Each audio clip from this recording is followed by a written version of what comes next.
Evil doesn't die, it evolves.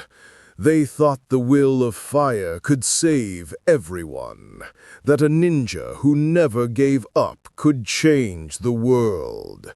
But what happens when that same determination turns into something unstoppable? When the boy who fought for his village becomes the monster that hunts in the shadows? I never go back on my word, and tonight that's a promise you'll regret. Because I've found a new path, one written in blood and fear. The kunai gleamed under pale moonlight, its blades slick with blood that dripped in steady rhythms onto the forest floor. Each crimson drop splattered against fallen leaves with sounds like whispered secrets, creating a constellation of death beneath the indifferent stars. The weapon trembled, not from wind or weakness, but from the hand that gripped it. Delicate fingers wrapped around steel in a futile final grasp. Sakura Haruno's vision blurred at the edges, darkness creeping inward like spreading ink. She couldn't understand, couldn't process. The pain in her chest felt distant now, separated from her consciousness by a growing void that swallowed sensation and thought alike. Her medical training screamed information her dying mind couldn't use. Punctured lung, severed subclavian artery, cardiac tamponade imminent, minutes at best. Seconds. Realistically, she'd been walking home from late-night training at the hospital. Lady Tsunade had kept her past midnight again, drilling emergency field procedures until Sakura's hands moved with automatic precision. The streets of Konoha had been empty, quiet in that peaceful way she'd grown to love about her village. Safe, protected, home. Then the shadow had fallen across her path. She'd recognized him instantly. How could she not? They'd spent 3 years at the academy together, suffered through the same lectures, practiced the same techniques in the same training grounds. Naruto Uzumaki, the dead last, the demon child, the village idiot who couldn't perform a proper clone jutsu to save his life. Except the boy standing before her now moved nothing like the clumsy fool from class. His posture held perfect stillness, absolute economy of motion that made her Jonin instructors look wasteful by comparison. And his eyes, God, his eyes. She'd never really looked into them before, had she? Always dismissed him, ignored him, focused on Sasuke instead. Those blue eyes absorbed light rather than reflected it, empty, utterly, completely empty. Not sad or angry or lonely, just absent. Like staring into wells that reached down past the earth's crust into something cold and eternal.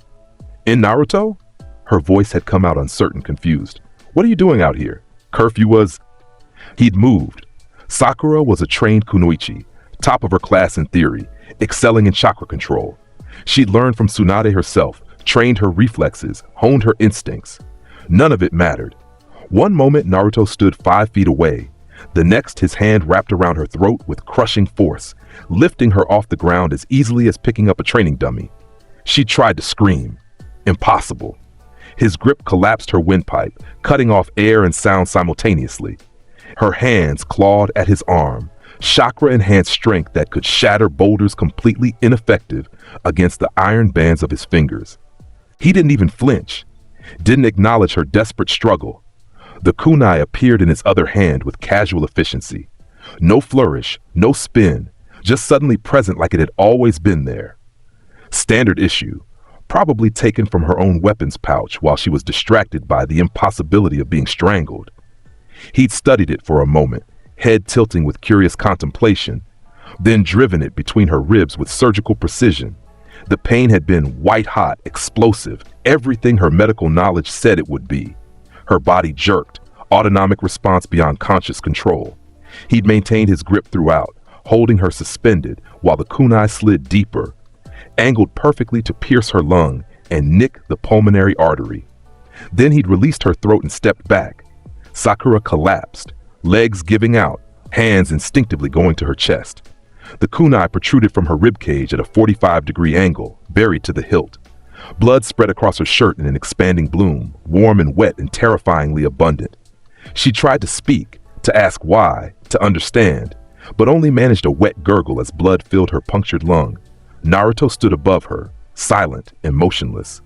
Behind him, The moon created a corona effect, backlighting him until his features disappeared into shadow, except for those terrible empty eyes. He watched her die with the detached interest of someone observing an experiment's results. Sakura's vision narrowed further. Her medical training provided commentary she didn't want. Acute respiratory distress, hypovolemic shock, systemic failure imminent. Her fingers scrabbled at the kunai, knowing she shouldn't remove it. That would accelerate the bleeding, but unable to stop herself. It didn't budge. Lodged between ribs secured in bone, her last coherent thought wasn't of Sasuke, wasn't of her parents, wasn't even of the life she'd never live. It was simple, primal confusion. Why?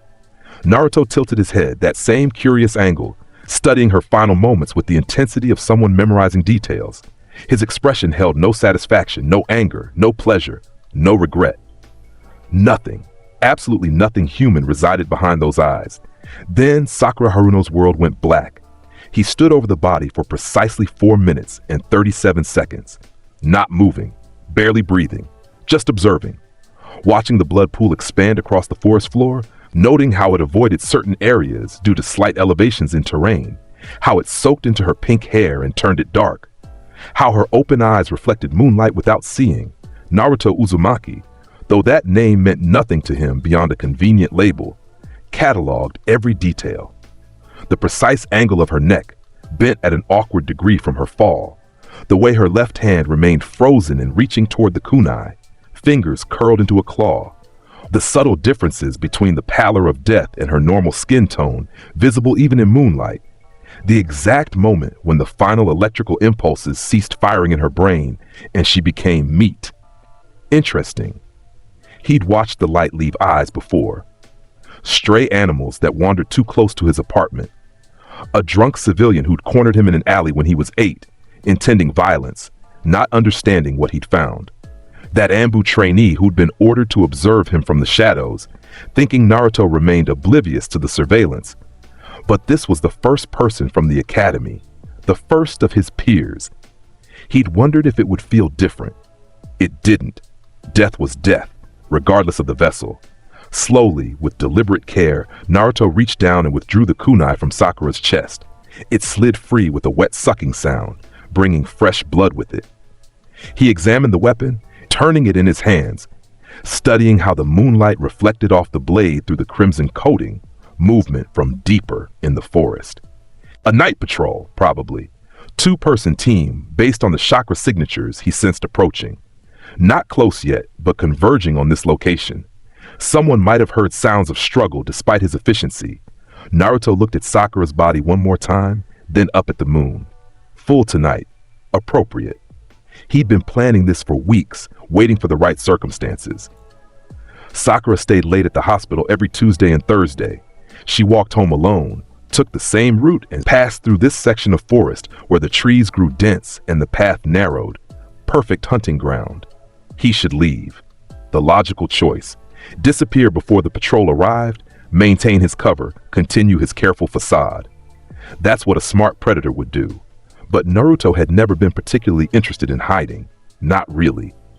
The mask he wore around the village, the grinning idiot, the hyperactive fool, the dead last loser, served a purpose, but that purpose was nearing its end. 13 years of watching, waiting, observing, learning the patterns of prey, understanding how they thought, what they feared, how they died. Perhaps it was time to stop pretending. He cleaned the kunai on Sakura's jacket with methodical strokes, removing most of the blood, then slipped it into his weapons pouch. His own weapons pouch, not hers. He'd study it later, remember the precise amount of pressure required to pierce between ribs, the optimal angle for lung collapse, the way she looked at him when realization finally dawned. The chakra signatures drew closer, maybe 100 meters now, moving fast, alerted by something. Naruto glanced in their direction, calculating angles and timing, then looked back at the corpse. He could kill them too. Should, probably. Witnesses, even unknowing ones, created complications. But 2 Anbu versus 1 Academy graduate Genin would raise questions if he succeeded. Better to let them find the body, start the investigation, watch how the village responded. Naruto stepped back into shadows, his chakra signature collapsing to nothing. Not suppressed, erased. A technique nobody taught him, Something he simply understood how to do, like breathing, like blinking. Natural. When he wanted to exist, he did. When he wanted to disappear, he didn't. The forest swallowed him whole, and he became absence itself. Two Ambu Black Ops operatives burst into the clearing 30 seconds later, weapons drawn, senses alert for threats. They saw Sakura's body immediately. One, a woman judging by her build, wearing a cat-style mask, dropped to her knees beside the corpse, fingers moving through diagnostic jutsu with practiced efficiency. Dead, Cat confirmed, voice tight with controlled emotion. Recent. Body still warm. Single kunai wound to the chest, angled up into the lung. Precise strike. Knew exactly where to hit. This wasn't random. Her partner, wearing a crow mask, scanned the surrounding area with visible tension. Chakra traces? Nothing. Completely clean. Cat stood, frustration evident in her body language. Whoever did this either has perfect chakra control or isn't using chakra at all. Crow completed the thought, voice grim. Civilian? No civilian makes a kill this clean. Look at the wound. Perfect placement, avoided the sternum and ribcage entirely, slipped between the bones like a surgeon. This is professional. But why Sakura Haruno? She's academy graduated, sure, but barely Genin level. No enemies, no mission history, no reason for assassination. Cat looked down at the body, something uncomfortable crossing her posture. The Hokage needs to know about this immediately. Agreed. I'll take the body. You search the perimeter, see if... I already know what I'll find. Nothing. Whoever did this is long gone, and they left no trail. Cat's hands clenched into fists. This was too perfect. Too clean, like they've done it before. Neither Ambu spoke the thought aloud, but it hung between them nonetheless. What if this wasn't the first? From his position in the shadows 200 meters away, Naruto watched the Ambu work with mild interest. Their efficiency was admirable, professional, wasted on a hopeless task, but admirable nonetheless. They'd find nothing because there was nothing to find. He'd left no evidence because he existed in a way that defied evidence. The QB stirred within its seal, a presence of pure malevolent chakra that had resided in Naruto's body since birth. Most would assume the beast controlled him, drove him toward violence and death. Most would be wrong. You killed another one. The Ninetales' voice rumbled through Naruto's mindscape, a sound like grinding millstones. Not accusatory, not approving, just careful. Always careful when addressing its jailer. Naruto didn't respond, rarely did. The fox seemed to need communication. Naruto did not. You know they'll eventually figure it out. They always do. Patterns emerge, evidence accumulates. Even you can't be perfectly invisible forever. Still no response. Naruto turned away from the Ambu scene, moving through the forest with absolute silence. Not the shinobi stealth technique taught at the academy, something else entirely. He simply moved, and the forest accommodated him. Leaves didn't rustle, branches didn't snap. Even the insects ceased their noise in his presence, instinct warning them of something fundamentally wrong passing through. You don't care, do you? If they discover you, if they try to stop you, you want them to try. That earned a reaction. Not words, but the slightest upward curve of Naruto's lips. Not quite a smile, the echo of one perhaps. The ghost of amusement in something that didn't experience amusement as humans understood it. You're not human, Kurama stated, not for the first time. I've been sealed inside you for 13 years. I've observed every moment, every thought, every action. You wear humanity like clothing, but underneath, what are you, really? Naruto reached his apartment building, a rundown complex on the edge of the village where the demon child was relegated. He climbed the exterior wall with casual efficiency, entering through his third-floor window without bothering with the door. Locks meant nothing when you could simply go where you wanted. His apartment was sparse, minimal furniture, no decorations, nothing personal. The walls, however, were covered in sealing formulas, hundreds of them, thousands maybe, overlapping and interconnected in patterns that would make Master Seal users weep with envy or madness. Self-taught, every single one. Naruto had discovered Fuinjutsu at age 6, found an old scroll in the academy library. Something about the art spoke to him in ways nothing else did. The precision, the absolute nature of it. Seals either worked or failed, lived or died, held or broke. Binary, simple, pure. He'd mastered basic sealing within months, advanced techniques within a year. Now at 13, he could create seals that didn't exist in any text, combinations of theory and instinct that should be impossible. The formulas covering his walls served multiple purposes: sound suppression, chakra signature masking, sensory misdirection, and one very special seal he'd spent years perfecting: memory storage. Naruto placed his palm against the largest seal array on the eastern wall, channeling a thread of chakra. The formulas glowed soft blue, and he felt the familiar sensation of information transferring from his mind into the seal's matrix. Every detail of Sakura's death, perfectly preserved: the exact pressure of her throat under his fingers, the precise resistance her ribs provided before the kunai slipped between them, the specific shade her face turned as oxygen deprivation and blood loss worked in tandem. All of it, recorded forever. Accessible whenever he wanted to review, study, remember. "You're insane," Kurama whispered, and for the first time since being sealed, the demon fox sounded genuinely disturbed. "No, worse than insane. Insanity implies broken humanity. You were never human to begin with." Naruto walked to his bathroom, studying his reflection in the cracked mirror. Blonde hair, blue eyes, whisker marks from the Kyuubi's influence. Average height for his age, maybe slightly taller. Nothing remarkable. Nothing that would make people look twice perfect. He washed Sakura's blood from his hands with methodical care, watching the water run pink then clear. His hands remained perfectly steady throughout. No trembling, no hesitation, no reaction at all. Killing meant nothing emotionally. It was simply an action, like breathing or walking. No, not even that significant. Breathing and walking served purposes for his continued function. Killing served curiosity, the desire to observe results, to test variables, to study the infinite variations in how life became death. Naruto dried his hands and returned to the main room, moving to the window. Konoha spread out below, thousands of lights from thousands of homes where thousands of people slept peacefully, never knowing what walked among them. They feared the Kyuubi. Understandable. A demon of pure destruction, capable of leveling mountains, annihilating armies. The village had barely survived its attack 13 years ago, and now that power resided in a vessel they couldn't trust. But the Kyuubi wasn't the threat, hadn't been since the seal was placed. The fox was contained, controlled, rendered harmless by the fourth Hokage's sacrifice. They feared the wrong monster. Naruto pressed his hand against the window, feeling the cool glass under his palm. Somewhere out there, Anbu were analyzing Sakura's corpse, searching for clues that didn't exist. Somewhere, the Hokage was being informed of a mysterious death. Somewhere, investigations were beginning that would lead nowhere.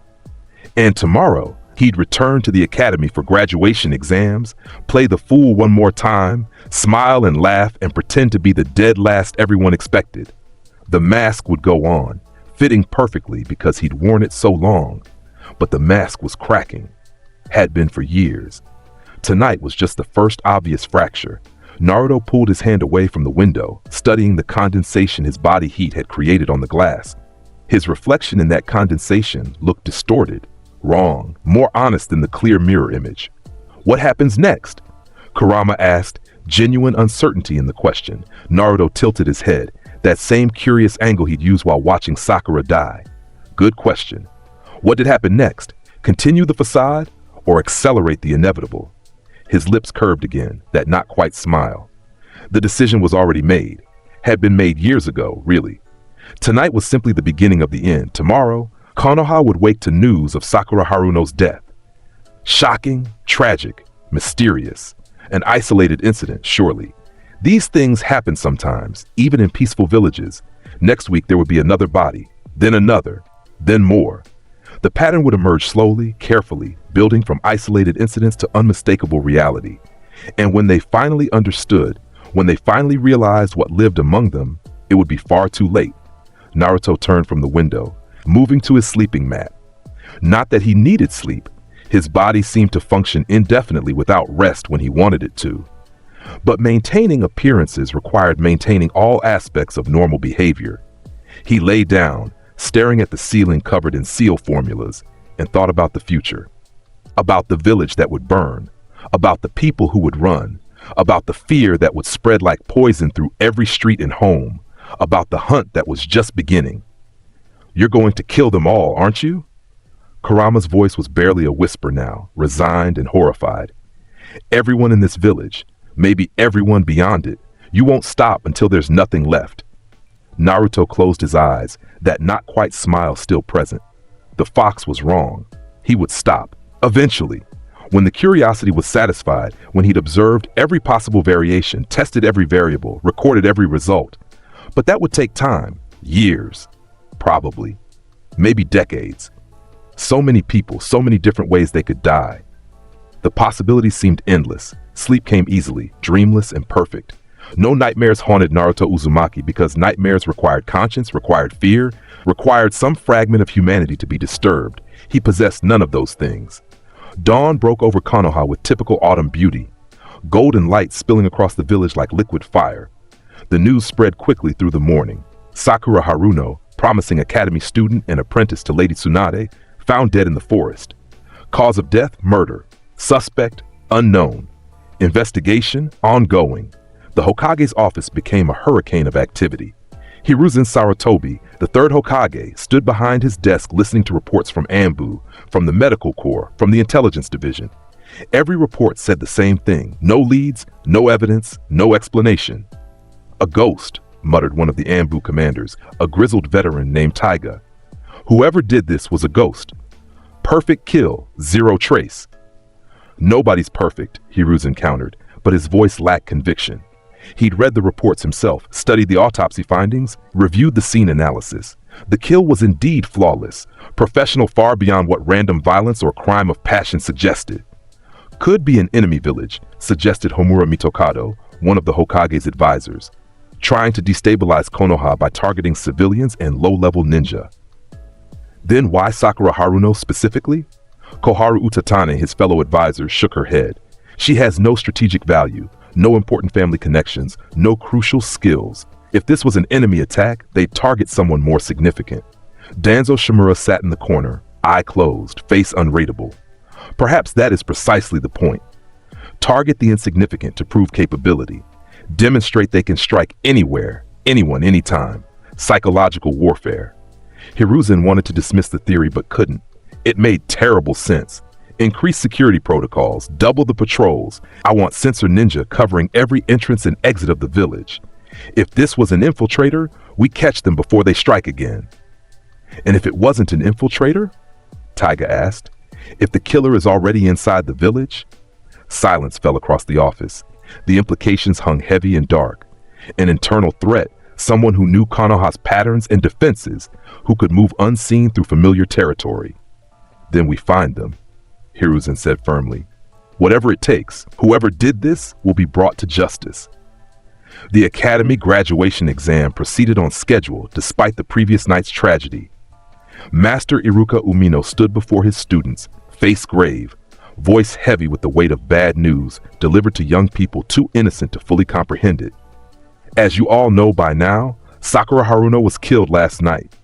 The details are still under investigation, but I wanted to address this directly rather than let rumors spread.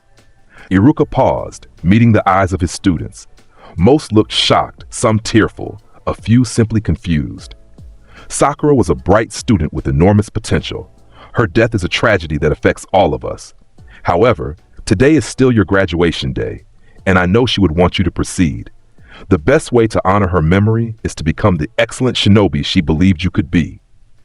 Murmurs of agreement rippled through the classroom. Ino Yamanaka sat in her usual seat, face blotchy from crying, clenching a tissue. She and Sakura had been rivals, sure, but also friends.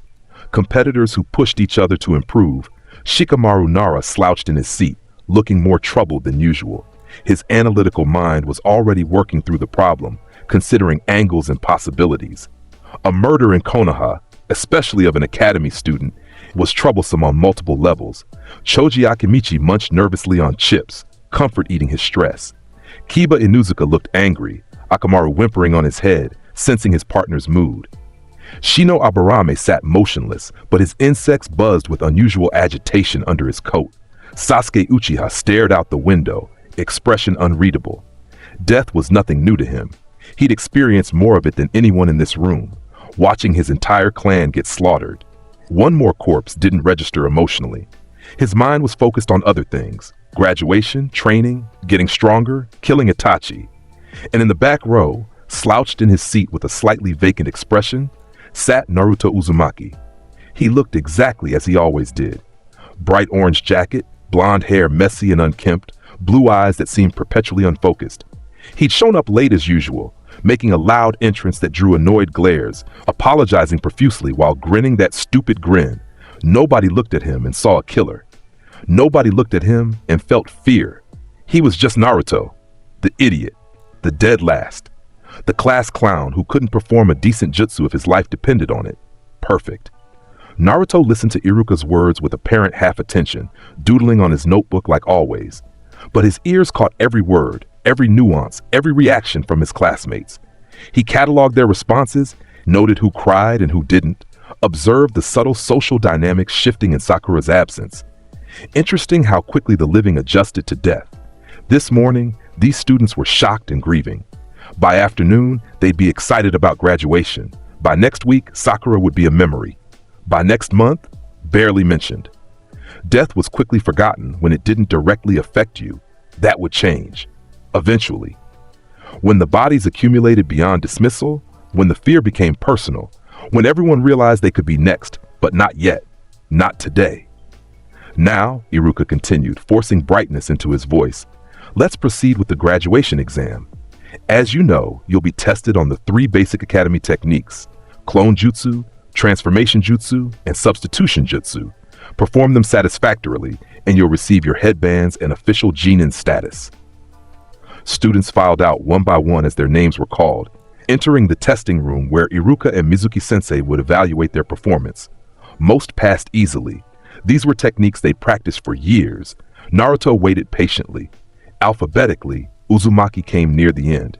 He watched his classmates return wearing headbands, smiling with pride and relief. Even the mediocre students managed to pass. The standards weren't particularly high for basic genin qualification. Naruto Uzumaki, Iruka called finally. Naruto stood, stretching with exaggerated laziness, and shuffled toward the testing room. Behind him, he heard whispered comments from remaining students. Think he'll actually pass? No way. Naruto can't do clone jutsu worth anything. He'll probably fail and have to repeat the year. Maybe it's for the best. Do we really want the demon brat becoming a real ninja? Naruto's expression never flickered. The mask remained perfect, unbothered, oblivious. Just another stupid comment from stupid people who didn't matter. He entered the testing room with that same vacant grin. Iruka sat behind the desk, looking tired but encouraging. Mizuki stood to the side, arms crossed, expression neutral. Both men had their evaluation forms ready. All right, Naruto. You know the drill. Show us clone jutsu first. Naruto formed the hand seals, ram, snake, tiger, with deliberately sloppy precision. His chakra control was actually perfect, had been since he was 6, but nobody knew that. The clone that appeared beside him was pathetic, pale, sickly, barely maintaining cohesion for 3 seconds before popping out of existence. Iruka sighed. Transformation jutsu next. Another set of seals, another deliberately botched technique. Naruto transformed into a wobbly, half-formed version of Iruka that looked more like a melting wax sculpture than a proper copy. Substitution jutsu. This one Naruto performed adequately, hard to mess up since it was basically just swapping places with a log using basic chakra manipulation. He appeared where the log had been, the log appearing where he'd stood. Iruka and Mizuki exchanged glances. The evaluation was clear. Failure. Naruto had failed to meet minimum standards for 2 of the 3 basic techniques. By academy rules, he couldn't graduate. Naruto. Iruka began, genuine sympathy in his voice. He liked the kid, saw potential buried in the goofiness, wanted him to succeed. I'm sorry, but I failed, right? Naruto interrupted, grin faltering into disappointment. Perfect acting, perfect defeated acceptance. Yeah, I figured. Clone jutsu is just, I can't get it right no matter how much I practice. You can retake the exam next semester, Mizuki offered, his tone surprisingly encouraging for someone who usually showed disdain for the demon child. Keep training, focus on your weaknesses, and I'm sure you'll pass next time. Naruto nodded, looking dejected, and shuffled out of the room. Behind him, Iruka stared at the evaluation form with frustration and pity. Another failure. Another setback for the kid who already had everything stacked against him. If only Iruka knew the truth. If only he could see behind the mask, past the deliberate incompetence, into the reality of what Naruto actually was. But he couldn't. Nobody could. The mask was too good, worn too long, perfected over years of careful observation and practice. Naruto walked through the academy halls, heading for the exit, maintaining his dejected demeanor. Other students avoided him, some out of pity, most out of habitual disgust. He ignored them all. Just another failed day in the life of the dead last. Outside, the afternoon sun cast long shadows across Konoha. Naruto tilted his head slightly, studying those shadows, thinking about darkness and where it pooled deepest. He had plans for tonight. The second victim was already selected. Another student, this time one who'd actually graduated. Someone who'd be out celebrating, potentially alone at some point. Vulnerable despite their new headband, Kiba Inuzuka would do nicely. The Inuzuka compound sat on the village outskirts, and Kiba often took Akamaru for late walks. Tomorrow, the village would wake to another body. Another perfect kill. Another mystery. The pattern was beginning. Hiruzen Sarutobi stood on the Hokage monument, looking down at his village bathed in sunset colors. Beautiful and peaceful, just as it should be. But something troubled him, a persistent itch at the back of his mind he couldn't scratch. Sakura Haruno's murder remained unsolved. The investigation had produced nothing. No witnesses, no evidence, no leads, like the killer simply materialized, committed murder, and vanished. Impossible, yet apparently true. His instincts, owned over decades of shinobi life and leadership, screamed warnings. This wasn't random, wasn't coincidental, wasn't over. Lord Hokage. An Anbu appeared in a swirl of leaves, kneeling. The perimeter sensors detected nothing unusual last night. No breaches, no unknown chakra signatures entering or leaving the village. Then the killer was already inside, Hiruzen muttered. Or is still inside. Should we increase internal surveillance? Monitor high-risk areas?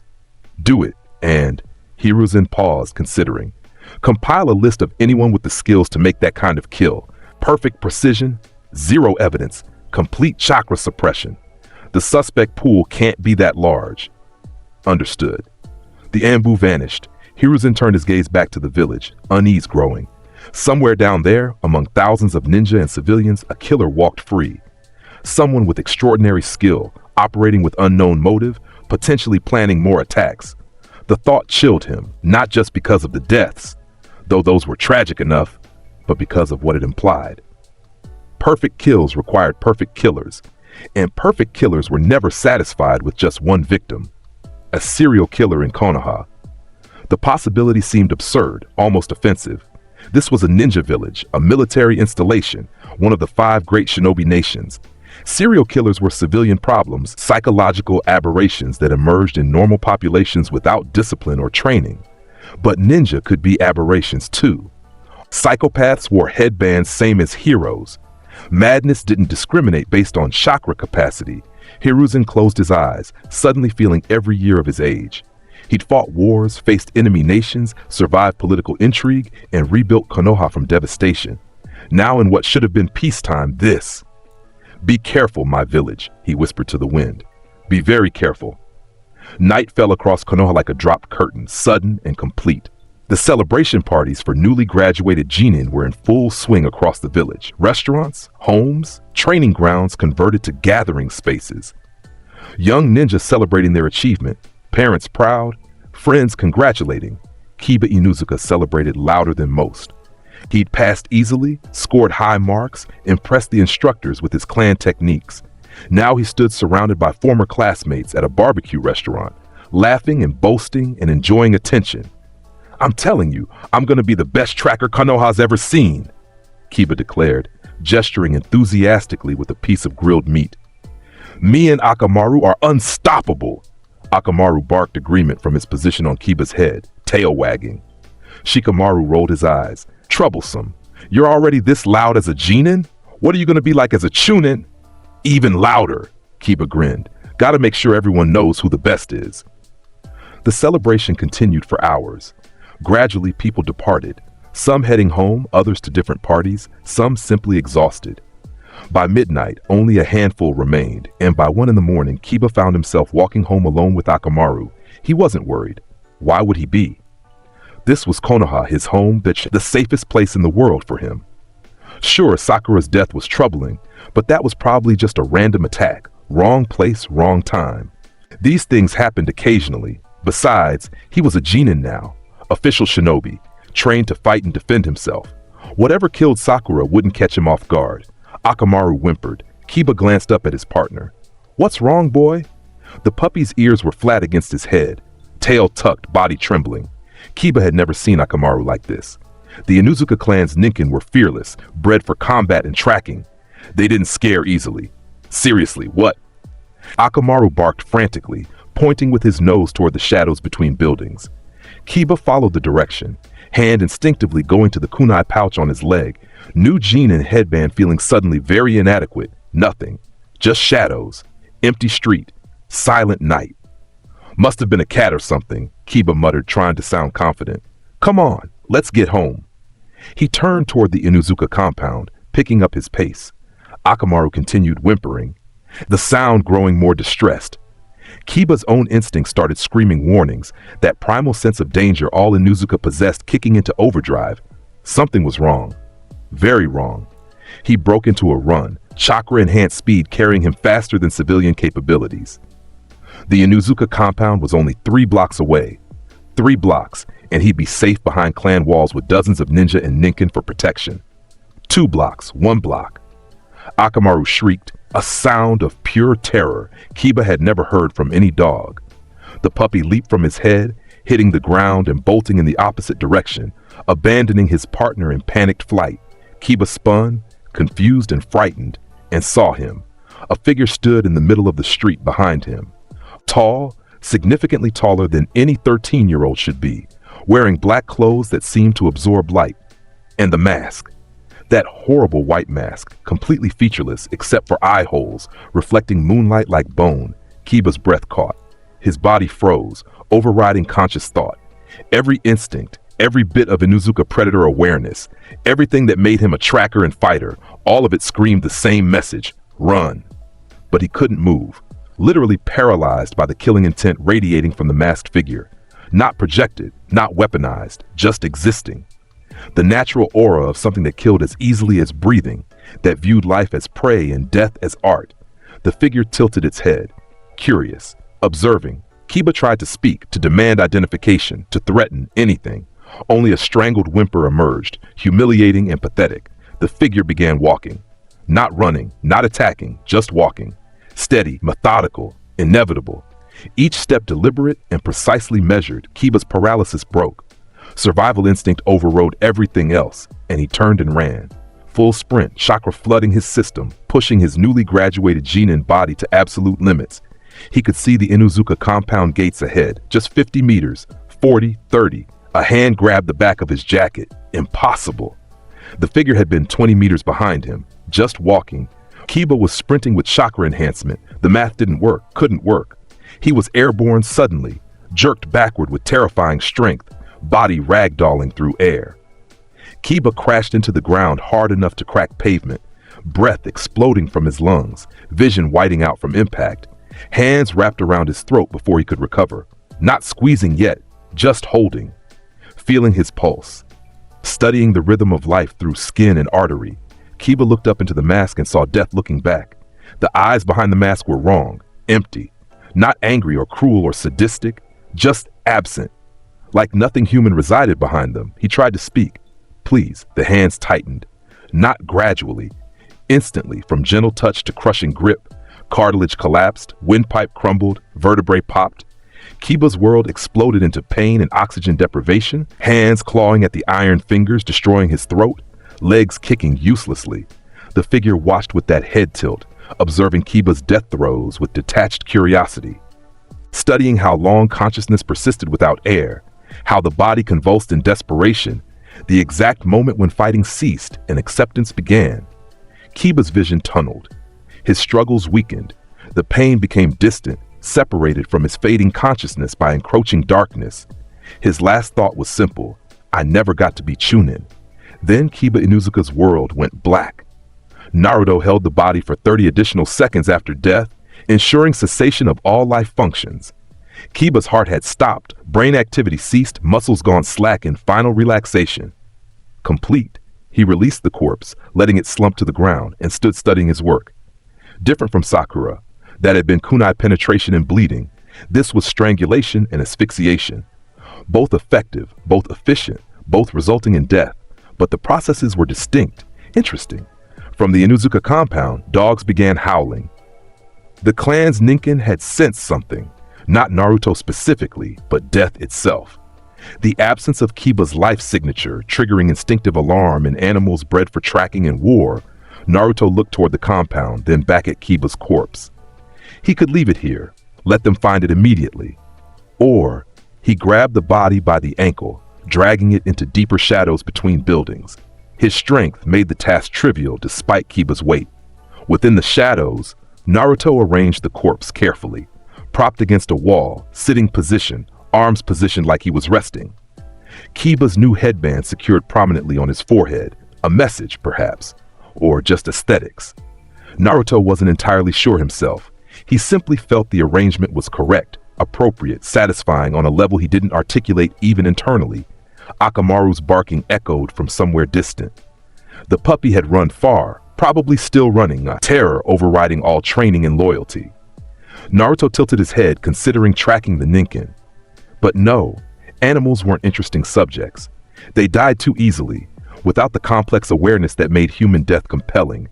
Movement from the compound. Multiple chakra signatures moving toward the gates, responding to the dog's alarm. Clan members, probably Jonin level, definitely dangerous if he stayed. Naruto stepped back into shadows, chakra signature erasing itself, and simply stopped existing to sensory perception. His body remained physically present, but reality seemed to forget him. Attention sliding away like water off oiled paper, a dozen Inuzuka ninja burst from the compound gates, their Ninken partners sniffing frantically, searching for threats. They spread out in practice formation, covering the area with professional efficiency. One passed within 3 feet of Naruto, so close he could have reached out and touched her. She didn't react, didn't sense him, didn't acknowledge his presence in any way. Her Ninken whimpered and pulled away from his direction, but couldn't articulate why. Fascinating.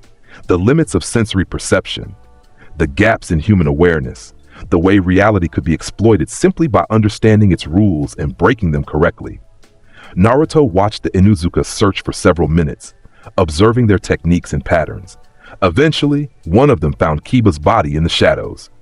The shout of discovery, the rush of clan members converging, the grief and rage mixing in their voices. Perfect. He slipped away while they were distracted, moving through Konoha with the same supernatural silence he always employed.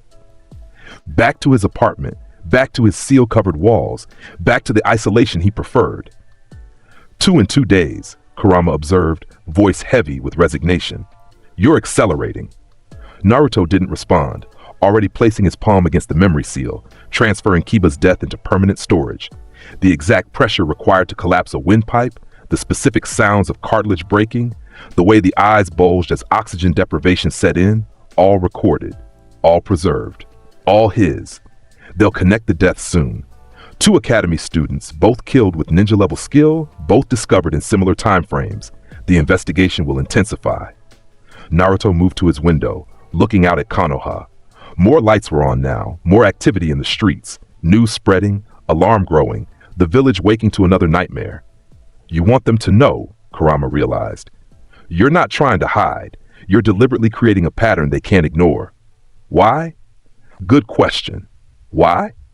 Naruto considered it, examining his own motivations with the same detached curiosity he applied to everything. Because hiding was boring. Because the hunt was better when prey knew they were being hunted. Because fear was more interesting than ignorance. Because he wanted to see how the village responded when safety became illusion, when their walls and defenses meant nothing against internal threat. Because he could. You're going to destroy everything. Kurama stated, this village, these people, everything the 4th Hokage died to protect, and you're going to enjoy it. Naruto's reflection in the window showed that not quite smile again. Enjoy wasn't the right word. He didn't experience enjoyment as normal humans did. But satisfy? Yes. Watching Konoha crumble under fear, seeing the strong reduced to paranoid wrecks, observing how quickly civilization collapsed when death walked among them, that would satisfy the curiosity that drove him. Tomorrow, the village would wake to 2 dead academy students. By week's end, there would be more. The pattern would emerge undeniable and terrifying. They'd scramble to understand, to investigate, to protect themselves. All futile, all doomed, all fascinating to observe. Naruto turned from the window and lay down on his sleeping mat, staring at the ceiling covered in ceiling formulas. Somewhere in Konoha, Anbu were analyzing Kiba's corpse. Somewhere, the Hokage was receiving reports and making decisions. Somewhere, people were crying and grieving and trying to understand the incomprehensible. And here, in this small apartment, the source of all that fear and confusion rested peacefully, dreamless and content. The hunt had truly begun. Dawn broke bloody over Konoha, not literally, but the metaphor felt appropriate given the news spreading through the village. 2 dead in 2 days, both academy students, both killed with professional skill, both murders completely unsolved. Panic began to set in. The Hokage called an emergency meeting of all Jonin-level ninja and clan heads. The situation room filled within minutes, dozens of Konoha's strongest and most experienced gathering to address a threat none of them fully understood. Hiruzen stood before them, looking older than his years, face grave with the weight of terrible news. Thank you all for coming on short notice. By now, you've all heard about Kiba Inuzuka's death last night.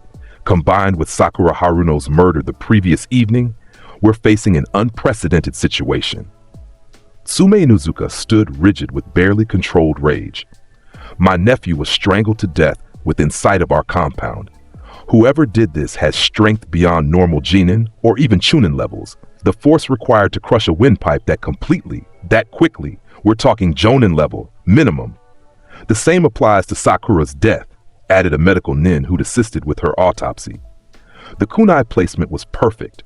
Avoided all bone, slipped between ribs, penetrated the lung at exactly the right angle. That's not luck. That's training and experience. Shikaku Nara spoke up, voice measured and analytical. 2 possibilities present themselves. Either we have an incredibly skilled infiltrator from an enemy village, or we have an internal threat with similar capabilities. The perimeter sensors show no breaches, reported an Anbu commander. No unknown chakra signatures entering or leaving the village during the relevant time frames. Unless this person can completely suppress their chakra signature to the point of non-existence, they're already inside Konoha. Uncomfortable silence fell across the room. Internal threats were always worse than external ones. An enemy ninja infiltrating from outside could be hunted and eliminated. Someone already embedded in the village, someone who knew Konoha's layout and routines and vulnerabilities, presented exponentially greater danger. We need to consider all possibilities, Danzo stated, eye-scanning the assembled ninja. Who in Konoha has the skills to commit these murders? Perfect precision kills, 0 evidence, complete chakra suppression. The suspect pool must be limited. Anbu Black Ops, someone suggested. They train specifically for silent kills and chakra suppression. Root operatives, another voice added, shooting Danzo a pointed look. Also trained in assassination and stealth beyond standard Anbu. Danzo's expression didn't flicker. Root was disbanded years ago at Lord Hokage's command. Officially, muttered Tsume, earning sharp looks from some and agreeing nods from others. Hiruzen raised a hand, forestalling argument. We're not here to point fingers at each other. We're here to identify a killer before they strike again. Because make no mistake, this person will strike again. Serial killers always do. Serial killer. Inoichi Yamanaka leaned forward, interest piqued from a psychological angle. You're certain this isn't 2 separate incidents? Nothing is certain, but the pattern suggests a single perpetrator. Similar time frames, similar victim profiles, similar skill levels required. Until proven otherwise, we operate under the assumption this is one individual with a specific killing methodology. What about motive? Shikaku asked. Why target academy students specifically? Both victims were recent graduates or soon-to-be graduates. Is the killer targeting youth? Testing their skills on easier prey before escalating? Possible, Hiruzen acknowledged, which means every young ninja in the village is potentially at risk. More uncomfortable silence. Konoha had hundreds of academy students, recent graduates, and young genin. Protecting all of them simultaneously presented logistical nightmares. We increased patrols in all residential areas, Hiruzen decided. Institute a curfew for all genin and academy students. No one travels alone after dark.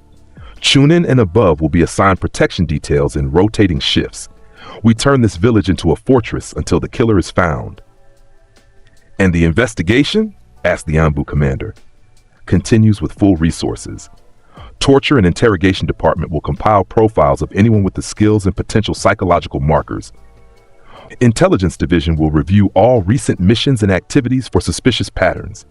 Medical Corps will maintain careful examination of any further victims, if... Hiruzen paused, hating the words. If there are more victims.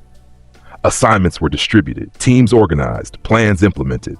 Within hours, Konoha transformed from peaceful village to militarized fortress. Patrols tripled, checkpoints established, security protocols elevated to wartime status. But none of it would matter. Because the killer they hunted didn't follow rules or patterns they understood, didn't operate by logic they could anticipate, wasn't deterred by security measures designed for normal threats. Naruto Uzumaki sat on the academy roof that afternoon, legs dangling over the edge, watching the village scramble below with mild interest. Patrols everywhere, ninja moving in groups, civilians hurrying through streets that used to be leisurely. Fear-changing behavior, altering patterns, disrupting normalcy, all because of him. All because he'd killed 2 people. Just 2, and the entire village structure was shifting, adapting, responding to threat. Fascinating. He could accelerate further, kill again tonight and tomorrow, establishing a daily pattern that would drive them to greater extremes. Or he could pause, let them exhaust themselves, maintaining unsustainable security, wait for inevitable complacency before striking again. Decisions, decisions. Hey, Naruto, Iruka's voice called from behind him. What are you doing up here? You're supposed to be in class. Naruto turned, plastering on that familiar vacant grin. Ah, sorry, Iruka-sensei. I just needed some air after, everything that's happening. Iruka's expression softened. I understand. This is troubling for everyone, especially you students. Sakura and Kiba were your classmates. Yeah, Naruto agreed, injecting appropriate sadness into his voice. It's scary, What if the killer comes after more of us? That's not going to happen. The village is taking every precaution. Iruka sat beside him, looking out over Konoha. You're safe, Naruto. I promise. Empty promise. Meaningless. Iruka had no power to ensure anyone's safety, least of all from a threat he couldn't comprehend. But Naruto nodded anyway, accepting the comfort offered, playing his role. Thanks, Sensei. That makes me feel better. They sat in companionable silence for several minutes, teacher and failed student watching the village adapt to fear. Iruka eventually stood, gesturing for Naruto to follow. Come on, let's get you back to class. And remember, don't go anywhere alone, especially after dark. Always travel with others, stay in well-lit areas, report anything suspicious. Got it! Naruto followed Iruka back into the academy, maintaining his cheerful facade. Around them, other students whispered nervously, speculation running rampant about the killer's identity and motives. I heard it was a rogue ninja from another village, one girl whispered. My dad said it might be someone from Anbu who went crazy, another responded. What if it's the demon fox? What if the seal broke and the QB is loose? That last comment made Naruto suppress a smile. If only they knew. The demon fox wasn't the threat, hadn't been for 13 years. The real demon walked among them, sat in their classes, failed their exams, and smiled that stupid smile while planning their deaths. The irony was delicious. Class resumed with Mizuki teaching basic trap setting techniques. Naruto paid half attention, already knowing everything being taught. He'd mastered these concepts years ago through self-study and experimentation. The academy curriculum was designed for average students. It had nothing to offer someone with his capabilities. But he went through the motions, performed adequately but not excellently, maintained his dead last status. The mask required consistency. Any deviation would raise questions, draw attention, potentially expose the truth. Not yet. Not until he was ready. After class, students were required to travel in groups of 3 minimum. Naruto ended up walking with Shikamaru and Choji. neither particularly enthusiastic about the arrangement, but following orders. "This is so troublesome," Shikamaru muttered, "having to coordinate schedules just to go home." "At least we're safe," Choji offered, munching chips nervously. "Safety's worth some inconvenience." "Is it though?" Shikamaru glanced sideways at the Anbu operatives stationed on rooftops. "Feels like we're prisoners in our own village." Naruto said nothing, just walked between them with appropriate nervousness displayed for anyone watching.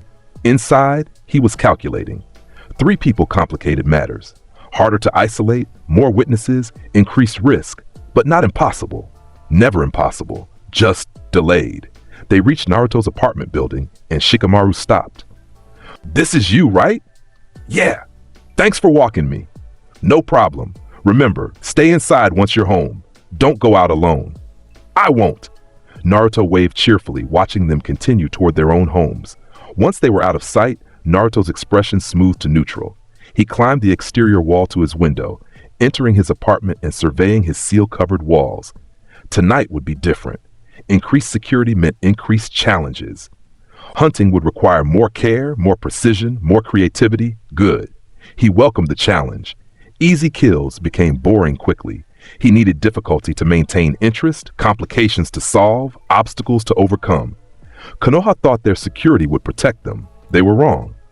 But watching them discover that wrongness, seeing their confidence crumble as bodies continued appearing despite all precautions, that would be entertaining.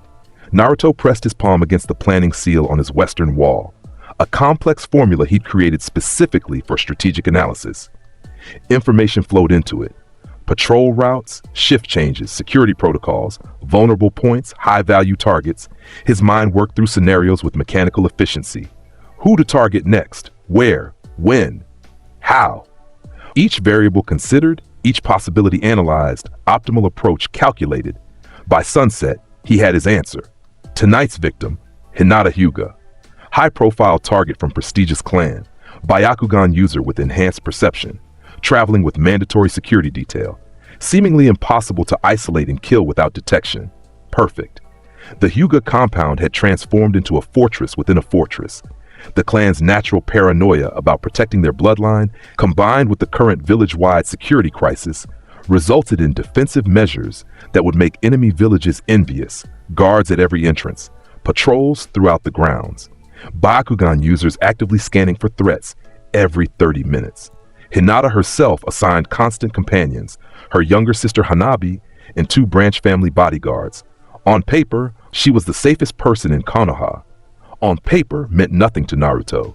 He stood in shadows 300 meters from the Hyuga compound, studying the security patterns he'd observed over the past 2 hours. 12 guards at primary entrance, rotating every hour. 8 patrols moving through grounds in coordinated sweeps. Byakugan scans every 30 minutes at and 30 marks. Patterns. Everything was patterns. Once you understood the pattern, you understood the weakness. Naruto's chakra signature dropped to absolute 0, not suppressed, erased. He became absence, void, nothing for sensors to detect. His body remained physical, but reality seemed to forget it existed. He moved, not toward the compound directly. That would be predictable, expected. Instead, he approached from the eastern side where the main clan cemetery sat. Hyuga tradition demanded absolute privacy for ancestral grounds. No one patrolled there except during specific ceremonies. Naruto scaled the eastern wall with casual efficiency, bypassing the main defenses entirely. Within seconds, he stood among tombstones marking generations of Hyuga dead. From here, he could see the main compound buildings. Lights in several windows indicated occupied rooms. Hinata's room was 3rd floor, western side. He'd confirmed this through observation over previous months. Yes, months. He'd been planning various kills for years, studying potential victims, learning routines, identifying vulnerabilities. Tonight was simply execution of long-established preparation. A Byakugan scan swept over the cemetery. Naruto stood perfectly still, chakra signature non-existent, presence erased. The scan passed through him like he wasn't there. Because to the Byakugan's perception, he wasn't. No chakra meant no life signature meant nothing to detect. The laws of the world bent around Naruto in ways that shouldn't be possible, in ways no one had ever taught him, in ways that simply were because he was. He waited for the scan to complete, then moved again. Across the cemetery, through gardens, around buildings, always in the spaces between observation. The gaps in security that existed because humans couldn't maintain perfect vigilance indefinitely, Hinata's window appeared above him. Third floor, approximately 12 meters up, light visible through curtains. She was inside, probably studying or training, definitely not expecting death to climb her wall. Naruto scaled the building's exterior with silent precision, fingers finding purchase in tiny irregularities in stone, body moving with supernatural efficiency. He reached her window in seconds, peering through the slight gap in curtains. Hinata sat at her desk, reading a scroll, lamplight casting warm glow across her features. She looked peaceful, safe, protected by her clan and her bloodline and her guards. All illusion.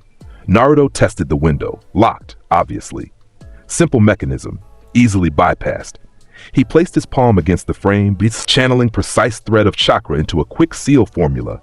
Unlock seal, basic but effective. The lock clicked open. Hinata's head snapped up, Byakugan activating on pure instinct. Her eyes widened in horror as she saw the window opening, saw the figure climbing through, saw Naruto was on her before she could scream. One hand clamped over her mouth, the other gripping her throat, not squeezing yet, just controlling. He'd crossed the distance between window and desk faster than her Byakugan-enhanced perception could track. Impossible. She'd been watching with active Byakugan, should have seen him move, should have tracked his motion. But she didn't. One instant, he was at the window. The next, he held her life in his hands. Hinata tried to activate her gentle fist technique, strike his chakra points, disable him. Her fingers jabbed toward his chest, perfect form, targeting his heart, Tenketsu. Impact. Successful hit. The point sealed. Naruto didn't react. His heart's chakra point closed off completely, should have caused immediate cardiac arrest or at least severe dysfunction. Nothing happened. He stood there, grip unchanged, expression invisible behind his white mask.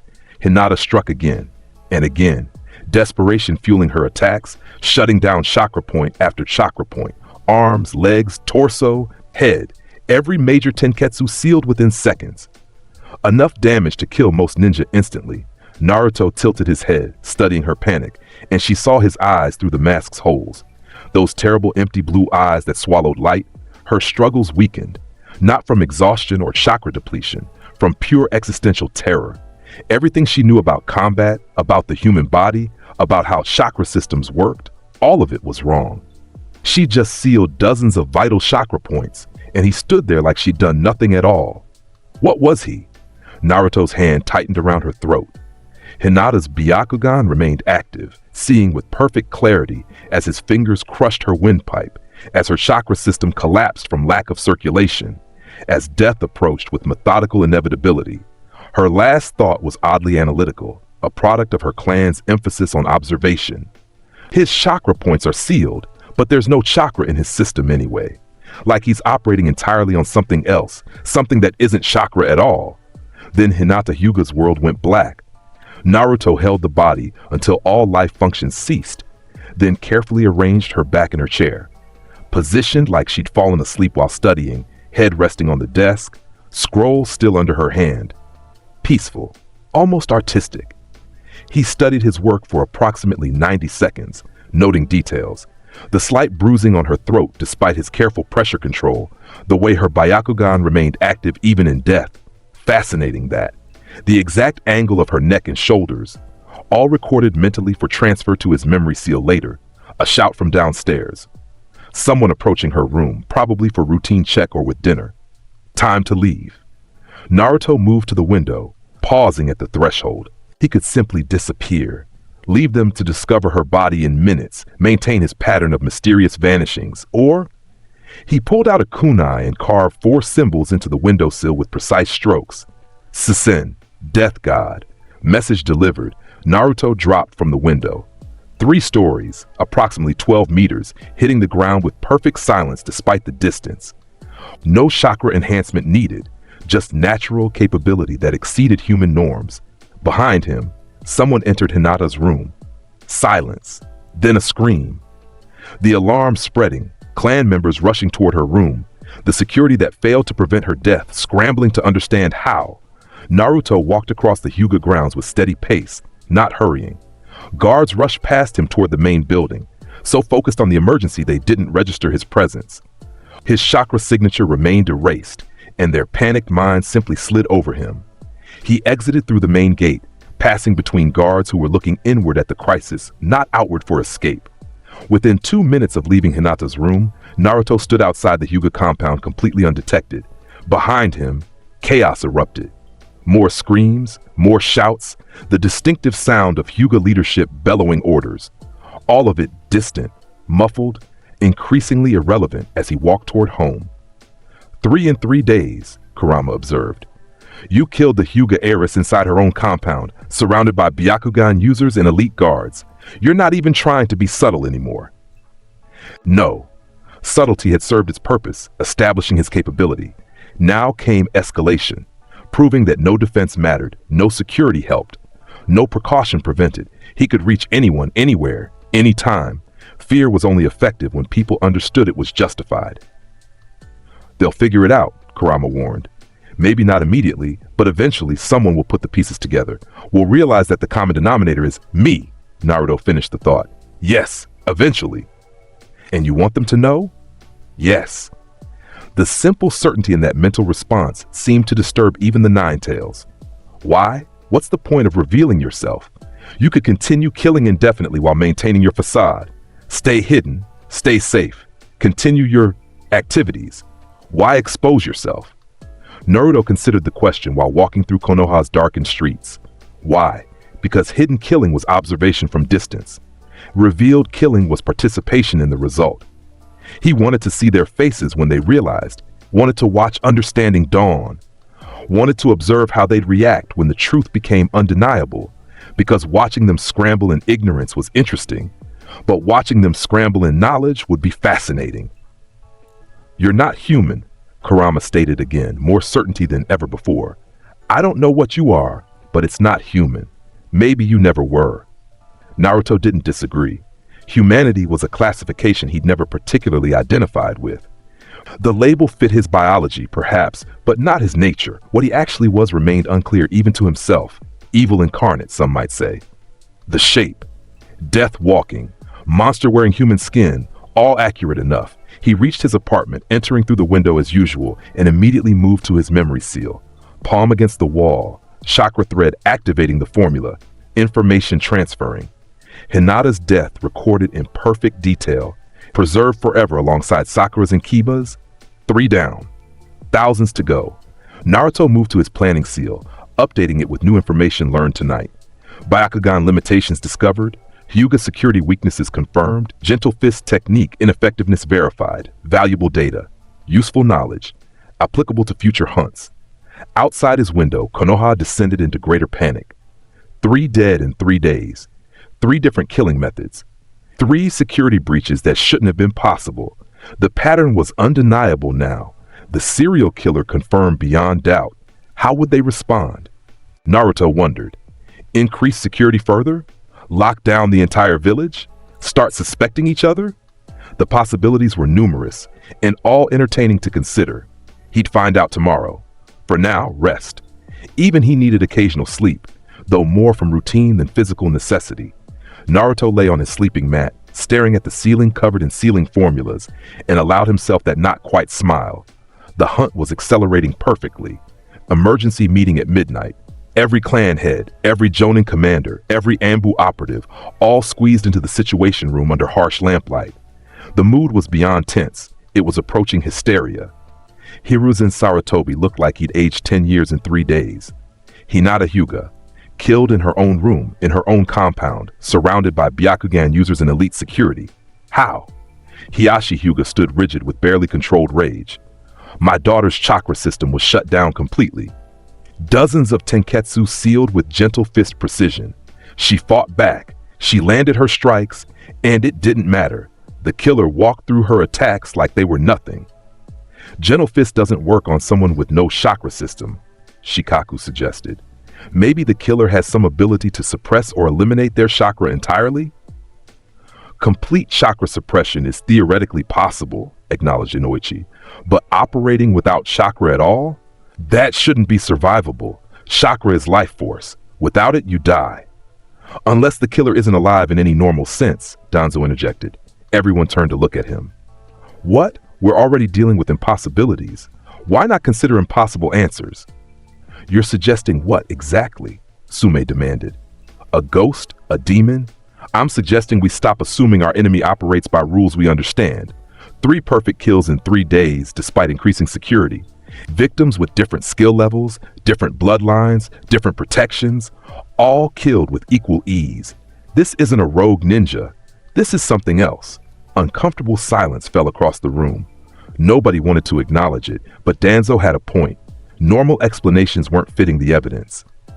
The killer left a message, Hiyashi said quietly. Carved into Hinata's windowsill, Death God. Imperfect kanji, precise strokes, deliberate placement. Death God, Hiruzen repeated. A title?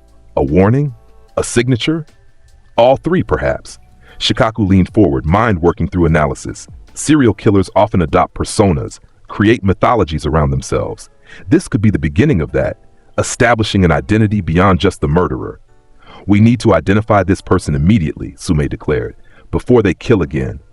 They will kill again, Inoichi stated with psychological certainty. Serial killers don't stop, they escalate. 3 victims in 3 days suggests accelerating frequency. Tomorrow there might be 2 kills. Day after 3.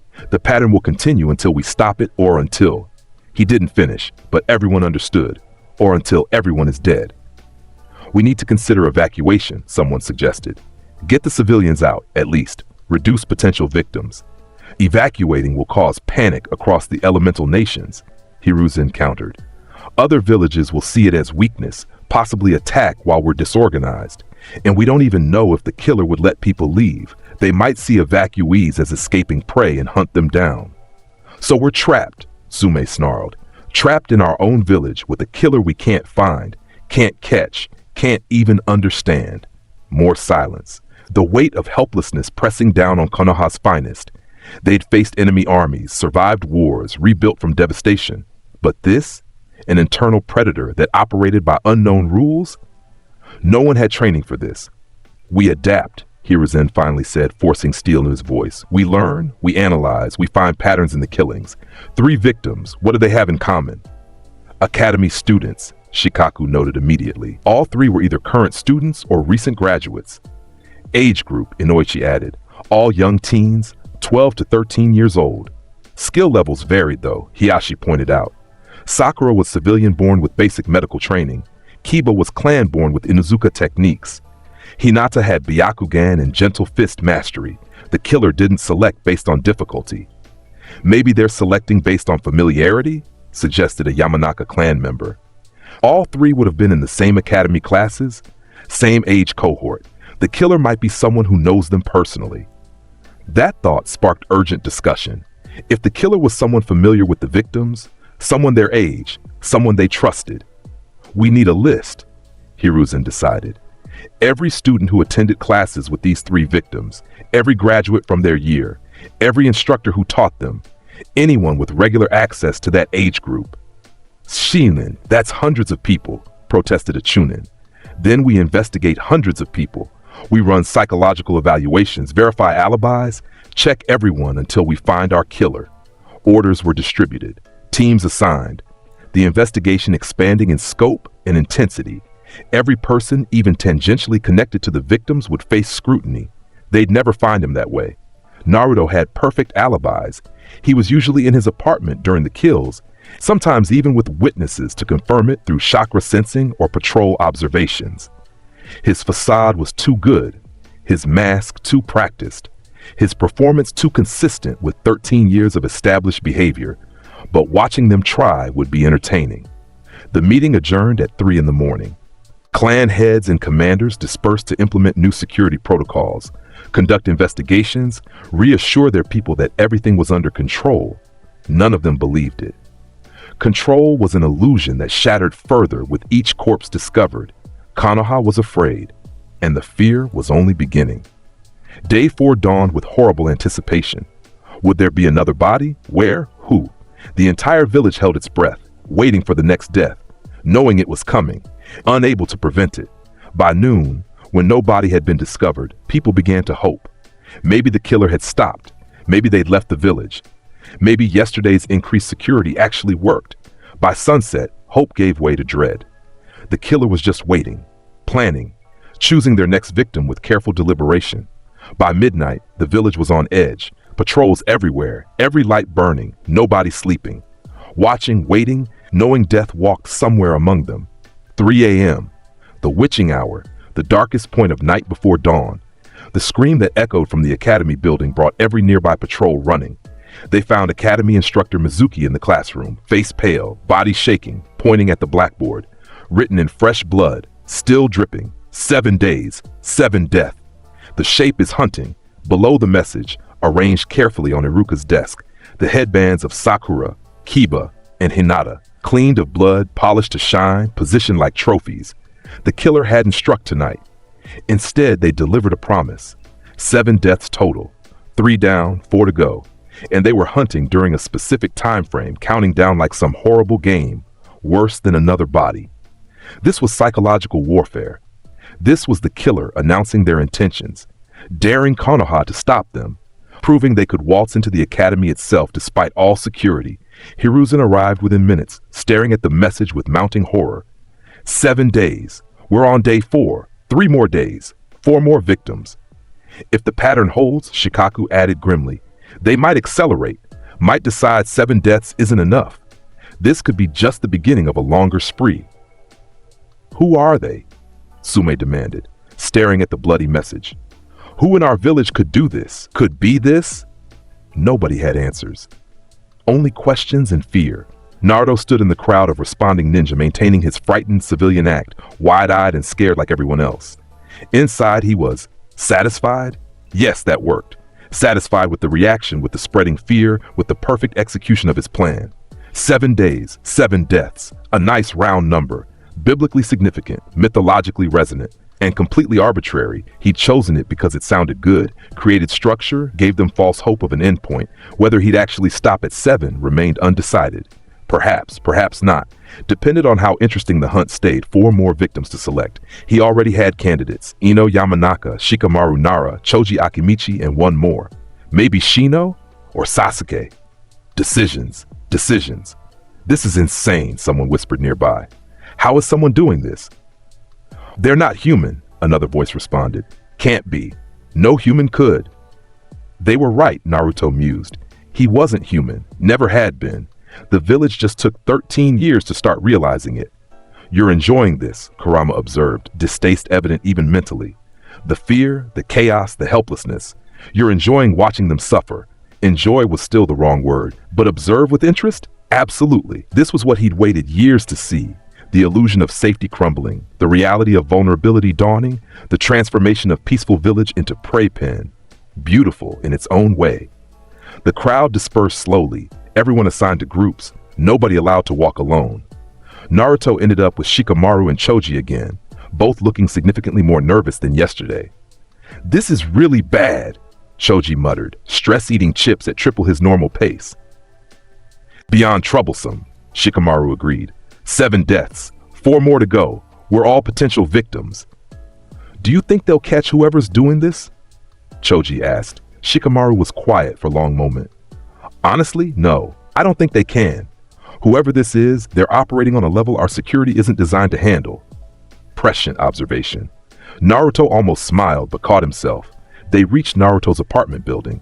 Shikamaru stopped, looked up at the rundown complex, then at Naruto. You should stay with someone. Don't be alone tonight. I'll be fine. Naruto grinned that vacant grin. I've got good locks. Locks didn't help Hinata. She was behind Hyuga compound walls. Really, it's okay. Naruto interrupted, waving cheerfully. The killer's probably targeting skilled ninja, right? I'm the dead last. Nobody would waste time on me.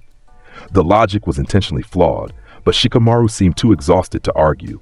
Fine, just be careful, okay? Always am. Naruto waved goodbye, watching them leave, then climbed to his apartment.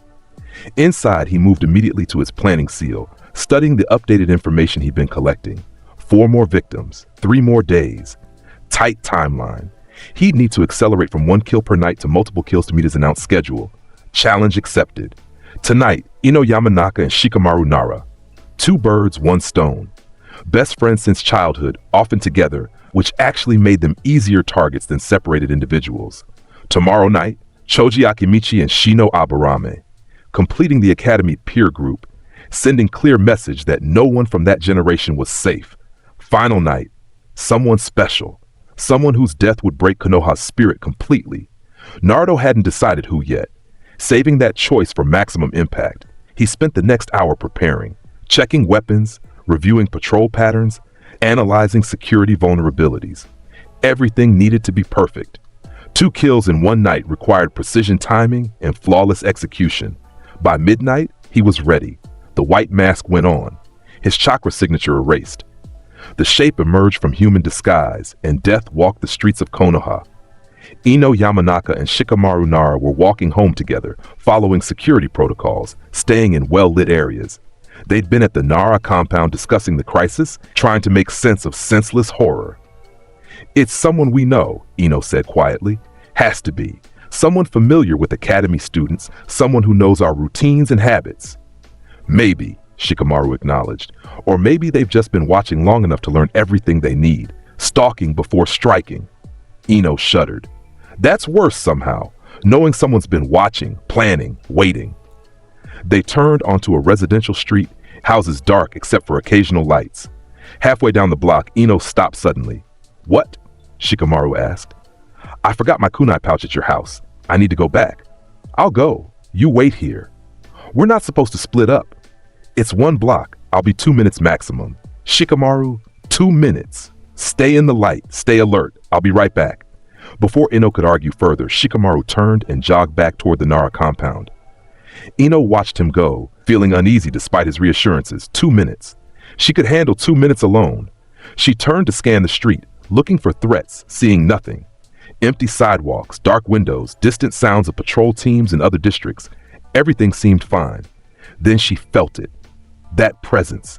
Not seen or heard. Felt. Like standing at the edge of a cliff, knowing one wrong step meant falling into nothing. Ino spun, activating her mental defenses on pure instinct, preparing her family's mind transfer jutsu as weapon if needed. The shape stood 15 feet away, tall, imposing, wearing that horrible white mask that reflected streetlight like bone. Silent and still, just watching her with those dead eyes behind the mask's holes. Ino's breath caught. Her mind raced through options. Fight, flight, scream, attack.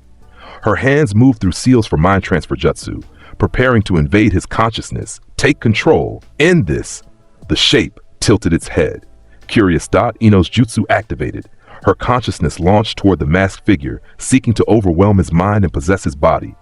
The technique that made Yamanaka clan feared interrogators that could end fights before they began.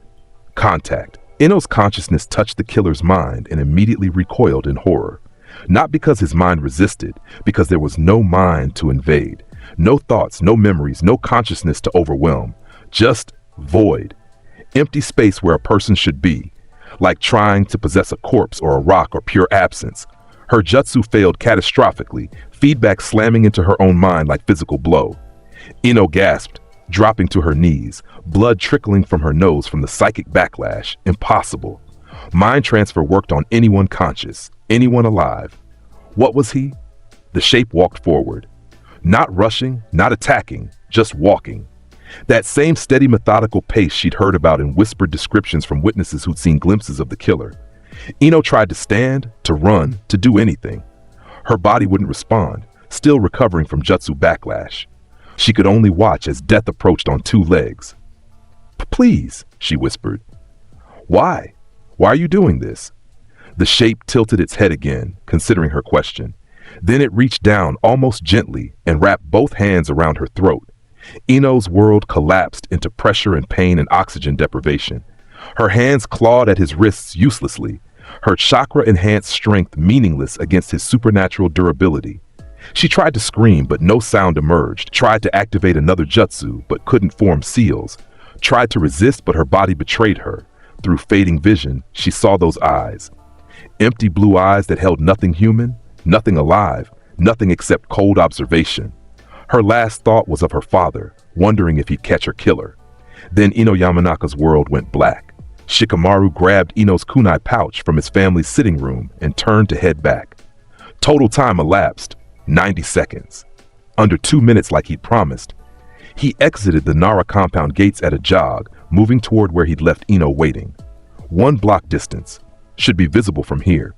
Should see her standing under the streetlight, where empty. The street was empty. Shikamaru's heart rate spiked. He accelerated to full run, covering the block in seconds, reaching the spot where Ino should have been. Nothing. No signs of struggle, no blood, no evidence. Just empty sidewalk. "Ino!" he called out, voice sharp with fear. "Ino, where are you?" No response. Shikamaru activated his shadow techniques, extending his shadow in all directions, searching for her form. Nothing. His shadows found only darkness, empty spaces, no bodies living or dead. This wasn't right. Something was very wrong. He ran toward the nearest patrol team, shouting for help. Within minutes, dozens of ninja converged on the location. Sensor types scanned the area, finding nothing. Trackers searched for trails, finding nothing. Ino had simply vanished. "She can't have gone far," an Ambu insisted. 2 minutes maximum time window. Check every building, every alley, every. A scream cut through the night. Different location, several blocks away. Everyone turned toward the sound, multiple patrol teams rushing in that direction. Shikamaru followed, dread building in his chest. That scream. Something about it felt horribly final. They found the body in a small park between residential buildings. Ino, arranged sitting against a tree, head tilted back, eyes open and staring at nothing, strangled, hands positioned in her lap like she was resting. Shikamaru stopped 10 feet away, unable to process what he was seeing. 2 minutes. He'd been gone for 2 minutes. How? How had the killer found her, killed her, moved her here, and arranged her body so quickly? "Check for the killer," someone shouted. "They can't have gotten far." Patrols scattered, searching frantically. But Shikamaru knew they'd find nothing. The killer was gone, disappeared like smoke, leaving only death behind. He approached Ino's body slowly, seeing the bruising on her throat, the blood from her nose, the expression of horror frozen on her face. His friend since childhood, his teammate, his gone. Shikamaru's mind worked through shock and grief, analyzing despite emotional devastation. The killer had known he'd leave her alone, known the exact timing, known precisely when to strike. Like they'd been watching, waiting, planning for this specific moment. Or maybe they'd created the moment. Made him think of the forgotten kunai pouch. Manipulated the situation to isolate Ino. Engineered this death from the shadows. How much had they been controlled? How long had they been prey without knowing it? 4, someone whispered nearby, voice hollow with horror. 4 dead in 4 days. 3 more to go. Shikamaru looked at Ino's corpse and felt something break inside. Not his mind, that stayed sharp, analytical, functional, but something deeper. The belief that intelligence mattered, that planning helped, that being smart could protect you. Ino was smarter than most. It hadn't mattered. She died just as easily as the others, just as efficiently, just as permanently. What chance did any of them have? Naruto watched from a rooftop 3 buildings away, studying the scene below with mild interest. Shikamaru's reaction was particularly notable, the visible moment when hope died, when intelligence recognized its own inadequacy. Fascinating. Ino's body had been heavier than expected, requiring more effort to move to the park. But the positioning was worth it. The sitting pose, the peaceful arrangement contradicting violent death, the artistic element that elevated simple killing to something more. 4 down, 3 to go. He turned away from the scene, moving across rooftops with silent efficiency. Tonight wasn't over. He'd announced 7 deaths in 7 days, and with only 3 days remaining, he needed to accelerate further. 2 kills tonight, 2 tomorrow. 1 on the final day. Choji Akimichi would die before dawn. That was decided.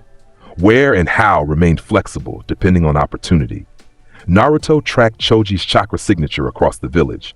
The boy had heard about Ino's death, news spread fast, and was currently running toward the scene, probably hoping it was a mistake, that his friend was somehow alive despite all reports. Denial was natural, grief would follow, then acceptance, then fear, all predictable emotional stages that Naruto understood intellectually but didn't experience personally.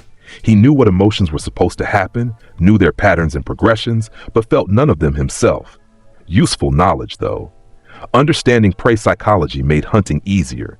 Choji took a shortcut through an alley, moving faster than his usual pace, stress overriding normal caution. Perfect. Isolated, distracted, vulnerable. Naruto dropped from the rooftop directly into the alley behind Choji. No sound, no warning, just suddenly present. Choji spun, activated his partial expansion jutsu on pure reflex, arm growing to 3 times normal size, swinging toward the threat with boulder-crushing force. Naruto caught the expanded fist in one hand, stopped it completely despite the enhanced mass and momentum. Choji's eyes widened in disbelief. That technique had shattered stone. This masked figure caught it like catching a ball. "Who?" Choji started. Naruto twisted the captured arm with precise application of force. Bones cracked, ligaments tore, the expansion jutsu failing as pain overrode concentration. Choji screamed, dropping to his knees, cradling his destroyed arm. Naruto stepped closer, studying the boy's expression. Fear, pain, comprehension dawning. Recognition that he was about to die. "Please," Choji gasped. "I don't want." Naruto's foot lashed out, chakra-enhanced kick to the temple. Choji's head snapped sideways with audible crack, neck breaking instantly, body collapsing like puppet with cut strings, dead before hitting the ground. Naruto looked down at the corpse, tilting his head in that characteristic gesture. Different death, different method. Expansion jutsu was interesting technique, physical enlargement through chakra manipulation. Useful data about Akimichi abilities collected and filed away. He left the body where it fell. No artistic arrangement this time, no careful positioning. Sometimes death was just death, quick and efficient and meaningless. 5 down, 2 to go. But dawn was approaching and Naruto had been active all night. Time to return home, transfer memories to his seal, rest briefly. Tomorrow night would bring the 6th death. Shino Aburame, probably. The bug user presented interesting challenges. His insects might detect what ninja sensors couldn't. Worth testing. Naruto walked out of the alley, chakra signature erased, presence forgotten by reality. Behind him, Choji's body cooled in darkness, waiting for Dawn Patrol to discover it. The hunt continued. Morning came with inevitable horror. 2 bodies discovered. Ino in the park, Choji in the alley. The village's morale shattered completely. 5 deaths in 4 days. 2 more promised. No end in sight. Emergency meetings accomplished nothing. Investigations found nothing. Security measures meant nothing. The killer moved through Konoha like smoke through fingers, untouchable and unstoppable. Hiruzen looked at the reports with dead eyes. 2 deaths in 1 night. They're accelerating beyond their own announced schedule. 7 deaths in 7 days, but at this rate, it'll be 9 or 10. "We can't stop them," Danzo stated flatly. "Whatever this entity is, conventional methods are useless. We need unconventional solutions." Meaning what? Meaning we consider that this might not be a human killer, might be a demon, a curse, a supernatural entity beyond normal countermeasures. You're suggesting we treat this as a paranormal threat? Hiruzen's tone held skepticism, but also desperate consideration. I'm suggesting we stop limiting ourselves to rational explanations when the evidence is clearly irrational. The room fell silent. Nobody wanted to admit it, but Danzo's logic was sound. Perfect kills, impossible stealth, unexplained abilities. Normal killers didn't do these things. The Death God message. Inoichi spoke up. What if that wasn't just a title?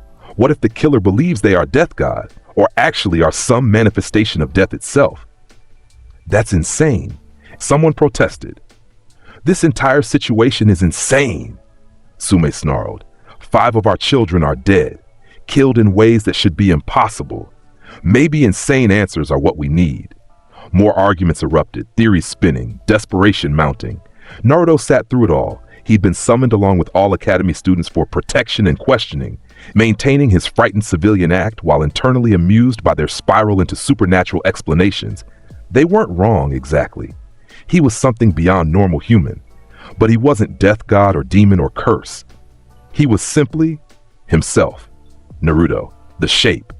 Evil incarnate wearing a 13-year-old skin, close enough to their theories, perhaps. We're evacuating all Academy students to secured location, Hiruzen announced. Protected by rotating Anbu teams, sealed behind barrier jutsu, isolated from the village until this crisis ends. Smart move. Futile, but smart. Consolidating potential victims in one location for easier protection. Of course, it also consolidated his targets in one location for easier hunting. Double-edged decision. Within hours, every academy student was moved to a reinforced bunker beneath the Hokage Tower. Barrier seals activated, guards posted, sensory ninja monitoring constantly. Theoretically, the safest location in the village, Naruto found himself crowded into a common room with dozens of terrified students.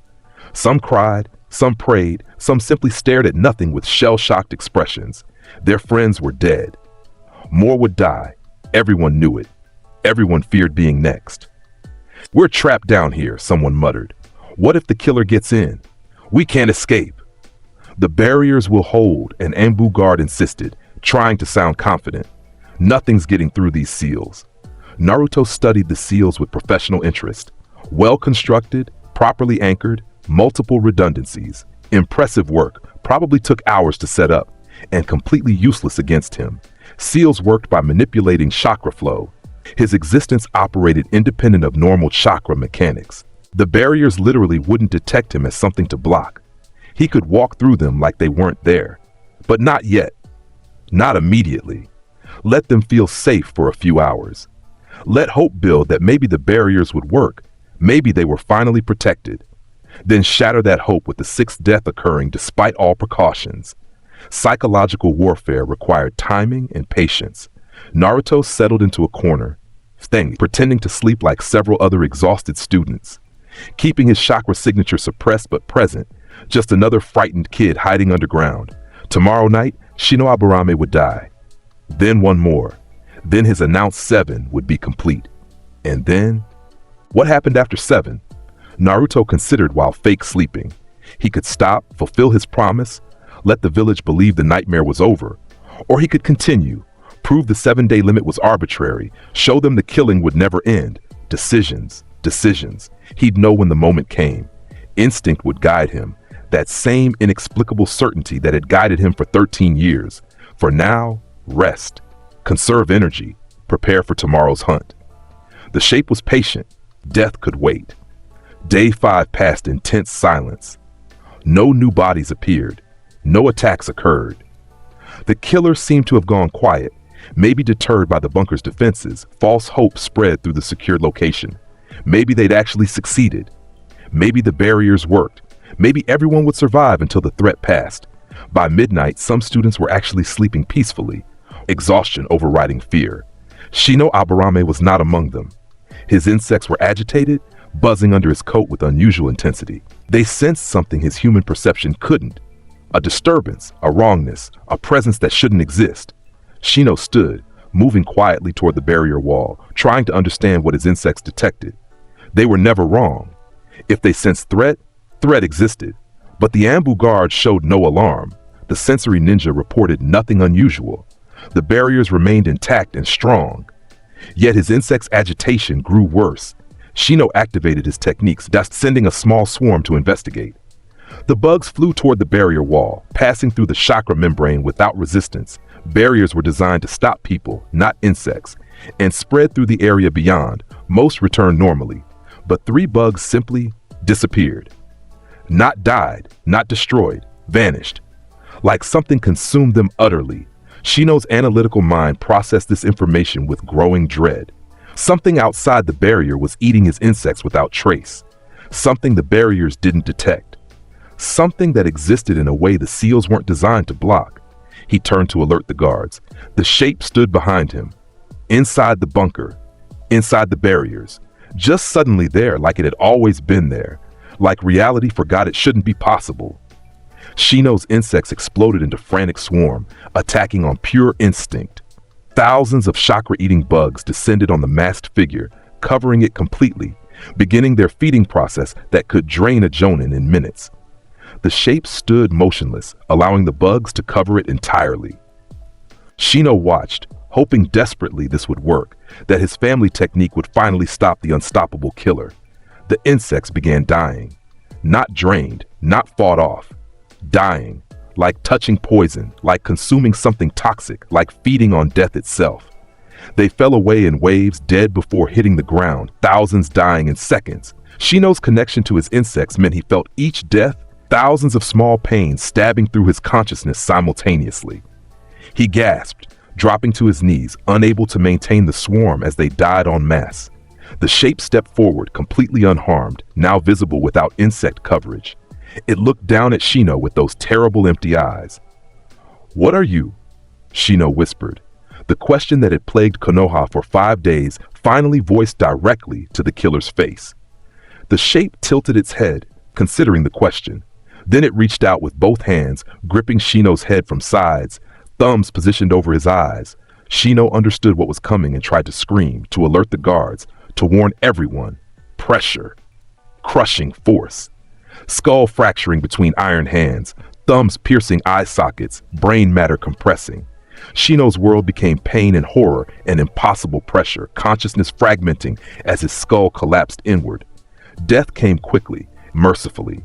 Shino Abarame's suffering ended within seconds, his body going limp between the killer's hands. Naruto held the corpse for his usual observation period, studying the crushed skull, the destroyed eyes, the way certain muscles had tensed before death. Different method again, cranial trauma versus strangulation versus neck snap versus kunai penetration. 6 variations, 6 deaths, 6 perfect kills. He lowered the body carefully, arranging it in sitting position against the wall. Positioned like Shino was meditating, peaceful despite the horror of his death. Then Naruto simply stood there, waiting, wondering how long before someone noticed. The bunker was crowded with students and guards, yet he'd killed one of them silently, invisibly, impossibly. How long until they realized? Not long, as it happened.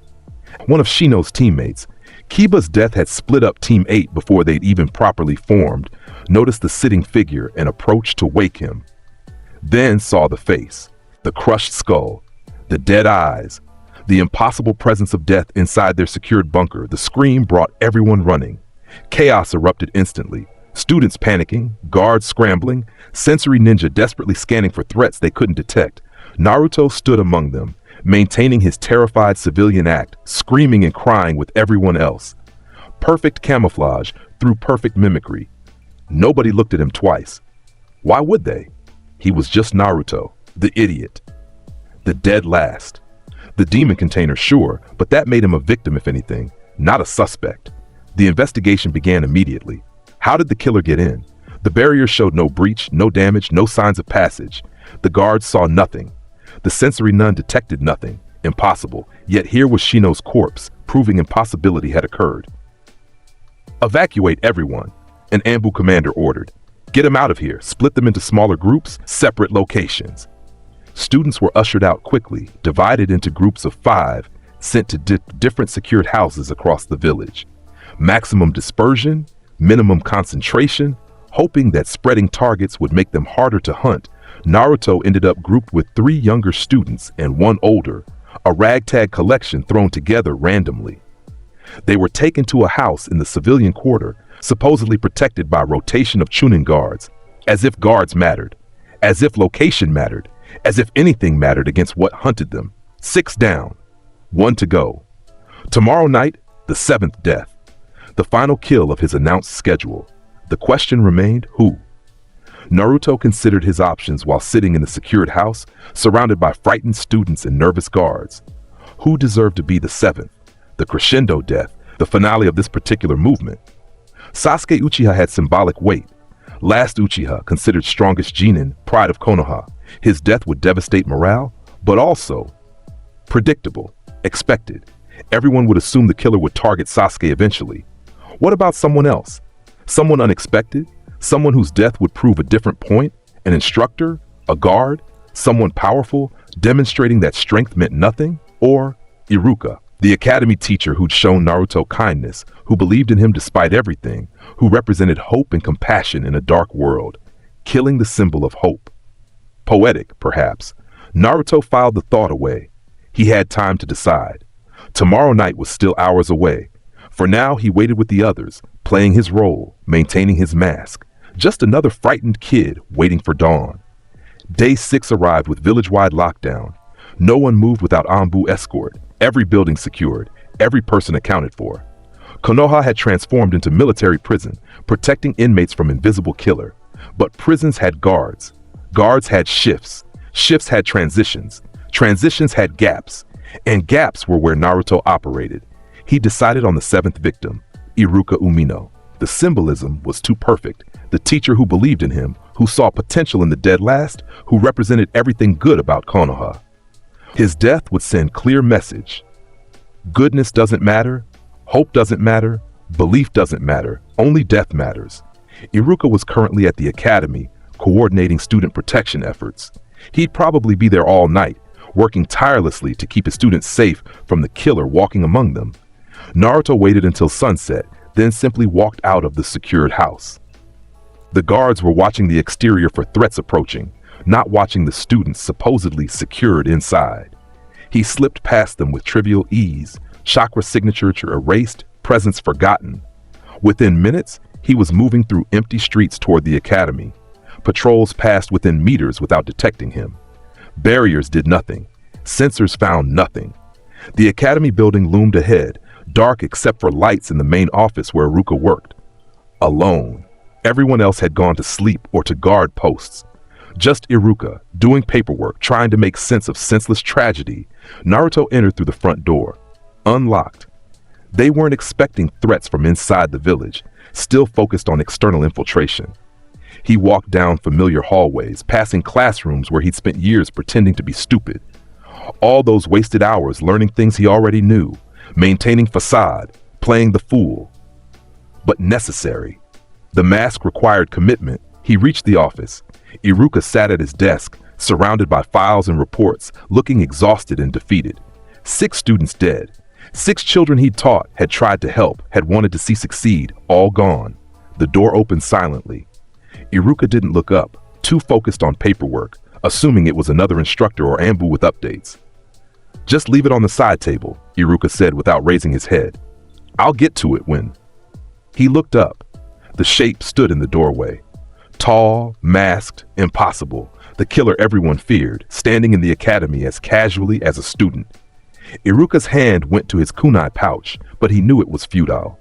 Knew from reports that weapons didn't work, jutsu didn't work, nothing worked against this thing. Still tried anyway.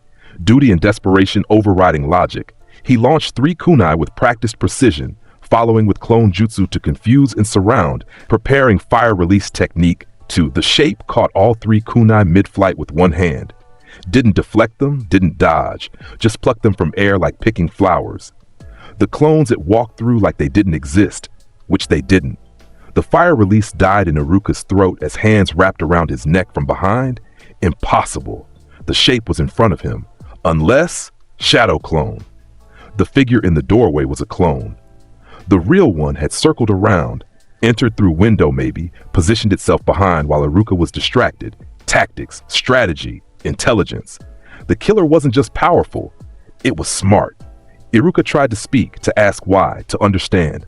Only strangled gasps emerged, his vision blurred as oxygen deprivation set in, consciousness fading despite desperate struggle. His last thought was of Naruto, the kid who needed protection most, the demon container everyone feared.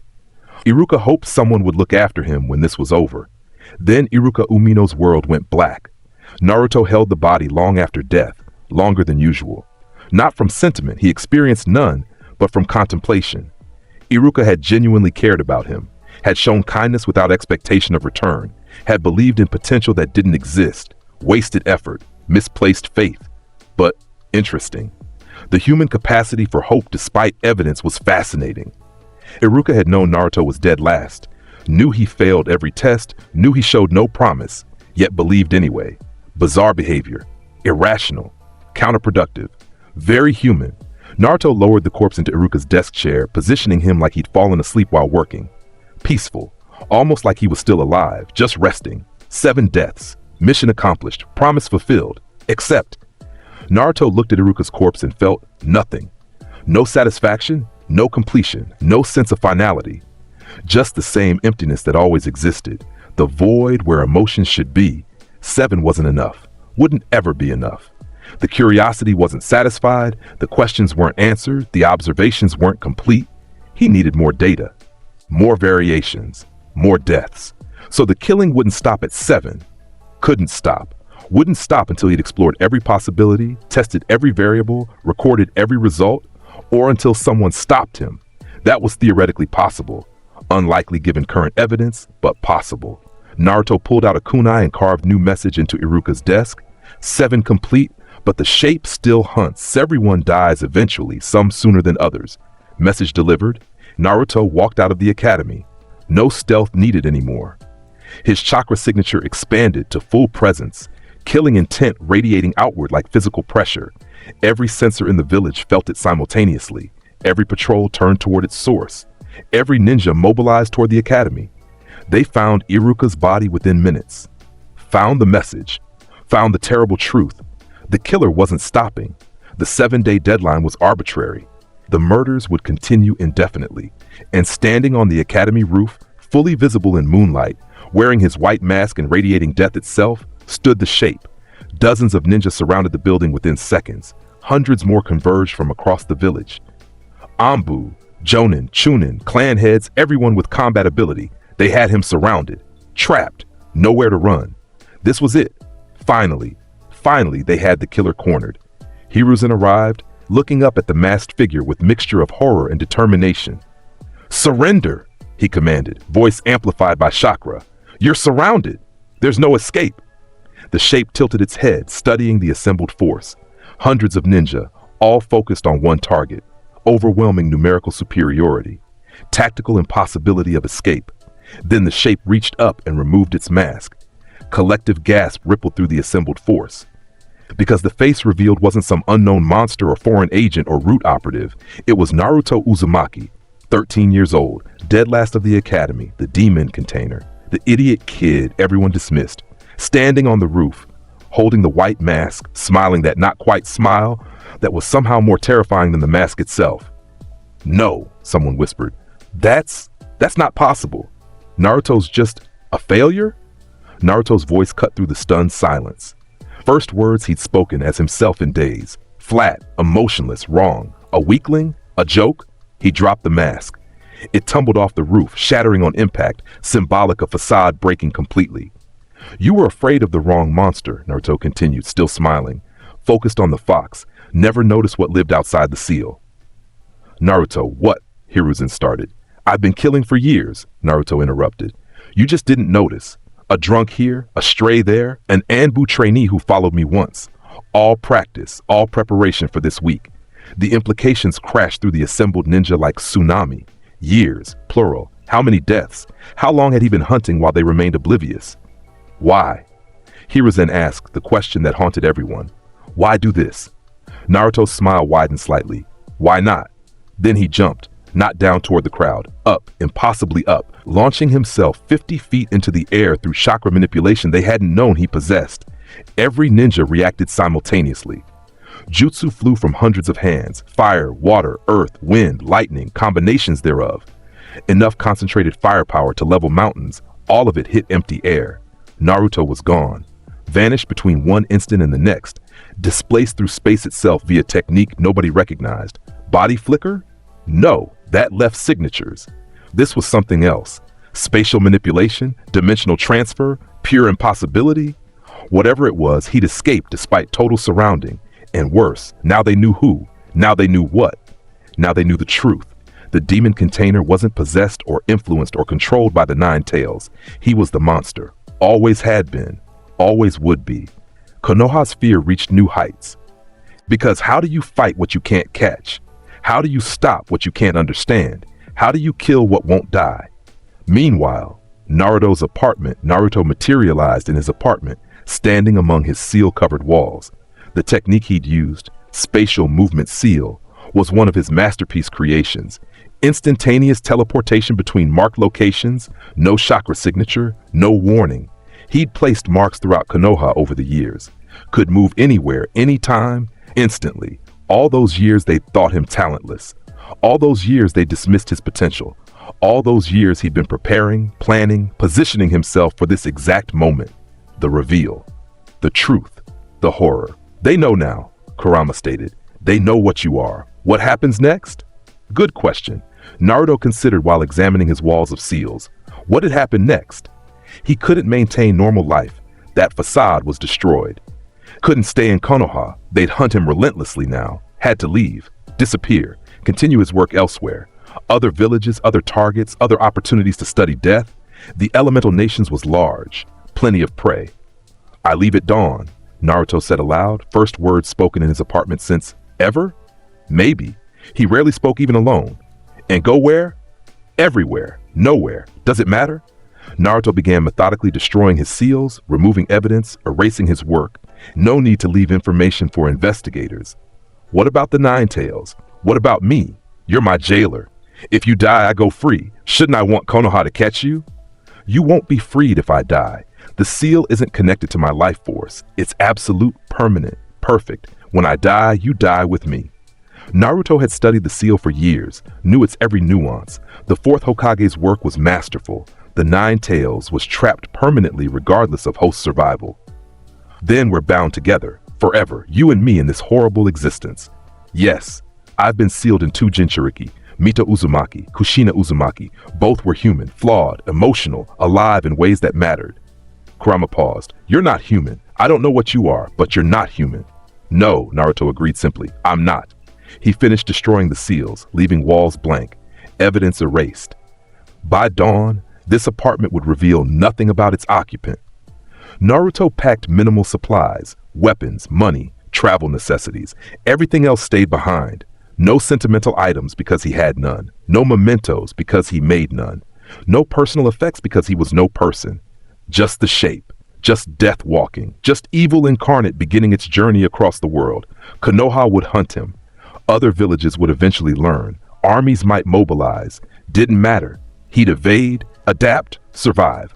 Continue his work regardless of opposition because he was patient, because he was inevitable, because he was the shape, Naruto said aloud, trying the title. It fit. Better than Naruto Uzumaki ever had. The shape, formless, adaptable, unstoppable. Yes, that was his true name, his identity, his nature. Dawn came slowly. Naruto waited by his window, watching Konoha wake to new nightmare, the village mobilizing, organizing, preparing for war against internal threat. Too late. He'd be gone before their plans formed. At precisely 6 a.m., Naruto placed his hand against his final seal, the master destruction formula that would erase every trace of his presence in this apartment. Activated it, felt the seals throughout the room beginning their cascade failure, then stepped to the window and jumped, down to street level, landing silently despite the 3-story drop. Walked toward the village gates with steady pace, not hurrying, not hiding.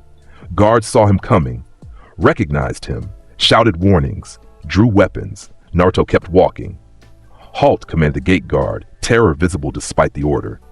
"Naruto Uzumaki, you're under arrest for..." Naruto walked past him.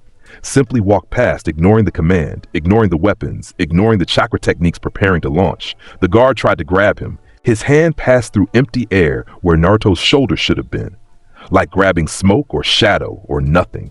Naruto existed in a way that defied normal interaction when he wanted.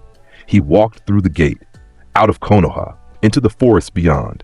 The guards watched helplessly, unable to comprehend what had just happened. Behind him, the village erupted into chaos. Alarms sounding, ninja mobilizing, pursuit teams forming. Naruto disappeared into the trees, chakra signature erasing itself, presence fading from reality. The hunt had ended in Konoha, but the hunt itself, that was just beginning. 7 villages in the elemental nations, hundreds of smaller settlements, thousands of targets, millions of potential victims, all prey, all temporary, all eventually his. The shape smiled, genuine this time, not the mask's imitation, and vanished into darkness. Konoha would warn the other villages, would spread the word about the killer in their midst, would try to prepare the world for what was coming. Futile. All futile. Because you can't prepare for inevitability, can't defend against death itself, can't stop what's already inside you, walking among you, waiting for the perfect moment. Naruto, no, the shape, moved through the forest with purpose, heading toward, somewhere, anywhere, everywhere. The world was large, but not large enough. Eventually, he'd visit every corner and test every defense, hunt every prey. Not today, not this year, maybe not this decade, but eventually, because the shape was patient and death could wait. To be continued in part 2. Epilogue. The village mourns. Konoha gathered for a mass funeral 3 days later. 7 coffins representing 7 dead students. Sakura Haruno, Kiba Inuzuka, Hinata Hyuga, Ino Yamanaka, Shikamaru Nara, Choji Akimichi, Shino Aburame. Wait, Shikamaru Nara? Yes. Found dead in his room the morning after Naruto's escape. Strangled like the others, arranged peacefully, killed sometime during the chaos of the reveal. 8th victim, not 7th. The shape had lied about the number, or changed his mind, or simply killed because he could. Point was, 8 dead.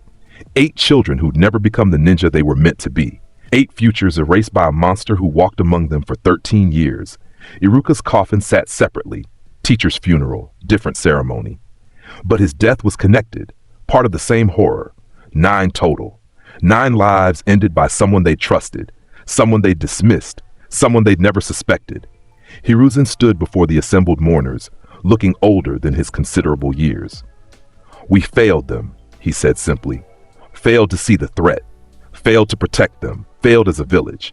No one argued. The guilt was universal. They'd all missed the signs, all dismissed the possibility, all been blind to the monster wearing the dead last's mask. "But we will not fail their memory," Hiruzen continued. "Naruto Uzumaki, the shape, will be hunted to the ends of the elemental nations. Every village has been warned, every border watched, every—" "He's already gone," Sume interrupted bitterly. "Vanished like smoke. Could be anywhere by now. Then we search everywhere, however long it takes." Noble words, futile in practice. The shape had demonstrated abilities beyond normal countermeasures. Hunting him would be like hunting wind. You knew it existed, could feel its effects, but catching it? Impossible. The funeral concluded with traditional ceremonies. Bodies burned, traditional in Konoha, ashes scattered, memories preserved. Families grieved, friends mourned. The village collectively processed trauma that would scar generations. Meanwhile, in the Hokage's office, emergency planning continued. "We need to understand what he is," Danzo insisted. "Not who, what. His abilities defy explanation. Spatial manipulation, chakra erasure, imperviousness to technique, supernatural strength, and durability. How? The 9 tails? Someone suggested. The 9 tails is sealed. Has been for 13 years. This isn't its power. This is something else entirely. Bloodline? Uzumaki clan had sealing expertise and longevity, not this. And he's half Namikaze anyway. Nothing in either lineage explains this. Then what? Silence. Because no one knew. No one had answers. They discovered the who, but the what remained mystery. In the years to come, theories would proliferate. Demon possession, curse, bloodline mutation, experimental jutsu gone wrong, reincarnation of ancient evil, manifestation of death itself. None were entirely wrong. None were entirely right. The truth was simpler and more horrible. Naruto Uzumaki was born wrong. Born as something that shouldn't exist. Born as evil incarnate wrapped in human shape. No explanation, no cause, no reason. Just was.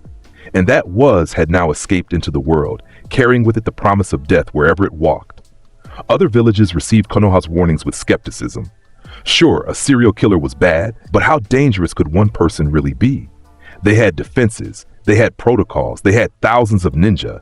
They'd learn, eventually.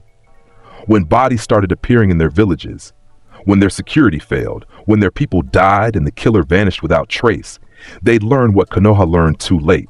The shape didn't follow their rules, didn't acknowledge their strength, didn't care about their numbers.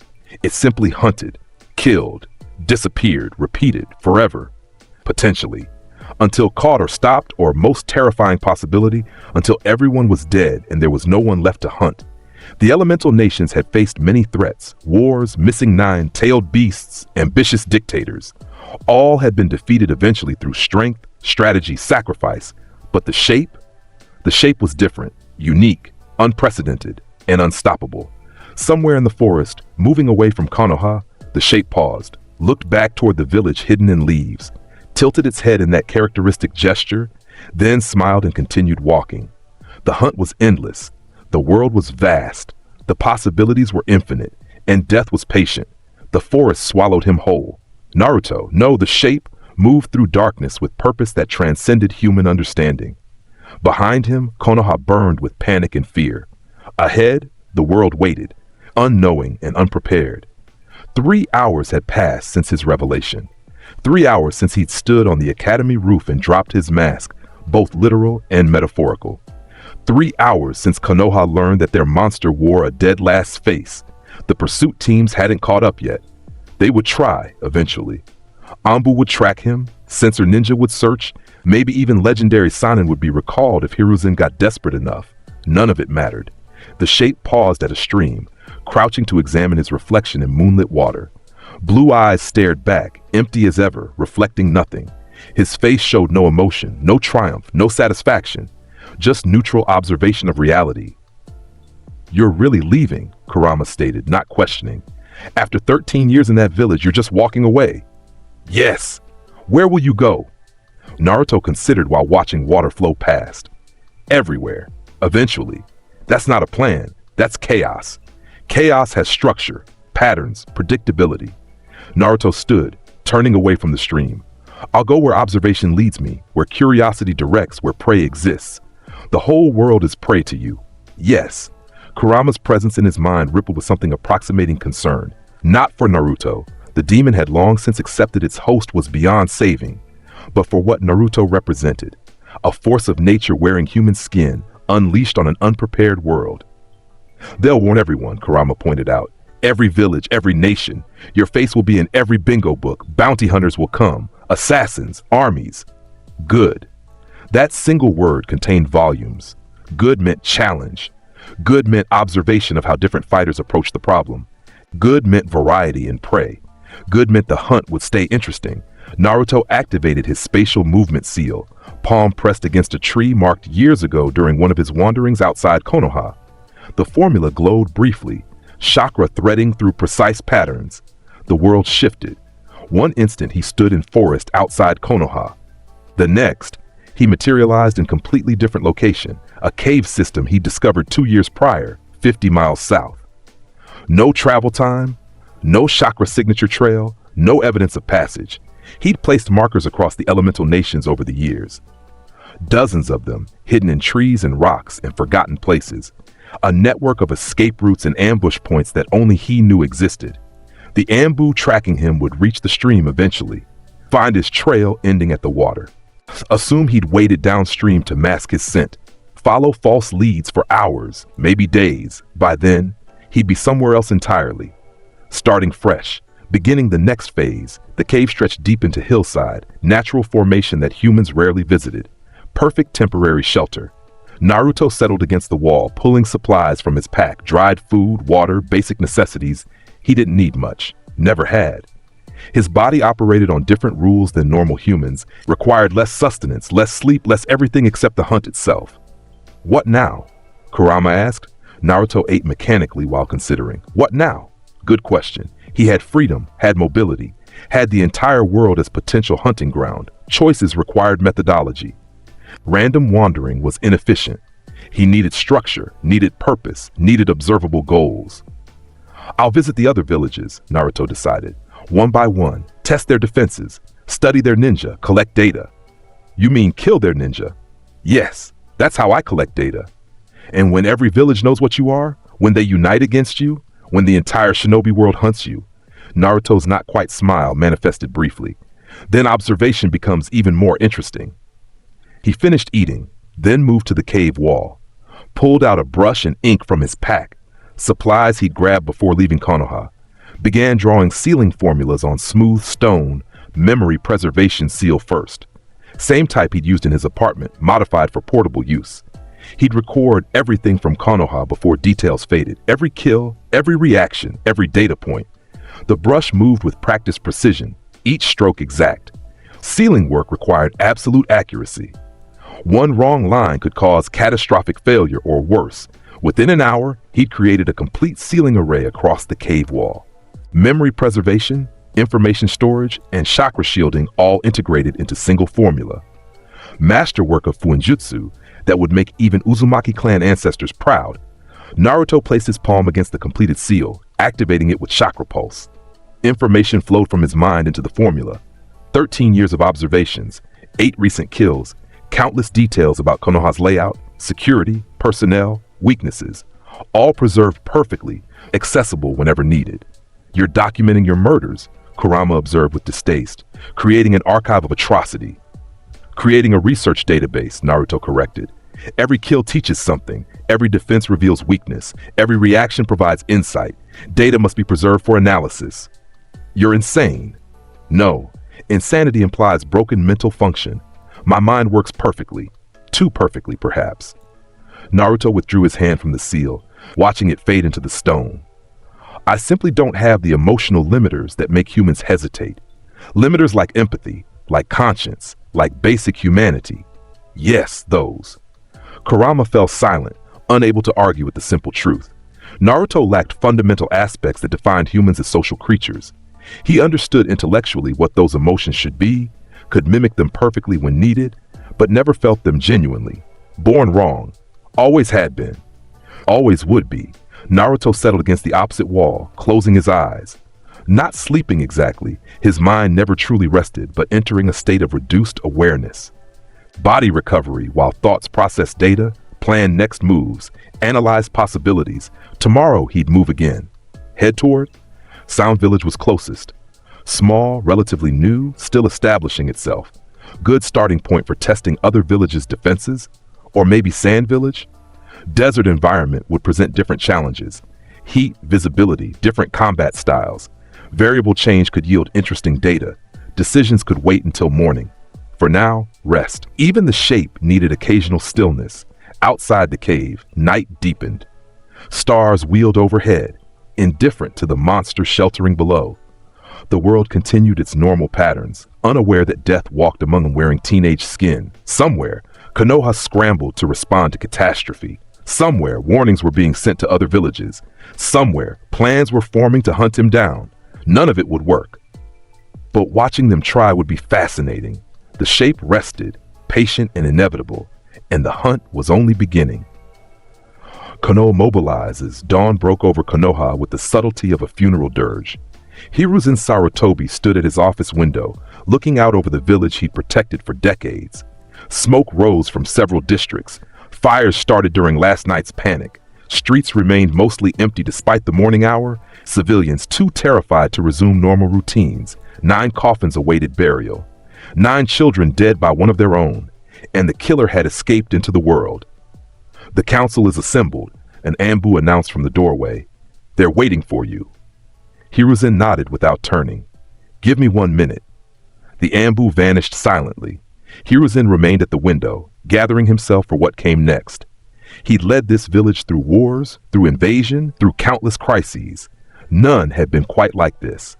A 13-year-old boy had murdered 9 people in less than a week, had demonstrated abilities that defied explanation, had revealed himself dramatically and escaped despite total surrounding, and now threatened the entire shinobi world. How did one even begin addressing that? Hiruzen turned from the window, straightening his robes. Time to find out. The council chamber was packed beyond normal capacity. Every clan head, every jonin commander, every Anbu captain, every department head, all squeezed into a space meant for half their number, everyone wanting to be present for this critical meeting. Hiruzen entered to immediate silence. Every eye turned toward him, looking for answers, for leadership, for something to make sense of senseless horror. We've confirmed his escape, Hiruzen began without preamble. Tracking teams lost his trail 3 miles outside the village. He used some form of spatial displacement technique we haven't identified. Could be anywhere by now. How is that possible? Sume Inuzuka demanded. He's 13. Academy records show him as talentless, failing every exam. How does the dead last have spatial manipulation techniques? Academy records were wrong, Shikaku Nara stated flatly. Obviously, everything we thought we knew about Naruto Uzumaki was facade, carefully maintained deception that fooled everyone for 13 years. Not everyone, Danzo interjected. All heads turned toward him. Root has suspected anomalies in Uzumaki's behavior for years, inconsistencies that didn't match his supposed skill level. And you never reported this? Hiyashi Hyuga's voice dripped ice. Suspicions aren't facts, and before you ask, no, Root didn't train him, didn't recruit him, didn't influence him. Whatever he is, he became it independently. What he is, Inoichi spoke up, is a serial killer with supernatural abilities. We need to focus on warning other villages and coordinating a hunt. We've already sent warnings, Hiruzen confirmed. Messengers departed at dawn to every major village.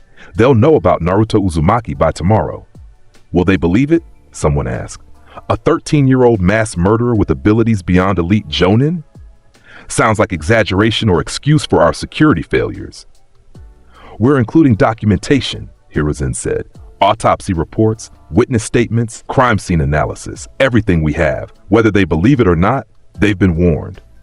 We need to discuss the Nine Tails, Danzo stated. Everyone tensed at the mention. Uzumaki is the Jinchuriki. If he's compromised, if he's working with the demon somehow, the Nine Tails is sealed, Hiruzen interrupted firmly. The fourth Hokage seal is absolute. What Naruto did wasn't demon influence. How can you be certain?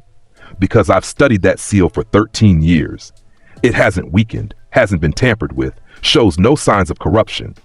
The Nine Tails is contained. What we're dealing with is entirely Naruto himself.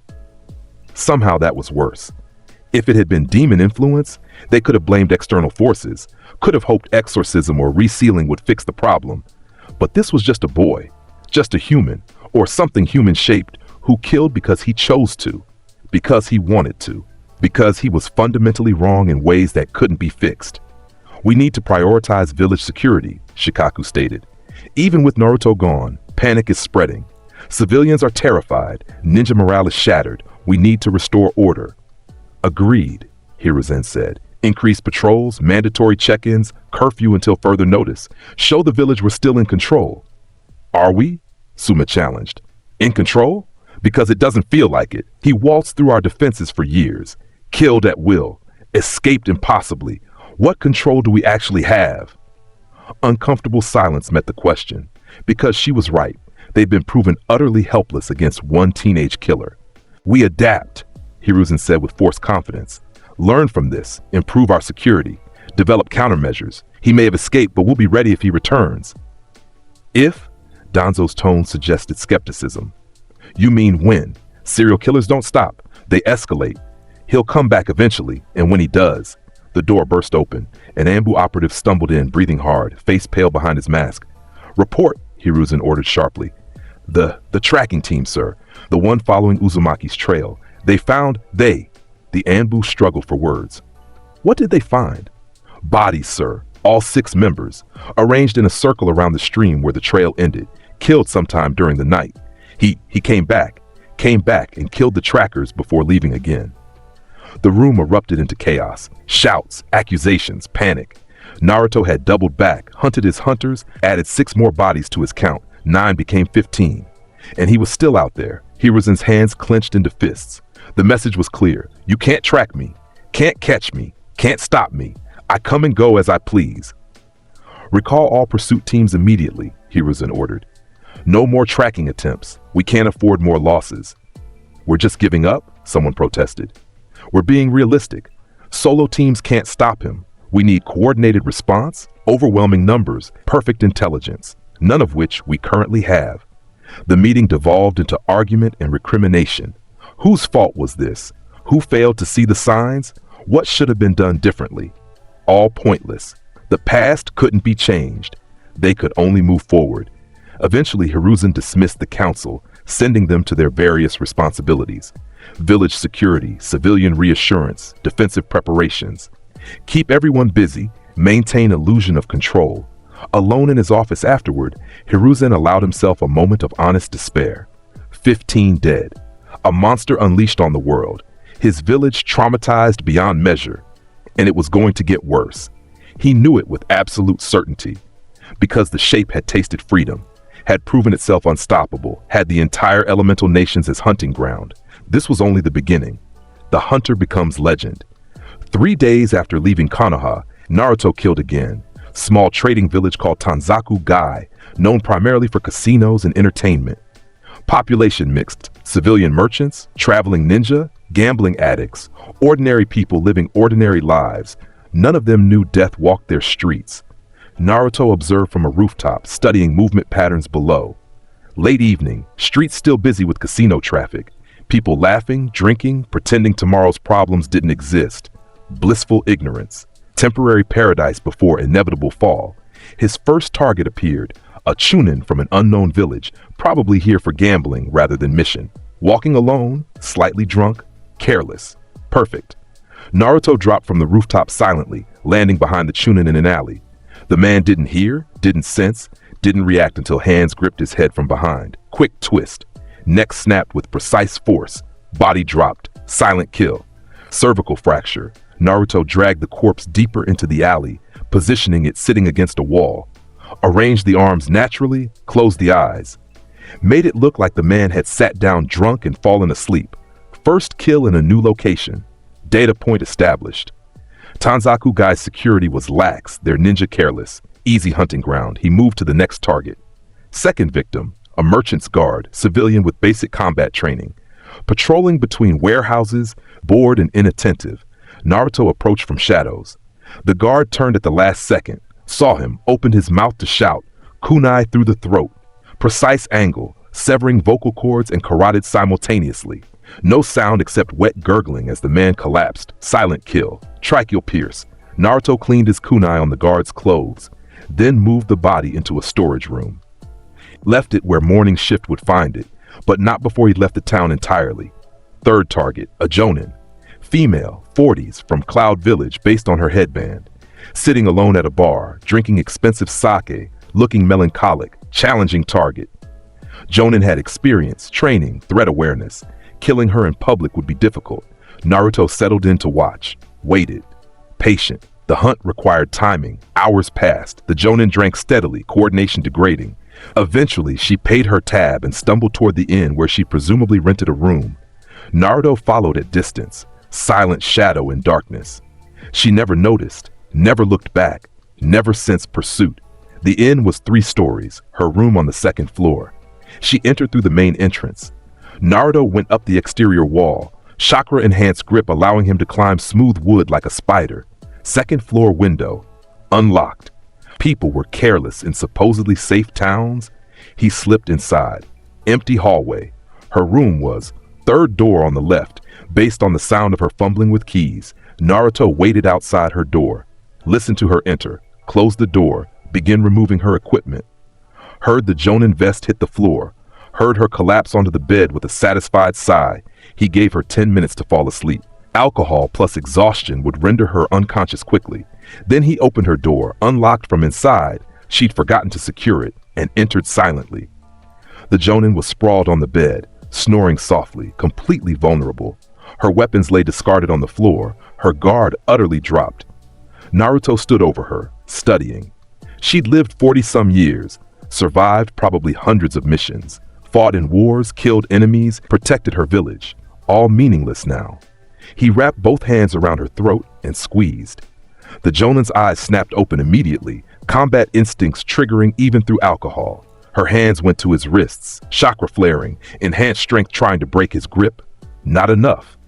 His hands were iron, his strength supernatural. She thrashed, tried to scream, managed only strangled gasps. Naruto maintained steady pressure, watching her face. Watched awareness dawn. She was going to die. Watched desperation peak. Watched the light fade from her eyes. 30 seconds. That's how long it took for an experienced jonin to die once he committed to killing her. Silent kill. Sustained strangulation. He released the corpse, arranging it peacefully on the bed. Made it look like natural death. Heart attack, maybe. They'd figure out the truth eventually, but by then he'd be gone. 3 kills in one night. Different methods, different victim types, all executed perfectly. Naruto left through the window, scaling down to street level. Tanzaku Gai continued its evening revelries, unaware death had visited. They'd discover the bodies tomorrow. Panic would spread, but he'd be miles away. Outside town, he activated another spatial movement seal. The world shifted. When reality stabilized, he stood in different forest entirely, 20 miles north. He pulled out a journal from his pack, new addition to his supplies for recording observations in real time rather than just storing them in memory seals later. Tanzaku Gai, security minimal. Ninja careless, civilians oblivious. Easy hunting. Victim types tested. Chunin, drunk, civilian guard alert, jonin, experienced but impaired. Results, all kills successful. No witnesses, no alarms, no complications. Conclusion, smaller settlements present minimal challenge. Larger villages will require different approach. He closed the journal, stowing it carefully. 3 more data points collected. Pattern emerging. Humans were vulnerable when they felt safe. Security correlated inversely with perceived threat level. Useful information for planning future hunts. You're building a systematic approach, Kurama observed. Testing different targets in different locations. collecting data like a researcher. Yes, most serial killers kill from compulsion, from emotion, from psychological need. You kill from curiosity? Curiosity is accurate. Compulsion implies lack of control. I'm entirely in control. That's worse somehow. Naruto didn't disagree. Compulsive killers could theoretically be cured, treated, reformed. But someone who killed purely from detached curiosity, who approached murder as scientific research? No cure for that. No treatment. No reform. Just endless hunting until someone stopped him or until everyone was dead. Naruto settled against a tree, closing his eyes. Rest period. Tomorrow he'd move again, select a new target, continue his research. The elemental nations was large. So many villages, so many ninja, so many potential data points. And he had all the time in the world. Warning spreads. The messenger from Konoha arrived at Sunagakure just after dawn on the fourth day.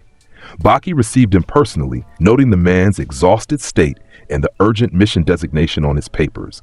Whatever news Konoha sent required immediate attention. The Kazakaji will see you within the hour, Baki informed the messenger. Rest while you can. No time, the messenger gasped. The message can't wait, people are dying. That got Baki's immediate attention. Explain. We have a rogue ninja, extremely dangerous, killed 15 people in Konoha before escaping. He could be heading anywhere, including here. Baki's expression darkened. 15 kills meant serial killer, not standard missing 9. Who is this ninja? Naruto Uzumaki, 13 years old, appears harmless but possesses abilities far beyond his appearance. Spatial manipulation, supernatural durability, expert assassination skills. Wait, Baki held up a hand. You're saying a 13-year-old academy student killed 15 people and escaped Konoha? Yes, I know it sounds impossible, but it sounds like excuse making, like covering up a security failure by blaming a child. The messenger's expression showed frustration. I have documentation, autopsy reports, witness statements, crime scene analysis. Please just read them before dismissing this. Baki accepted the scroll tube, already skeptical. Konoha blaming a teenage Jinchuriki for murders that were probably committed by root or enemy infiltrators. Typical political maneuvering, but protocol demanded he review the evidence. An hour later, Baki stood in the Kazakaji's office with the scroll contents spread across the desk. His skepticism had died during reading, replaced by growing horror. This can't be real, he stated, but his voice held uncertainty. The fourth Kazakaji, father of Gaara, leader of Sunagakure, studied the documents with analytical precision. The evidence is extensive. Medical examiner reports from multiple autopsies, witness testimonies from Jonin and Anbu, crime scene analysis showing impossible stealth. Either Konoha fabricated an enormous conspiracy, or this is genuine. A 13-year-old, Baki repeated, still struggling with the concept. How? Unknown. The report suggests he's been hiding his abilities for years, pretending incompetence while secretly mastering advanced techniques. The Kazakaji's eyes narrowed. And he's a Jinchuriki, the Nine Tails container. You think the demon is influencing him? Konoha claims not. They insist the seal is intact, and this is purely the boy's own actions. The Kazakage leaned back, considering. If true, that's actually worse than demon influence. How so? Demon influence can be exorcised. Seals can be reinforced. But a human who chooses to be a monster? That's incurable. Baki couldn't argue. The documents painted a picture of cold, calculated evil. A teenager who killed methodically, artistically, perfectly, who studied death like a science and felt no remorse whatsoever. What do we do? Baki asked. Increase security. Distribute the description to all teams. Issue kill-on-sight orders if he's spotted in our territory. The Kazakaji's tone hardened. And hope he chooses a different target. Should we warn our ninja in the field? If he's targeting other villages. Send word to all active teams. Anyone matching this description should be avoided and reported immediately, not engaged. Based on these reports, even Jonin teams would struggle against him. Baki nodded, gathering the documents. I'll handle the distribution personally. As he left, he couldn't shake the feeling that those papers didn't capture the full horror. Reading about kills was different from witnessing them. The clinical language of autopsy reports couldn't convey the terror victims must have felt. A 13-year-old boy with dead blue eyes and supernatural abilities, walking among them undetected for years, killing at will, escaping impossibly. What kind of monster wore a child's face? Baki didn't want to find out. Similar scenes played out across the elemental nations over the following days. Kumogakure received the warning with aggressive skepticism. The fourth Raikage read the reports and immediately assumed Konoha was trying to deflect blame for their security failures. They let a teenage Jinchuriki murder 15 people? He bellowed. And now they're claiming he has abilities beyond Anbu? This is political theater. The documentation is extensive, Mabui pointed out carefully. Documentation can be fabricated. Konoha embarrassed themselves, and now they're creating an external threat to justify their incompetence. Despite his skepticism, the Raikage did increase village security, not because he believed the threat, but because the political situation might destabilize. Other villages might exploit Konoha's weakness. Kumogakure's ninja received the warning with similar doubt. A 13-year-old serial killer? Please. Probably just a scared kid who got lucky and ran. If he came to Lightning Country, they'd capture him easily. Kirigakure's response was different. The Mizukage read the reports with cold interest. Their village had experienced horrors during the Bloody Mist era. They understood that monsters could wear human faces, that age meant nothing, that the most dangerous enemies were often the least expected. Distribute this to all 109 teams, the Mizukage ordered. Include kill-on-sight authorization. If this child enters water country, he dies. Should we send hunters to actively track him? Someone asked. No, let other villages waste resources on that. We focus on defense. If he comes here, we'll be ready. Kirigakure's ninja took the warning seriously. They'd seen too much horror to dismiss anything as impossible. Iwagakure responded with cautious preparation. The Tsuchikage analyzed the reports thoroughly, noting details others might miss. The killing methods showed tactical intelligence. The escape demonstrated spatial awareness. The overall pattern suggested military-grade training despite the killer's age. This could be a weapon, Onoki mused. A child assassin developed by Konoha as Black Ops asset who went rogue. The reports claim he acted independently, his aide noted. Reports claim many things. Truth is often different. Onoki's expression hardened. Regardless of origin, he's a threat. Increase border patrols, station sensors at all major routes. If he enters Earth Country, I want immediate notification. Iwagakure's preparations were systematic and thorough. They didn't underestimate the threat, but they also didn't panic. If Naruto Uzumaki came to their territory, they'd handle it. Minor villages received warnings through various channels. Some took them seriously. Others dismissed them as exaggeration. Trading posts passed along the information as gossip. Did you hear about Konoha? They got a serial killer running around. 13 years old, can you believe it? Travelers spread the story with embellishments. I heard he killed 30 people, maybe 40, and he can't be killed. Sword through the heart didn't stop him. The legend grew with each retelling. Facts mixed with fiction. Truth blurred with myth. Within a week, every ninja village and most civilian settlements had heard some version of the story. A teenage mass murderer from Konoha. Abilities beyond normal shinobi. Escaped impossibly. Currently at large. Most people didn't believe it completely. How could they? The story sounded too outlandish, too dramatic, too horror story to be real. But those who'd seen the official documentation, who'd read the actual reports, who'd witnessed the evidence, they knew better, and they were afraid. The shape expands territory 6 days after leaving Konoha. Naruto stood on the border of Fire Country and Rain Country. Rain fell steadily. It always rained in Rain Country, hence the name. Heavy drops that reduced visibility created constant noise, masked movement, perfect hunting conditions. Naruto crossed the border without ceremony. No checkpoint guards here, no official crossing point. Just forest giving way to more forest, rainfall increasing with each step. A Megakure lay ahead somewhere. Hidden Rain Village, perpetually shrouded in precipitation and mystery. Currently led by Hanzo the Salamander, legendary ninja who'd given the Sanin their title. Interesting target for research. Larger village, experienced leadership, unique environmental factors, but not his immediate destination. Naruto intended to start smaller, test Rain Country's peripheral defenses before tackling the central village. He moved through the rain with steady pace, water streaming off his clothes and hair.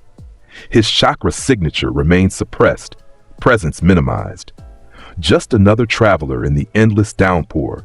3 hours of walking brought him to a small settlement, barely deserving the term village, just a collection of buildings around a crossroads.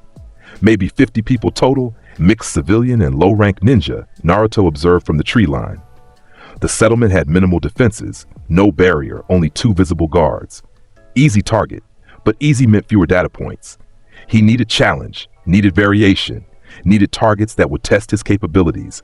One of the guards interested him, Jonin level based on chakra signature, experienced based on posture. Standing under an awning, staying dry while watching the road, Naruto studied the guard's patrol pattern. 15-minute circuits, checking different buildings, returning to the awning. Routine and predictable. 3rd circuit, Naruto moved. The guard walked between buildings, temporarily isolated from his partner. Naruto manifested behind him using Shadow Manifest, his presence appearing from literally nowhere. The guard sensed wrongness and spun, hand going to kunai. Too slow. Naruto's hand shot out, gripping the guard's throat, lifting him off his feet with supernatural strength. The guard thrashed, tried to activate jutsu, failed as his windpipe crushed. Naruto studied the guard's face while he died. Watched recognition dawn. This wasn't normal attack, wasn't standard threat. Watched terror replace professionalism. Watched life fade. Silent kill. Lifted strangulation. He lowered the corpse gently, arranging it against the building wall. Made it look like the guard had stopped to rest and died of natural causes. Heart attack, maybe. Discovery would happen, but not immediately. Not until the other guard noticed his partner's absence. Naruto moved to the next target. Second guard was younger, less experienced, Chunin level at best. Standing at the main intersection, looking bored and miserable in the rain, direct approach. Naruto simply walked up to him. No stealth, no deception. The guard noticed movement and turned. Halt. State your business in. The words died as he really looked at Naruto. Saw the dead blue eyes. Saw the wrongness. The guard started. Naruto's hand moved faster than the guard could react. Kunai flashing. The blade entered under the guard's chin, angled upward through soft palate and into brain. Instant death. No sound except the body hitting the ground. Silent kill. Upward brain pierce. Naruto cleaned his kunai and moved on. 2 guards down. The settlement was essentially undefended now. He could kill everyone. Slaughter the entire population in minutes. Easy work, minimal risk. But that wouldn't serve his purpose. Mass killing created investigation, drew attention, complicated future operations. Better to be selective, to kill targets that provided useful data while minimizing overall alarm. He selected 3 more victims methodically. A traveling merchant, civilian testing non-combatant kill. A genin, low-level ninja, establishing baseline difficulty. An injured jonin recovering in the settlement's clinic, high-value target despite reduced capability. Each kill executed perfectly. Each body arranged to delay discovery. Each death adding to his research database. 5 kills total in the settlement. Then Naruto left, disappearing into the rain before anyone noticed the bodies. He traveled another 4 hours before stopping to rest in an abandoned building. Pulled out his journal, recording observations while details remained fresh. Rain country, constant precipitation reduces visibility, masks sound. Advantageous for stealth operations. Settlement defenses, minimal. Guards complacent, no backup protocols. Victim responses, slower reaction times and poor weather. Rain creates false sense of security. Conclusion. Environmental factors significantly impact hunt dynamics. He closed the journal, storing it carefully. Tomorrow, he'd move toward Omegakure proper, test their defenses, maybe kill someone important. You're escalating faster than in Konoha, Kurama observed. 5 kills in one night, multiple locations, moving quickly. Konoha required stealth and patience, building trust, maintaining facade, waiting for proper timing. Naruto's tone remained flat. No such requirements now. I can kill openly, move freely, act without pretense. You're not worried about being caught? Caught by whom? I've demonstrated superiority over Konoha's best ninja. Other villages are less prepared. Their warnings came from Konoha. They'll be skeptical, dismissive, slow to respond. Until you prove Konoha right by killing their people too. Yes, then they'll believe, then they'll panic, then the real hunt begins. Kurama's presence shifted uneasily. You're trying to start a war, not between villages, between yourself and the entire shinobi world. Naruto considered this. War implies conflict between comparable forces. What I'm doing is more like extermination, systematic removal of interesting specimens from a population. That's genocide. No, genocide targets specific groups. I target everyone equally, no discrimination by village, clan, age, or gender. Pure meritocracy based solely on whether someone provides useful research data. That's worse than genocide. Yes, Naruto agreed simply. It is. Outside, rain continued falling. The settlement he just visited would discover the bodies soon. Panic would spread. Reports would be filed. Eventually, someone would connect these deaths to the Konoha warnings. But by then, Naruto would be elsewhere, killing others, adding to the pattern. The legend of the shape was growing. Soon it would spread across the entire elemental nations, and fear would spread with it. Amegakura awakened. Shanzo the salamander received the news from the border settlement with cold displeasure. 5 dead in one night, his aide reported. 2 guards, 1 merchant, 1 genin, 1 jonin, all killed with different methods. No witnesses, no evidence of the killer's identity. Timing? Hanzo asked, shortly after Konoha's warning about the rogue ninja reached our borders. Coincidence? Unknown. The description matches. Teenage boy, approximately 13 years old, blonde hair, blue eyes. One witness saw someone matching that description in the area before the guards died. Hanzo's eyes narrowed behind his respirator. He'd initially dismissed Konoha's warning as political theater, exaggeration of a minor incident. But 5 trained ninja dead in his territory changed the equation. Mobilize hunter teams, Hanzo ordered. I want this child found and brought to me. Alive if possible, dead if necessary. Sir, if Konoha's reports are accurate, he's extremely dangerous. Should we send Jonin-level teams? Send 3 teams. Mixed composition, trackers, combat specialists, sensors, and authorized lethal force. If this child is as dangerous as claimed, we don't risk capture attempts. The aide bowed and departed. Hanzo remained in his office studying the map of Rain Country. 5 deaths in a border settlement, moving toward the village center, toward Amegakure itself, bold, foolish, and concerning. If the reports were accurate, if this child really had killed 15 people in Konoha and escaped undetected, then his appearance in Rain Country wasn't coincidence. It was deliberate. Testing defenses, evaluating threats, hunting. Hanzo had fought countless enemies over his long career, had survived wars, assassinations, betrayals, had built Amegakure into a force respected and feared across the elemental nations. One teenage killer wouldn't change that. But underestimating enemies led to death. Hanzo hadn't survived this long by being careless. Increase village security, he told his remaining aide. Full lockdown protocols. No one enters or leaves without authorization. Barrier teams on constant rotation. Ambu doubled. I want reports every hour. Sir, that level of security is usually reserved for wartime. We are at war. We just don't know it yet. The aide paled but moved to implement the orders. Hanzo stood, walking to his window. Rain streaked down the glass. It always rained here, constant deluge that matched the village's perpetual gloom. Somewhere out there, a teenage boy with dead eyes walked through that rain. Killing, hunting, approaching. Let him come. Amegakure would be ready. And if Konoha's warnings were accurate, if this child really was an unstoppable monster, well, Hanzo hadn't earned the title Salamander by running from monsters. He'd killed plenty in his time. One more wouldn't make a difference. The first hunter team found Naruto's trail 3 hours later. 4 ninja, 2 trackers, 1 combat specialist, 1 medical ninja for support. Experienced team, carefully selected, properly equipped. They located tracks near the settlement, identified residual chakra signatures, followed the trail into the forest. Standard procedure, executed perfectly, which meant they were already dead. They just didn't know it yet. Naruto watched them from his position in a tree 50 meters ahead. He'd left the trail deliberately, made it obvious, led them exactly where he wanted them. Classic ambush setup, and they were walking straight into it. The team advanced cautiously, spreading out to cover more ground while maintaining visual contact. Professional tactics, good coordination wouldn't help. Naruto waited until they passed beneath his tree, activated Shadow Clone Jutsu silently, creating 3 duplicates. The clones dropped simultaneously onto 3 of the hunters while Naruto targeted the 4th. The attack was surgical. 4 ninja, 4 targets, 4 simultaneous kills. Clone 1 landed on the medical ninja, kunai driving through the base of her skull into her brainstem. Instant death. No time to scream. Clone 2 tackled the combat specialist, hand gripping his throat, crushing his windpipe while twisting his head past breaking point. Neck snapped with audible crack. Clone 3 dropped onto the first tracker, Tanto blade sliding between ribs into heart. The tracker had time to gasp before life drained away.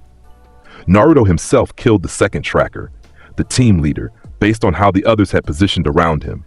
Landed behind the man, wrapped wire around his throat, pulled tight. The tracker thrashed, tried to activate jutsu, failed as oxygen deprivation and arterial compression rendered him unconscious. Naruto held the wire until life ceased completely, silent kill, wire garrote execution. 12 seconds. That's how long it took to eliminate the entire team. Naruto dispelled his clones, absorbing their memories. Different perspectives on the same event, confirming effectiveness of the simultaneous attack strategy. He examined the bodies methodically. All ninja from a megakure based on their headbands. All experienced based on their equipment and chakra signatures. All dead before they'd realized they were being hunted. Data collected. Hunter teams vulnerable to ambush. Coordination doesn't help against simultaneous multi-angle attack. Experience means nothing when opponents don't know they're in combat until it's too late. Naruto arranged the bodies in a row, all facing the direction of a megakure. Message clear. I'm coming for your village next. Then he continued toward the capital, leaving the corpses for the next team to find. The second hunter team found the first team's bodies 2 hours later. Their sensor ninja detected the death immediately. 4 chakra signatures extinguished. No residual combat chakra. Clean kills. The team approached cautiously, weapons ready, expecting ambush. They found 4 corpses arranged perfectly. No signs of struggle. No defensive wounds. No evidence of prolonged combat. Just 4 dead ninja who'd been killed efficiently and arranged like art. Call it in, the team leader ordered, voice tight with suppressed fear. And we pull back. Now. Sir, our mission is to track. Mission parameters just changed. We're not tracking prey. We're being hunted. The sensor ninja activated his communication device, reporting the deaths. The response came within seconds. Hold position. Reinforcements en route. Do not engage if you spot the target. The team took defensive positions, watching every shadow, every movement. Rain continued falling, reducing visibility to barely 30 meters. Time stretched. Minutes felt like hours. Every sound became potential threat. Then their sensor gasped. Chakra signature. Directly above. Naruto dropped from the sky like a meteor. He'd been hovering using chakra manipulation, floating silently above them, waiting for them to relax their guard for just one instant. That instant arrived. Their attention focused on the ground-level perimeter. Nobody thought to check directly overhead. Fatal mistake. Naruto crashed into their defensive circle with devastating impact. His landing alone shattered bones. The sensor ninja died instantly from the kinetic force, body crushed. The remaining 3 scattered, forming new perimeter, launching attacks. Fire jutsu from the left, water jutsu from the right, lightning jutsu from behind. Coordinated elemental assault designed to overwhelm, Naruto activated the Shape Unbound, his ultimate defensive technique.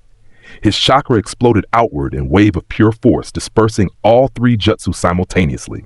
Fire extinguished. Water scattered, lightning grounded. The ninja stared in disbelief. 3 B-rank techniques defeated by pure chakra exertion. Naruto didn't give them time to process. He moved silent kill. Blitz execution protocol, first ninja, the one who'd used fire release. Naruto appeared in front of him impossibly fast, ran through his chest, crushing his heart. The man died staring at his own ruined sternum. Second ninja, water release user. Tried to form defensive barrier, failed. Kunai threw her eye socket into brain. Dead before she hit the ground. Third ninja, lightning release specialist. Fastest of them tried to escape, made it 3 steps before Naruto's hand gripped the back of his skull. Single savage twist and his neck broke. 7 seconds. 3 highly trained ninja reduced to corpses. Naruto stood among the bodies, not even breathing hard. This was effortless. These hunter teams were test subjects, nothing more. He arranged these bodies differently, stacked in a pyramid, limbs positioned geometrically, artistic expression through death. Message clear. Your hunters are my canvas. Then he vanished into the rain again, heading deeper into rain country. Behind him, reinforcements arrived to find 7 dead ninja, 2 teams eliminated in less than 3 hours. The reports reached Hanzo within minutes. 7, he repeated, voice dangerously quiet. 7 of our best hunter nin, dead. No survivors, sir. No witnesses. Just bodies arranged like some kind of statement. Hanzo's hand clenched around his desk edge. Recall all hunter teams, full village lockdown. Activate all barriers. Maximum alert. Sir, you're treating one child like an invasion force. That child just killed 7 elite ninja without breaking stride. He's coming here, to Omegakure, and he's announcing it with corpses. Hanzo's eyes narrowed. We're not hunting him anymore. We're preparing to survive him. The aide rushed to implement the orders. Omegakure went into full defensive mode. Barrier seals activated, Ambu mobilized, every entrance sealed, every rooftop patrolled. The village that prided itself on secrecy and stealth went into open lockdown, all because of one 13-year-old boy. And the truly terrifying part? They still didn't know if it would be enough rainfalls. Naruto reached Omegakure's outer walls just before midnight. The village lived up to its reputation. Perpetual rain, dark buildings, oppressive atmosphere. Towers pierced the sky like needles, water streaming down their surfaces. Everything gray and gloomy and perfect for hunting. But the defenses were formidable. Barrier visible even to normal sight. Shimmering curtain of chakra surrounding the entire settlement. Guards on every tower, patrols on every wall. Full military mobilization. They knew he was coming. Good. That made it interesting. Naruto studied the barrier from concealment. Multi-layered, professionally constructed, designed to detect and prevent infiltration. Breaking through would trigger alarms, alert every ninja in the village, which meant he wouldn't break through. He'd walk through. Barrier seals worked by detecting and blocking specific chakra signatures. Foreign chakra triggered response. Native chakra passed freely. Simple logic, effective system. Except Naruto's chakra signature could be whatever he wanted it to be. He approached the barrier openly, no stealth. Guards shouted warnings, weapons raised. Naruto ignored them, placing his hand against the barrier's surface. Chakra flowed from his hand into the seal matrix. Not attack, not disruption, adaptation. His chakra signature shifted, molded, changed to match the barrier's native frequency.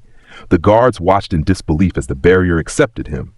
The seal matrix identified his chakra as friendly, as belonging to Omegakure, and allowed passage. Naruto walked through the supposedly impenetrable barrier like it didn't exist. Alarms shrieked, guards mobilized, but he was already inside, already past their primary defense. Target breached the perimeter. Someone screamed into a radio. Southeast section, main barrier compromised. No, not compromised. He just walked through it. The transmission cut off as Naruto reached the guard tower. 3 ninjas stationed there, all Jonin level, all drawing weapons. Too slow. Shadow clone, multiplied hunt. 6 Narutos appeared simultaneously, outnumbering the defenders 2-1. The clones attacked in perfect coordination, each paired with one original target. First guard went down to dual kunai strikes, one through each eye socket. Second guard died to a broken neck. Third guard lasted longest, managed to block the initial attack, landed a solid punch that would have shattered a normal person's jaw. Naruto's head snapped to the side from the impact, then snapped back, completely undamaged, that characteristic head tilt manifesting. The guard's expression shifted from determination to horror. He just landed a perfect strike. Should a broken bone caused severe injury, it had done nothing. Naruto's hand shot out, gripping the guard's wrist, crushing it with contemptuous ease. The guard screamed. Naruto's other hand gripped his throat, silencing the scream permanently. Silent kill, crushed and strangled, the clones dispelled. Naruto stood alone among 3 fresh corpses, not even breathing hard. Ambu arrived, 4 operatives, masked and dangerous. They saw the bodies, saw Naruto standing calm and relaxed, drew their weapons. Surrender now, the Ambu captain ordered. You're surrounded and outnumb. Naruto moved before the captain finished speaking. Phantom step, his movement technique that didn't follow normal physics. One instant he stood 20 feet away. Next instant his hand was through the captain's chest, gripping his heart. The captain stared down at his own chest in disbelief. Naruto squeezed, crushing the heart, withdrew his hand. The captain collapsed. The other 3 Ambu attacked simultaneously, coordinated, professional, desperate. Tanto blade aimed at Naruto's throat from the left. He caught it barehanded, blade scraping against his palm harmlessly, twisted and broke the weapon, kunai barrage from the right. He walked through them, blades bouncing off skin like hitting stone, no penetration. Lightning released jutsu from behind. The electricity wreathed around his body, crackling, burning, and doing nothing. He turned toward the jutsu user, completely unaffected by the B-rank lightning technique. Impossible, the Anbu whispered. Lightning release should. Naruto appeared in front of him, hand gripping his face, lifting him off the ground, then slammed him into the ground with enough force to create a crater. The Anbu's skull shattered against concrete. The remaining two Anbu ran. Professional composure broke, survival instinct overriding training. They fled into the village, screaming warnings. Naruto let them go. More interesting to spread fear through survivors than kill everyone immediately. He descended from the tower into Omegakure proper. Rain washed over him, mixing with blood from the guard kills. He walked through empty streets. Civilians had been evacuated or locked down. Only ninja remained. Good. Made target selection easier. A patrol team spotted him. 6 chunin, tight formation, proper tactics. They attacked immediately. No hesitation. No demands for surrender. Smart. Talking would only delay the inevitable. Naruto activated massacre mode, his technique for dealing with multiple opponents efficiently. His movements became mechanical, optimized, perfect. Every motion calculated for maximum lethality with minimum energy. First chunin died to neck strike that crushed windpipe and cervical spine simultaneously. Second chunin to kunai through heart. Third to tanto slash that severed her femoral artery, bleed out in seconds. Fourth to broken back over Naruto's knee. Fifth to strangulation, while Naruto blocked the 6th chunin's attacks one-handed. 6th chunin realized he was alone, surrounded by his dead team, facing a monster that killed without effort. He tried to run. Naruto threw the body he was holding, the strangled 5th chunin, using the corpse as projectile. It hit the fleeing ninja with enough force to break his spine. He dropped, paralyzed from waist down, screaming. Naruto walked over calmly, ended the screaming with a single precise strike. Silent kill, sequential group execution. 6 chunin dead in under 30 seconds. Naruto continued deeper into the village. More patrols appeared, more attacks came. None succeeded. His supernatural durability rendered most attacks meaningless. His strength overpowered any defense. His speed negated tactical advantages. Behind him, bodies accumulated. The streets of Omegakure turned red despite the endless rain trying to wash the blood away. Jonin teams tried coordinated assault, failed. Barrier specialists attempted containment, failed. Even Anbu Black Ops couldn't slow him down. The reports reaching Hanzo painted a picture of systematic slaughter. One ninja moving through the village like death incarnate, killing everyone who engaged him, leaving only corpses. How many? Hanzo demanded. 23 confirmed dead, sir. More injured, and he's still moving toward the central tower, toward you. Hanzo stood, gripping his weapon. Evacuate all non-combat personnel. Clear the area around this building. Then send everyone we have. Sir, everyone, every Jonin, every Anbu, every capable fighter in this village.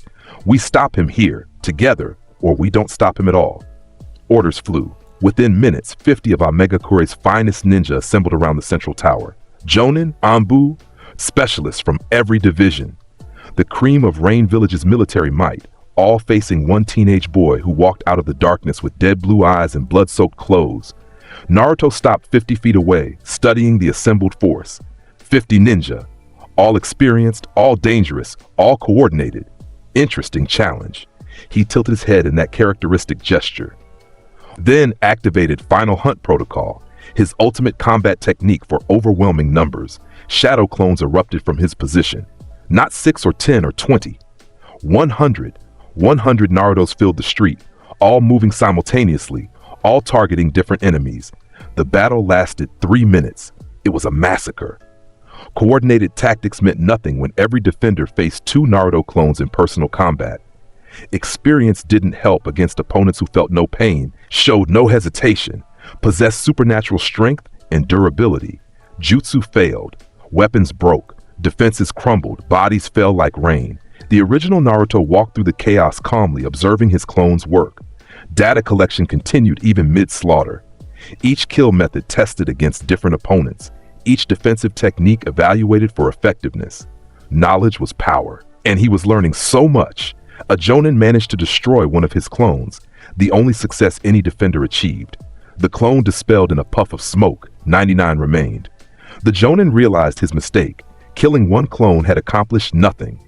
Naruto simply created another to replace it. Infinite sustainability, endless reinforcement, numerical advantage that couldn't be overcome. The Jonin died to 3 clones attacking simultaneously. No single defender could handle multiple supernatural opponents. By the end of the 3rd minute, silence fell across the battlefield. 50 bodies lay scattered around the central tower. 50 of Omegakure's finest, all dead. Some killed quickly, some slowly, all efficiently. Naruto dispelled his clones, absorbing their collective experiences. 100 perspectives on the same battle. Complete tactical analysis from every angle. Fascinating data. The clone technique was even more effective than predicted against mass defenses. He walked toward the tower, stepping over corpses without looking down. Blood covered everything. The ground, the walls, him. Rain couldn't wash it away fast enough. Hanzo awaited him at the tower's entrance. The legendary salamander stood alone, weapon drawn, respirator hiding his expression. Behind him, the tower rose into the rainy sky, symbol of Omegakure's power, last bastion of defense. Impressive, Hanzo acknowledged, voice muffled through his mask. 50 of my best ninja. You killed them all. Naruto said nothing, just stood there, silent and still, waiting. You're not human, Hanzo continued. I don't know what you are, but human children don't slaughter Jonin teams effortlessly. Human children don't survive techniques that should kill instantly. Still silence. Naruto tilted his head. Fine.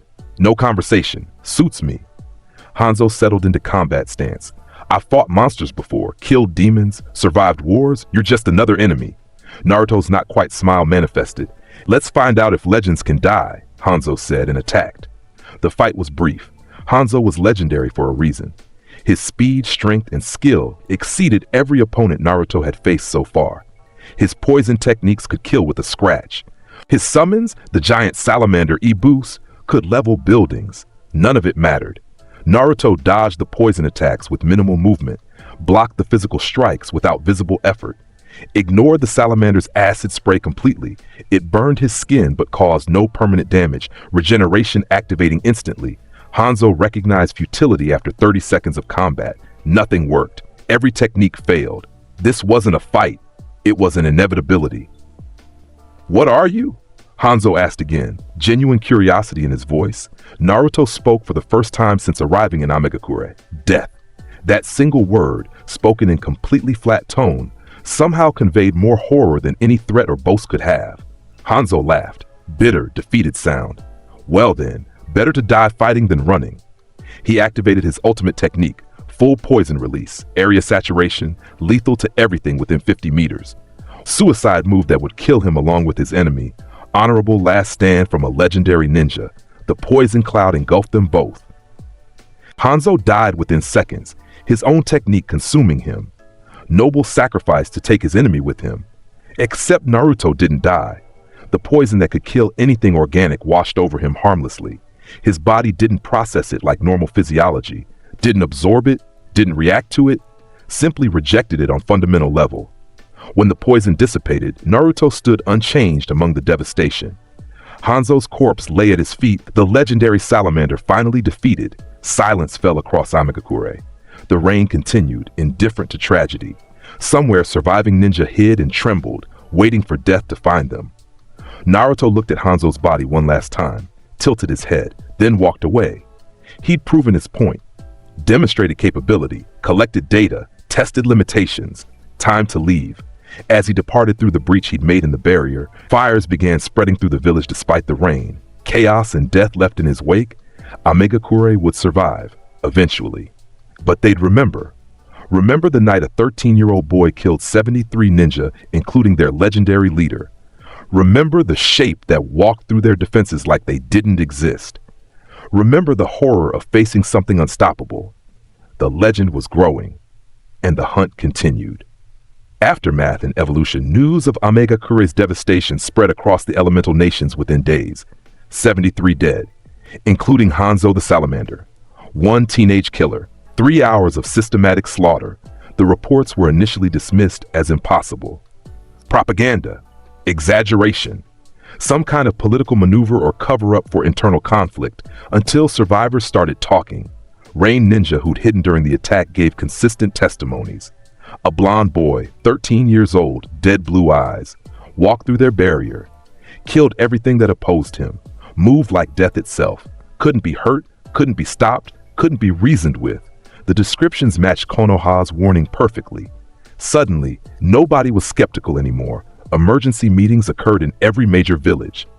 The Raikage, who dismissed the threat as political theater, mobilized his entire Anbu division.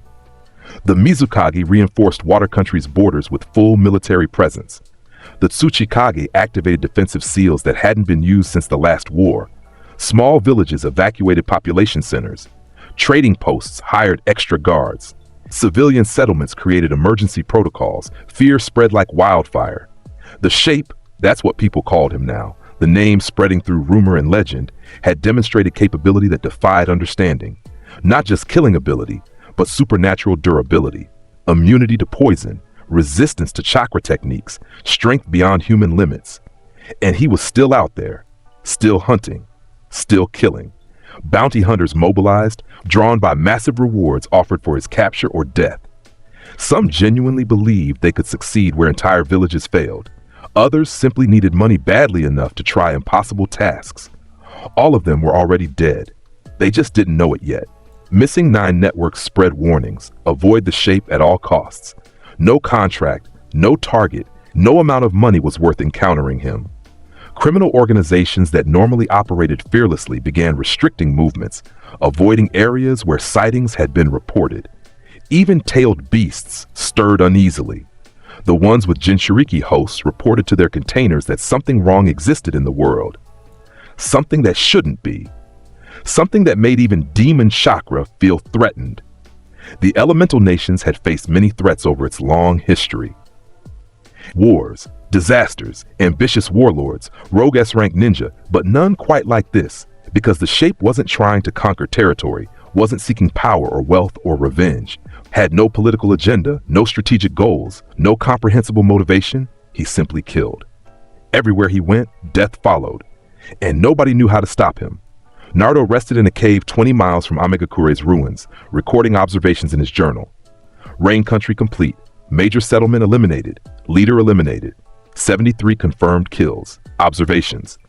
Barrier penetration successful via chakra signature adaptation.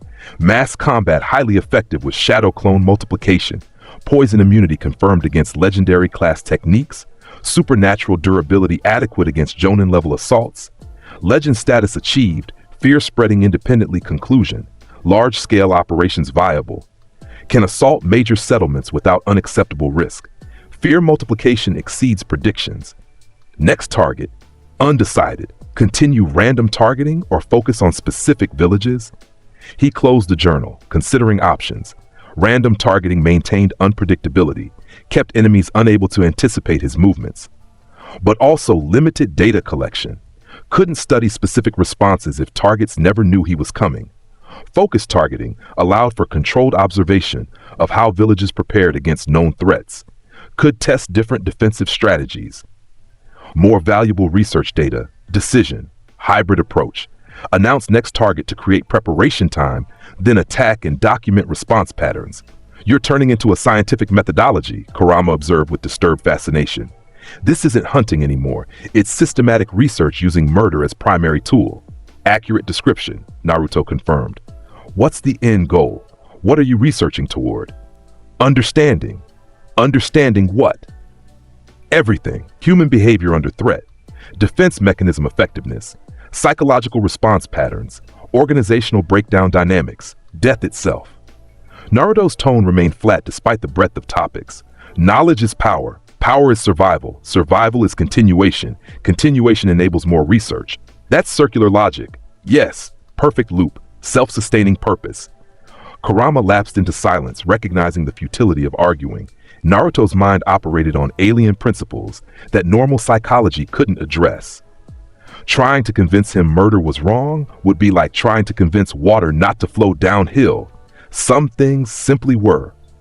Naruto pulled out a blank scroll and brush, preparing to write his announcement.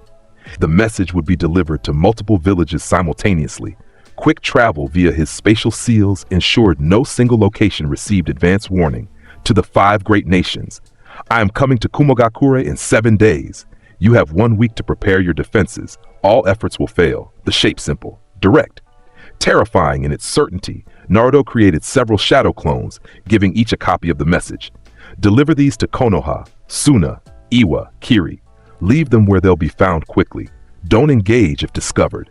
Priority is message delivery. The clones nodded and dispersed, each heading toward different villages via spatial seals. They deposit the messages in central locations, Hokage offices, public squares, major intersections, and vanish before anyone could respond. Within hours, all 5 great nations would know his next target, and they'd have 7 days to prepare.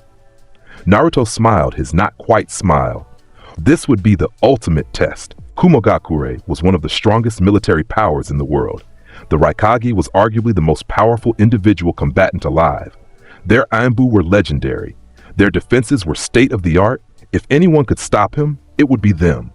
Of course, they couldn't, but watching them try would be absolutely fascinating. 7 days. The messages arrived simultaneously across the 5 great nations.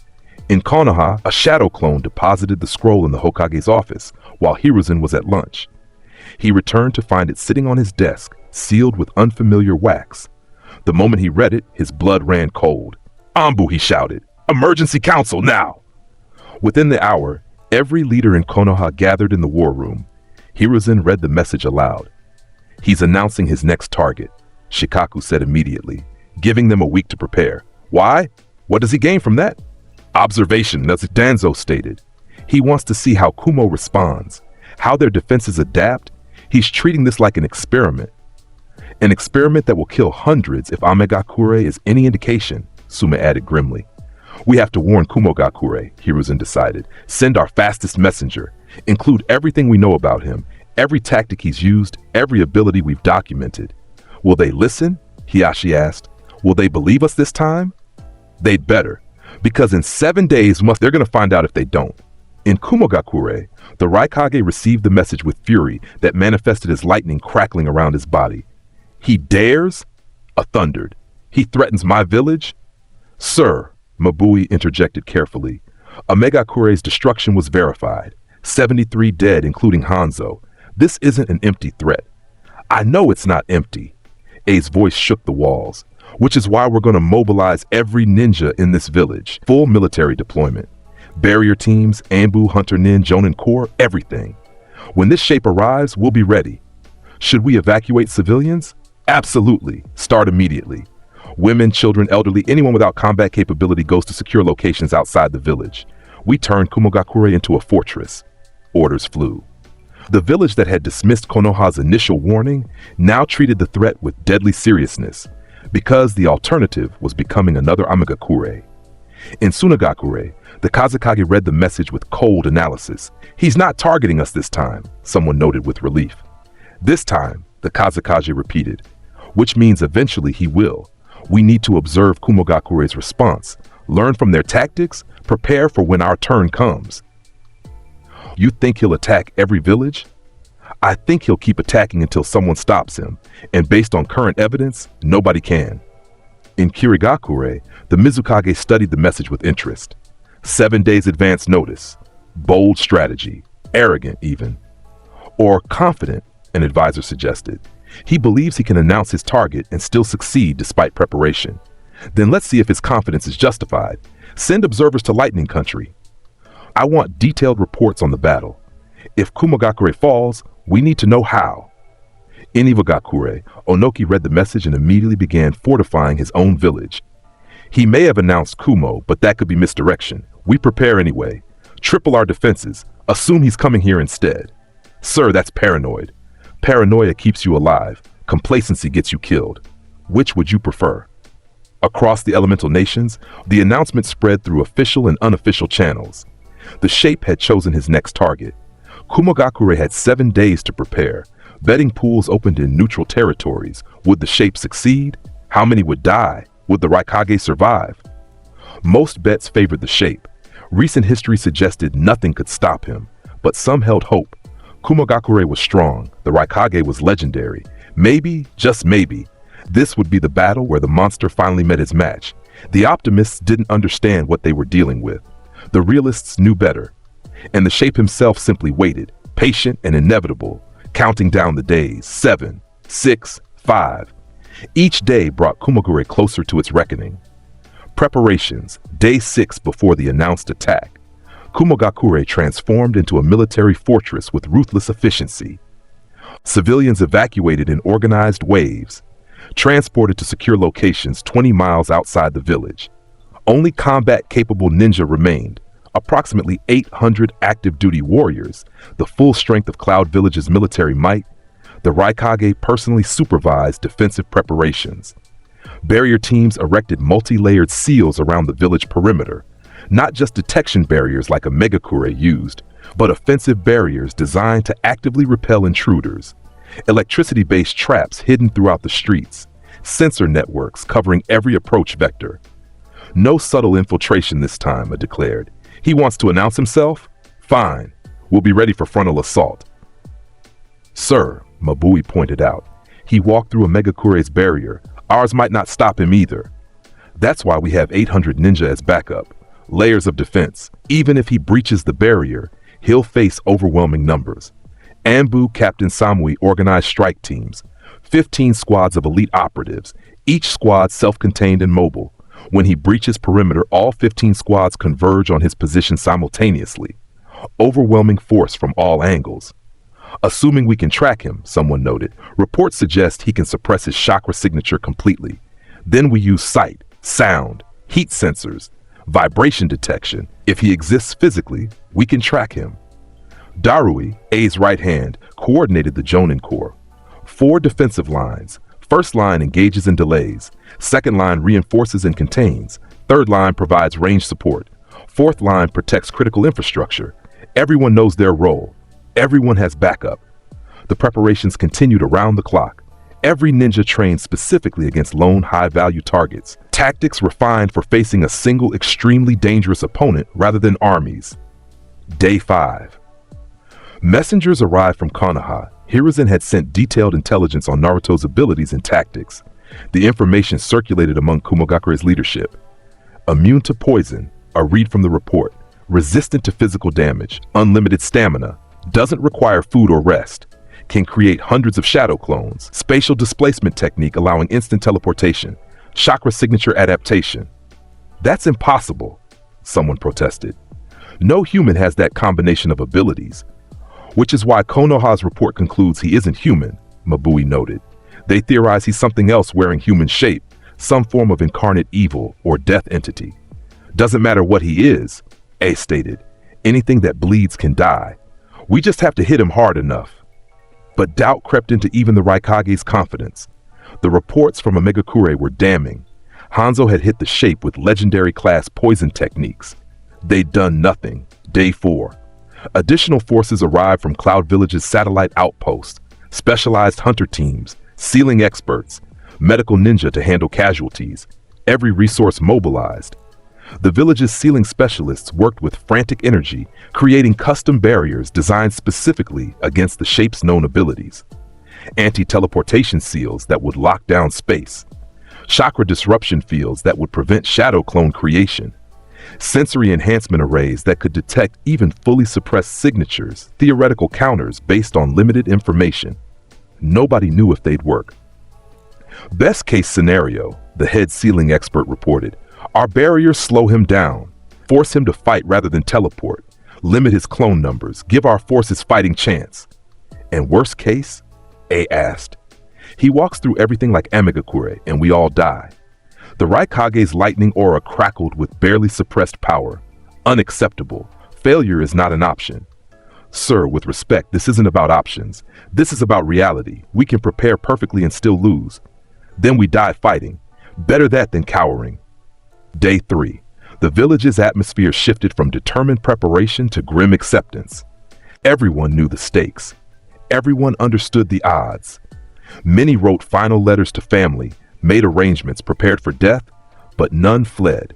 None abandoned their posts. Cloud Ninja prided themselves on strength and courage. Running from one enemy, no matter how dangerous, would be unthinkable shame. Gathered his people in the village center, all 800 remaining ninja. In 3 days, he addressed them, we face something unprecedented. An enemy who's killed nearly 100 ninja across multiple villages. An enemy who announces his attacks and succeeds anyway. An enemy who doesn't seem to be killable. He paused, letting that sink in. But we are Kumogakure. We've survived wars, invasions, disasters. We don't break. We don't surrender. We don't run. Lightning crackled around his body for emphasis. 3 days from now, the shape comes to our village, and we will be ready, not to survive, to win, to prove that no enemy is truly unstoppable, to defend our home and our pride. The assembled ninja roared approval, determination overriding fear, courage drowning doubt. They would face the shape, fight him with everything they had, and maybe, just maybe, prove that even monsters could bleed. Day 2.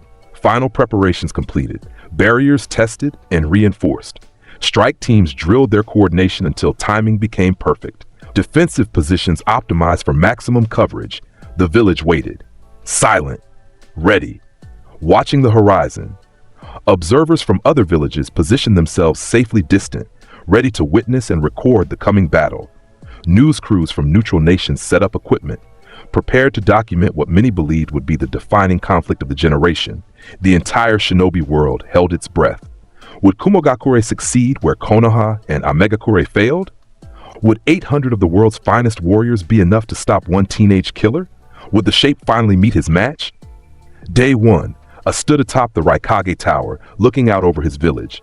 800 chakra signatures below, his people, his warriors, his responsibility. All prepared to fight, all ready to die if necessary. Sir, Mabui approached quietly.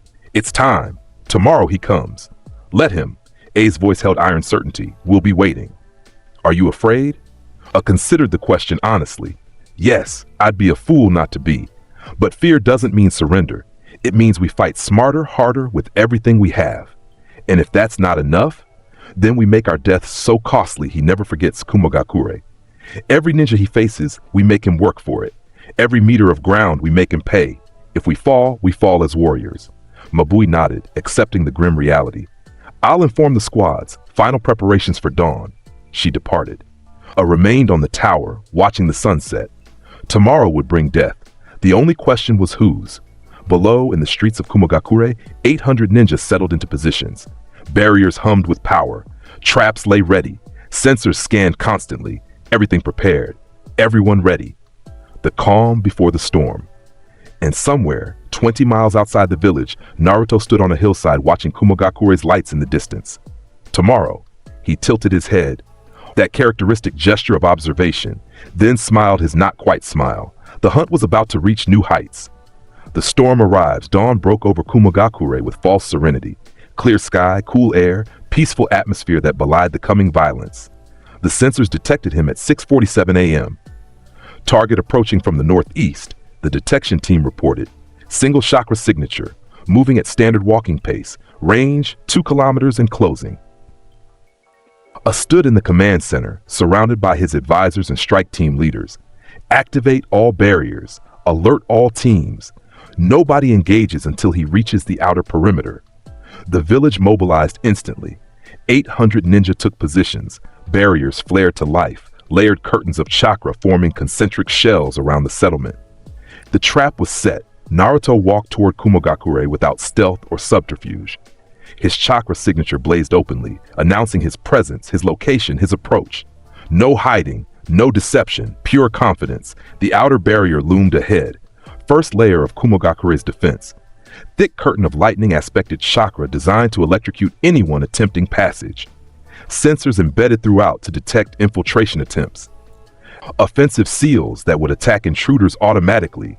Naruto stopped 5 meters from the barrier, studying it, then placed his hand against the crackling surface. Lightning coursed through his body, enough voltage to stop a heart, cook organs, cause instant death to normal humans. His body convulsed from the shock, muscles seizing. For 3 seconds he stood there being electrocuted. Then his hand pushed through. The barrier resisted, trying to repel the intrusion, trying to kill the intruder. Naruto's chakra adapted, shifted, matched the barrier's frequency while simultaneously overwhelming it with raw power. The lightning barrier shattered. Alarm shrieked across Kumogakure. Outer barrier breached. Target continuing approach. A's hands clenched. Second barrier. Now. The second layer activated. Solid chakra wall, designed to block physical passage rather than electrocute. 10 meters thick, reinforced continuously by sealing teams. Naruto walked to it, placed both palms against the surface. Pushed. The barrier creaked, groaned, resisted. Sealing specialists poured more chakra into it, reinforcing, strengthening, refusing to let it fail. Naruto tilted his head. Then instead of forcing through, he simply changed approach. Spatial movement seal activation. He vanished from the barrier's exterior. Materialized on the interior, having bypassed it entirely through spatial displacement. Second barrier bypassed. He's inside. Strike Team Alpha moved immediately. 15 Anbu operatives converging on his position from all directions. Coordinated assault, overwhelming numbers, perfect execution. Naruto stood calmly as they approached, counting silently. 15 enemies. Interesting. Shadow clone, multiplied hunt. 30 Narutos appeared, outnumbering the Anbu 2-1. The first clash was brutal. Anbu versus shadow clones, elite training versus supernatural ability. The fight ranged across rooftops and streets. Tanto blades versus kunai, jutsu versus raw strength. Within 90 seconds, all 15 Anbu lay dead or dying. The shadow clones dispelled. Naruto absorbed their memories, cataloging techniques and tactics, then continued walking toward the village center. Strike Team Alpha eliminated, came the horrified report. Deploying Teams Beta, Gamma, and Delta. 45 more Anbu operatives swarmed toward him. Larger force, better coordination, three-pronged assault from different vectors. Naruto responded by creating 100 clones. The battle escalated into chaos. 100 supernatural opponents versus 45 elite ninja. Despite superior training and coordination, the Anbu were simply outnumbered and outmatched. Naruto clones fought with mechanical efficiency. No wasted movement, no hesitation, no fear. Every action optimized for killing. By contrast, the Anbu had to conserve chakra, avoid injuries, maintain formation, human limitations the clones didn't share. 3 minutes. That's how long it took for 45 Anbu to become corpses. Naruto dispelled the clones, continuing his advance. Bodies littered the streets behind him, 60 elite ninja dead in the first 5 minutes. All Anbu strike teams down, the command center reported. Panic crept into the speaker's voice. Deploying Jonin squads. 120 Jonin mobilized, Kumogakure's main combat force. Not elite like Anbu, but experienced, numerous, coordinated. They formed defensive line across Naruto's path, 3 ranks deep, jutsu prepared. Naruto stopped, observing them. 120 opponents. Larger force than he'd engaged simultaneously before, good data opportunity. He created 200 shadow clones. The Jonin line faltered. They'd prepared for fighting one person, maybe dealing with a dozen clones. 200 was beyond their planning, but they were Cloud Ninja. They didn't break. Attack, the squad leader shouted. Lightning release techniques lit the sky. Fire release jutsu created walls of flame. Wind release generated cutting currents. Earth release raised defensive walls.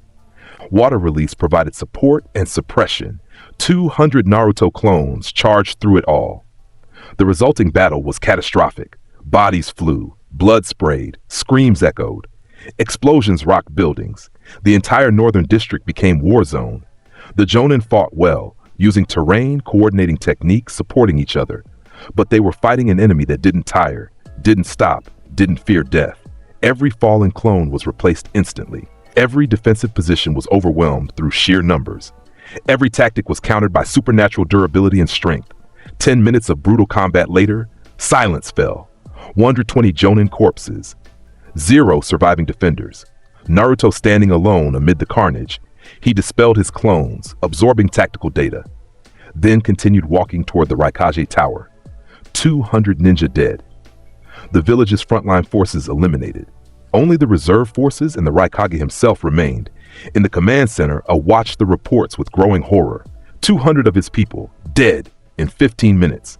Sir, Mabui said quietly, we need to evacuate. This is... No, A's voice cut like steel. No evacuation, no retreat. We end this here. He stood, lightning crackling around his body. All remaining forces fall back to the tower. We make our stand together. 300 ninja remained, the reserve forces, dust specialists, and support personnel who hadn't been in the initial waves. They gathered around the Raikage Tower, forming defensive perimeter. A descended to street level, standing at the center of his remaining forces. Darui joined him on the right. Killer B, the Eight Tails Jinchuriki, appeared on his left. Together, stated, we end this monster together. Naruto emerged from the northern district, walking through smoke and flames, stepping over corpses without looking down. His clothes were soaked in blood, none of it his own. His expression remained neutral, dead blue eyes scanning the assembled force ahead. 300 ninja plus the Raikage and 2 Jinchuriki. Impressive final defense. He stopped 50 meters away, studying them, then spoke, his voice carrying clearly despite the distance. You fought well, better than a Megakure, better than expected. First words since arriving. Everyone tensed, waiting for demands, threats, explanation.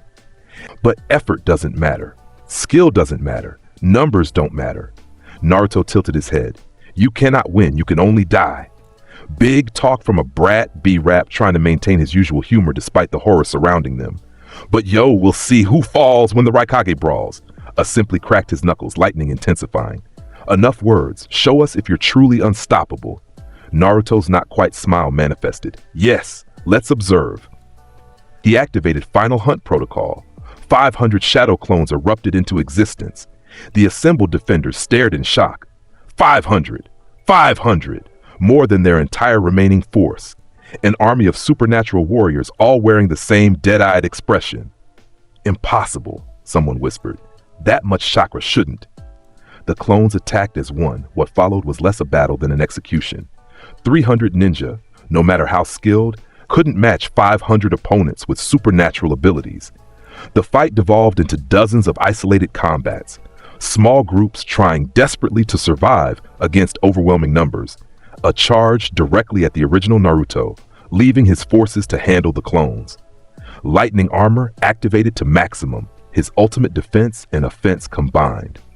Speed that exceeded perception, strength that could shatter stone, durability that made him nearly invincible. He reached Naruto in less than a second, fist driving toward his chest with enough force to penetrate steel. Naruto caught the punch one-handed. A's eyes widened behind his lightning aura. Impossible. His punch could break mountains. Nothing blocked it barehanded. Naruto's grip tightened, crushing the bones in A's hand. The Raikage's lightning armor flickered, weakened by the supernatural strength overpowering it. A pulled back, switching to kicks. Sweeping strike aimed at Naruto's head, speed that created sonic boom. Naruto ducked, not through prediction, but through pure reaction speed that matched the Raikage's own. Countered with palm strike to A's chest, hitting hard enough to crack ribs through the lightning armor. A stumbled back, shocked. His armor should prevent that, should make him untouchable. Your defense is impressive, Naruto noted analytically, but inadequate. He activated the shape unbound, his chakra exploding outward in wave of crushing pressure. A's lightning armor shattered completely, dispersing under the onslaught. Suddenly vulnerable, the Raikage fell back to pure taijutsu. Lariat attack, his signature move, arm moving like battering ram toward Naruto's neck. Naruto caught the arm, stopped it dead, twisted and broke it at the elbow. Screamed, the first sound of pain he'd made. You're strong, Naruto continued in that flat analytical tone. Stronger than Hanzo, faster than anyone I fought.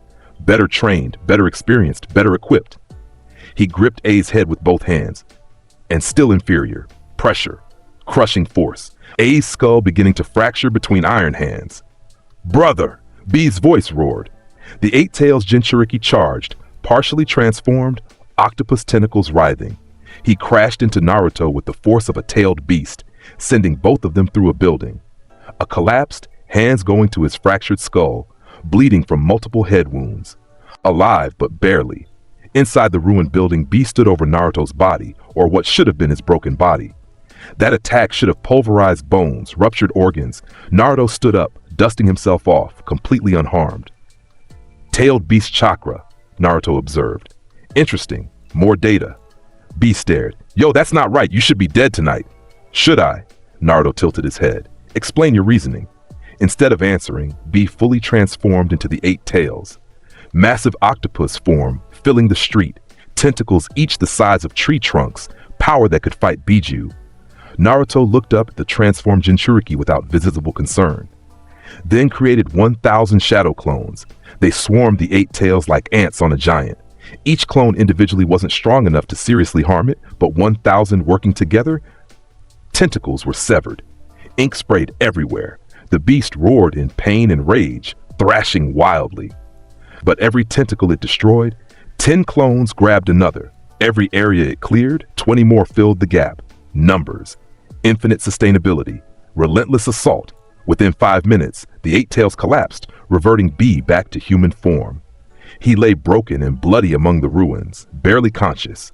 Naruto dispelled his clones, walking toward the defeated Jinchuriki. Stood over him, studying.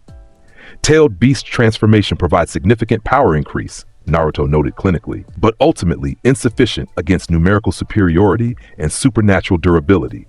Interesting data point. He turned away, leaving B alive but defeated. Walked back toward the main battle. The 300 defenders had been reduced to less than 50. Bodies everywhere, blood pooling, smoke rising from destroyed buildings. The survivors fought desperately, back to back, against endless clone army. Naruto observed for 30 seconds, analyzed tactics, noted responses, cataloged combat patterns, then dispelled all his clones except 100. "Your village fought admirably," he announced, voice carrying across the battlefield. "Better than any before. You've earned acknowledgement." The survivors stared at him, weapons ready, expecting tricks. "You may leave," Naruto stated. "Gather your wounded. Flee Kumogakure. I give you 1 hour." Nobody moved. Cloud Ninja didn't flee. "Your pride will kill you," Naruto noted without judgment. "But that's your choice." He waited. 15 seconds. 30. 60. Finally, one ninja broke, grabbed a wounded comrade and ran. Then another. Then 5 more. Survival instinct overriding pride, shame traded for life. Within 2 minutes, all surviving defenders had evacuated, carrying their wounded, fleeing into the surrounding countryside. Naruto let them go. They'd spread the story, amplify the fear, serve as witnesses. More valuable alive than dead, he stood alone in the ruined village. 250 dead, 50 evacuated. The Raikage critically injured. The 8 tails Jinchuriki defeated. Kumogakure had fallen. He walked to the Raikage Tower, symbol of Cloud Village's power, now standing empty and vulnerable. Climbed to the top floor, to the Raikage's office, sat in A's chair, looking out over the devastated village, tilted his head, and smiled. The hunt was progressing beautifully. The world reacts. News of Kumogakure's fall spread through the elemental nations like pandemic. 250 dead in 6 hours. The Raikage critically injured. The 8 tails Jinchuriki defeated. One of the 5 great nations brought to its knees by a single teenager. The reports were met with denial, disbelief, and ultimately absolute terror. In Konoha Gakure, Hiruzen received the news with numb horror. 250 in one village in 6 hours. More than 100 in Amigakure, Danzo added. 15 in Konoha before that. Whatever he is, he's escalating, killing faster, targeting larger settlements, proving nothing can stop him. "What do we do?" someone asked helplessly. "We pray he doesn't come back here," Sume stated bluntly, "because if Kumogakure couldn't stop him, we certainly can't." The council meeting dissolved into recriminations and fear. Every ninja in Konoha understood the horrifying truth. Their village was defensible only because the shape chose not to attack, not because they were safe, because he hadn't decided to kill them yet. In Sunagakure, the Kazekage assembled his war council. "We need to consider evacuation, complete civilian exodus, transform Suna into pure military outpost." "Sir, that's admitting defeat before he even targets us." "No," the Kazekage corrected. "That's accepting reality. He will target us eventually. And when he does, I want every non-combatant beyond his reach." The evacuation plans began immediately. Women, children, elderly, anyone unable to fight. Within days, Sunagakure's civilian population would be dispersed to hidden locations across Wind Country, leave only warriors to face the coming storm. In Iwagakure, Onoki studied reports with analytical precision. "He's demonstrating capability in building legend," the Tsuchikage noted. "Each attack larger than the last, each victory more decisive. He's deliberately creating fear. Should we try diplomacy? Offer him something to spare Earth Country? Offer him what? Money means nothing to him. Power means nothing. He already has it. Respect? You can't negotiate with death incarnate. Then what do? We prepare. Like Suna, we evacuate non-combatants. We fortify our defenses with everything we have, and we hope, desperately hope, that he targets someone else next. In Kirigakure, the Mizukage made different calculation. Send word to our 100 nin teams. Anyone who encounters the shape should observe only. No engagement, no combat. Record his movements and report. We're not fighting. Fighting achieves nothing but death. Instead, we study, learn, find weakness. Everyone has one. We just need to identify his. And if he has no weakness, the Mizukage's expression darkened. Then we pray for mercy, which, based on reports, he doesn't have. Smaller villages made various decisions. Some evacuated completely, abandoning settlements rather than risk confrontation. Others fortified desperately, hoping walls and traps would slow the inevitable. A few tried appeasement, leaving offerings at village borders, written pleas for mercy, promises of cooperation. None of it mattered. The shape didn't negotiate, didn't accept surrender, didn't care about pleas or prayers. He simply hunted. 3 days after Kumogakure's fall, Naruto left the ruined village. He'd spent those days recording observations, studying the aftermath, analyzing tactical data from the battle. The journal entry was extensive. Kumogakure assault complete. 250 confirmed kills. Raikaji defeated but alive. 8 Tails Jinchuriki defeated. Observations. Lightning aspected barriers ineffective against adapted chakra signature. Numerical superiority via shadow clones overcomes even elite defenders. Tailed beast transformation insufficient against sustained assault. Psychological warfare effective. Offering mercy broke defender morale conclusion. Large-scale assaults viable against major villages. No defensive strategy encountered thus far presents meaningful challenge. Next target. Undecided. Consider smaller targets for variation or continue major village assault pattern? He closed the journal, storing it carefully. The decision could wait. For now, travel. Naruto activated his spatial movement seal, displacing to location 200 miles south. When reality stabilized, he stood in dense forest, completely alone. Peace, quiet, time to process data and plan next moves. You're slowing down, Kurama observed. 3 days between leaving Kumogakure and starting your next hunt. That's unusual for you. Processing requires time, data analysis, pattern recognition. Rushing produces incomplete understanding. Or maybe you're actually feeling something. Satisfaction? Exhaustion? Humanity? No. Naruto's tone remained flat. None of those. Simply methodical approach to research. 400 people dead across 3 villages, plus the tracking team from Konoha, plus random victims you killed while traveling. You're approaching 500 total. 437, Naruto corrected precisely. Accuracy matters. Does it bother you at all, killing that many people? Should it? Kurama had no answer. The question was genuine. Naruto wasn't being rhetorical or defensive. He genuinely didn't understand why mass murder should cause emotional distress, because to him, it didn't. Never had. Never would. He was simply wrong. Born wrong. Existing wrong. Operating by rules that didn't apply to normal consciousness. What's your end goal? Kurama asked instead. You can't kill everyone in the world. Can't I? Mathematically impossible. Even if you killed 1,000 people per day, the population would reproduce faster than you could eliminate them. Then the goal isn't complete elimination. It's continuous research, endless observation, infinite data collection. That's not a goal. That's purposeless existence. Purpose is subjective construct. I exist, I observe, I record. That's sufficient. Kurama fell silent again, recognizing the futility. You couldn't convince someone they needed purpose if they genuinely didn't care. Naruto settled against a tree, closing his eyes. Rest period. Tomorrow he'd move again, select new target, continue the hunt. The elemental nations was large but growing smaller with each village that fell. Eventually, he'd visit them all. Eventually, everyone would understand what Konoha learned too late. The shape was inevitable, unstoppable, eternal, and the hunt would never end. The legend grows. While Naruto rested, the world spun stories. In taverns and tea houses, people whispered about the shape, the teenage killer who couldn't be stopped, the monster in human form, death walking. The stories grew with each telling. Facts mixed with fiction, truth blurred with myth. Some claimed he was 8 feet tall, built like a giant, with eyes that glowed red. Others said he was invisible, impossible to see until his knife was in your back. Still others insisted he was a demon, possibly even one of the tailed beasts in human form. All wrong, but the truth was stranger than fiction. Traveling merchants spread the tales to distant lands. The shape had destroyed 3 villages, had killed legendary ninja, had defeated a Raikage and a Jinchuriki, was currently at large, hunting, unstoppable. Parents used him as cautionary tale for children. Behave or the shape will come for you. Ninja academies added new lessons about identifying and avoiding the threat. What to do if encountered: run, don't engage, report immediately. Bounty hunters who'd initially pursued him withdrew their pursuit. The few who'd actually found him, well, nobody had heard from them again. The message was clear. Religious groups debated his nature.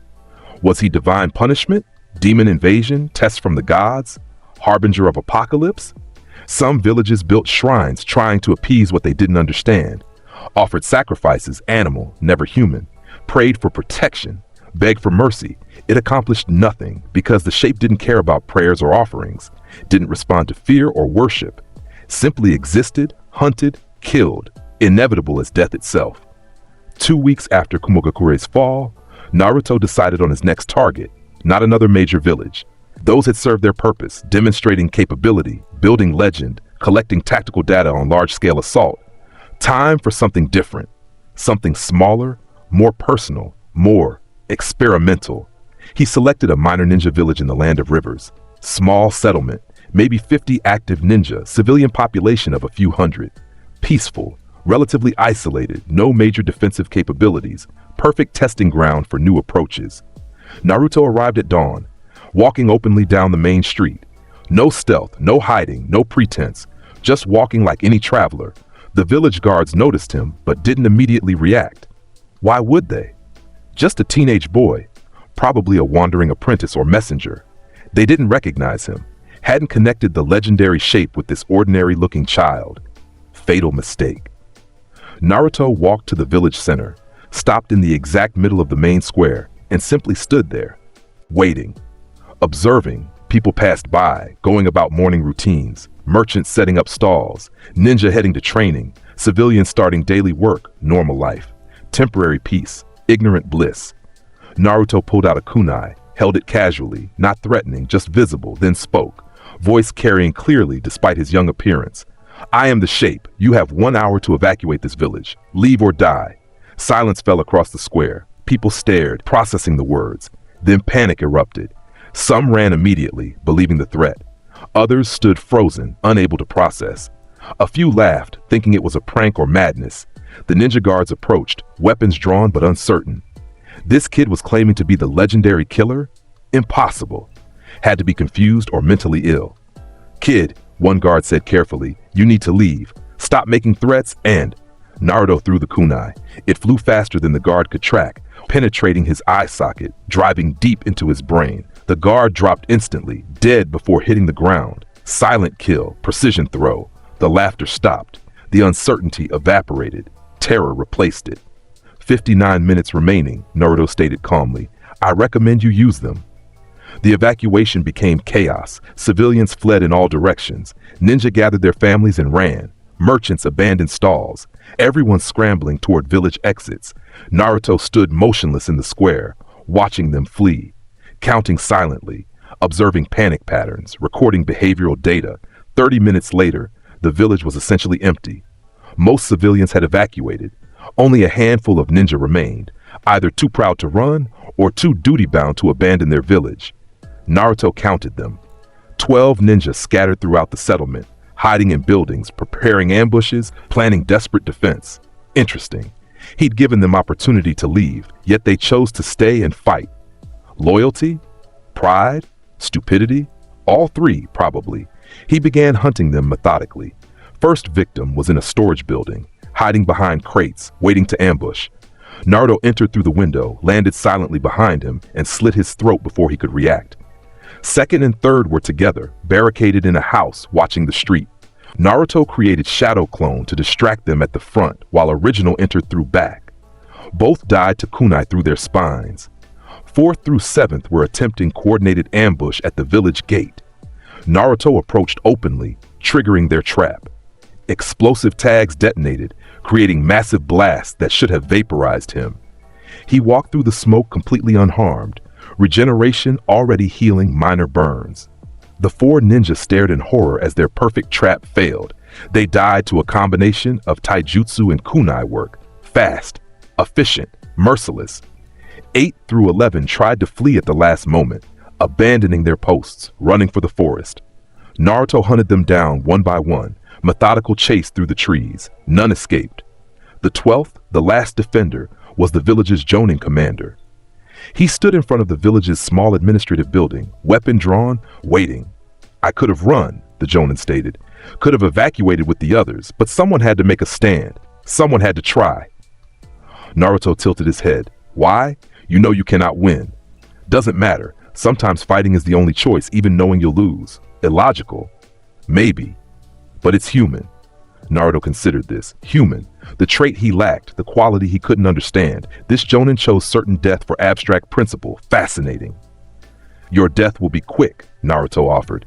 Not mercy exactly. He didn't feel mercy, but acknowledgement of the jonin's courage. Appreciated. They fought for 30 seconds. The jonin was skilled, experienced, motivated. None of it mattered. Naruto's supernatural abilities overwhelmed training and courage alike. The jonin died to a neck snap, fast and relatively painless. Naruto arranged his body sitting against the building wall, positioned with respect. Then he stood in the empty village square, surrounded by silence and abandonment. 12 dead. Several hundred evacuated successfully. Different outcome than previous assaults. Deliberate choice to allow escape rather than maximize casualties. Experimental result. Offering evacuation opportunity created observable behavioral variation. Some fled, rational response. Some fought, irrational but honor-driven response. Data collected on both behavioral patterns. Naruto pulled out his journal, recording observations while details remained fresh. Minor village assault with advance warning. Evacuation permitted. Results? Majority chose flight when given option. Small minority chose fight despite impossible odds. Honor-driven decision-making overrides survival instinct in some cases. Fear response varies significantly based on individual personality. Conclusion: human behavior under existential threat follows multiple patterns. Further research needed to identify predictive variables. He closed the journal, stowing it carefully. Behind him, the empty village stood as monument to his methods. Not destroyed, not burned, just emptied. Population removed, defenders eliminated, settlement left intact but abandoned. Different kind of horror than total annihilation. Psychological rather than physical. Naruto walked away from the village, heading into the forest. Tomorrow he'd select another target, continue the research, expand the data set. The hunt was endless. The observations were infinite. The knowledge was power, and he had all the time in the world. The coalition forms. So 1 month after the Kumogakure assault, the 5 great nations held an unprecedented joint summit. The Hokage, Kazekage, Tsuchikage, Mizukage, and the Raikage, still recovering from his injuries but mobile, gathered in neutral territory, the land of iron, under supervision of the samurai. The topic: the shape. 493 confirmed kills across multiple locations. Hiruzen reported grimly. 15 in Konoha, 73 in Amegakure, 250 in Kumogakure, the rest scattered across minor villages and random encounters. Nearly 500 deaths in 6 weeks, the Tsuchikage noted. At this rate, he'll have killed 1,000 by year's end. We can't allow it to continue, the Kazekage stated. This has transcended individual village security. This is a threat to the entire shinobi world. Agreed, the Mizukage added. We must coordinate response, pool resources, share intelligence. A, still bandaged from his encounter with Naruto, spoke with barely controlled rage. I fought him personally, used my full power, lightning armor, maximum strength, decades of combat experience. None of it mattered. He's beyond anything I've faced. The report suggests he's not entirely human, Hiruzen said carefully. My best analysts theorize he's something else, some form of supernatural entity. Demon? Possibly, or death incarnate, or evil given physical form.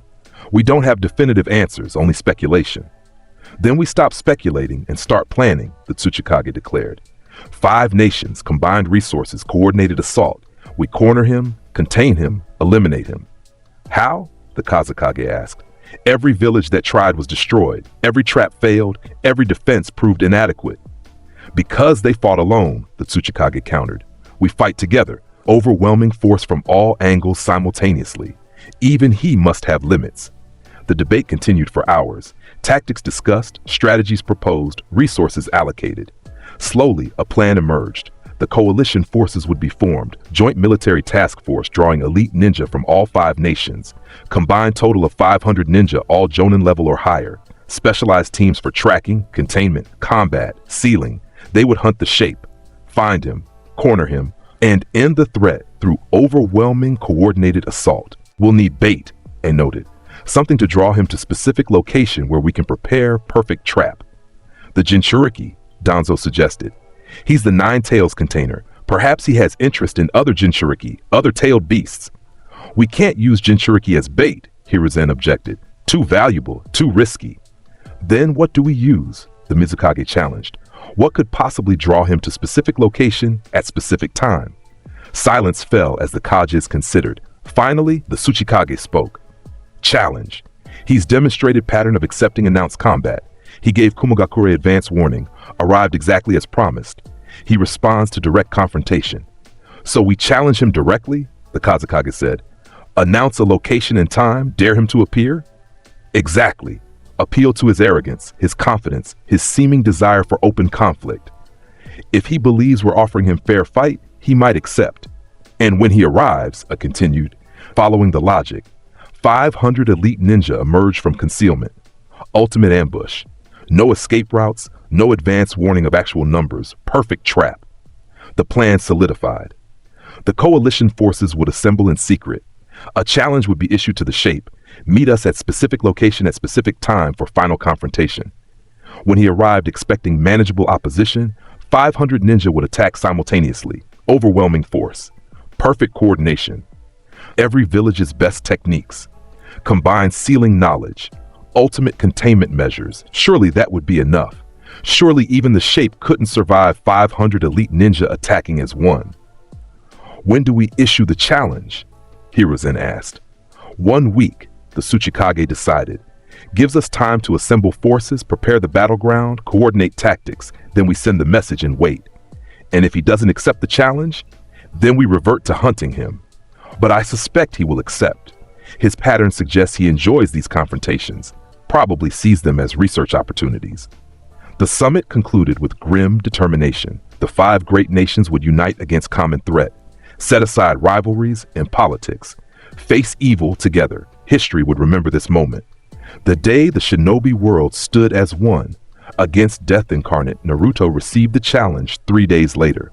A scroll delivered via chakra-enhanced bird to multiple locations simultaneously, ensuring he'd receive it regardless of where he traveled. He opened it, reading the formal challenge.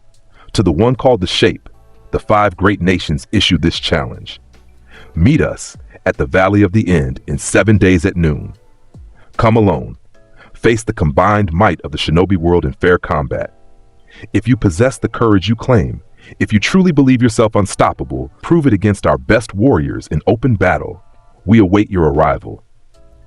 Signed, the 5 Kages. Naruto read the message twice, analyzing wording, noting strategic implications, recognizing the obvious trap. They wanted him at specific location at specific time. Probably had prepared ambush, hidden forces, perfect tactical setup.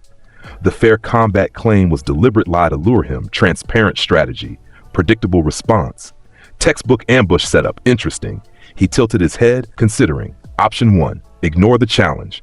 Continue random hunting, maintain unpredictability, deny them prepared battlefield advantage. Option 2, accept the challenge, walk into obvious trap, test his capabilities against overwhelming prepared force. Option 2 was riskier, potentially dangerous, strategically questionable. Therefore, option 2 was more interesting. Naruto pulled out a blank scroll and brush, wrote single sentence, I accept, signed it. The Shape, sealed it, attached it to the messenger bird. The bird flew off, delivering his response. 7 days until the confrontation. Time to prepare, to plan, to analyze what 500 elite ninja might attempt. You know it's a trap, Kurama stated. You know they'll have overwhelming numbers and perfect preparation. Yes, and you're going anyway. Yes. Why? You could just avoid them, continue your hunting elsewhere. Why walk into obvious ambush? Naruto considered the question while staring at the horizon. Because this is ultimate test. Everything I've learned, all collected data, every technique and tactic, all evaluate against maximum opposition. Perfect research opportunity. Or perfect death opportunity. Death is only permanent if I allow it to be. What does that even mean? It means I'm curious what 500 elite ninja can accomplish when properly coordinated. It means I want to observe their tactics under pressure. It means the potential knowledge gain outweighs the potential risk.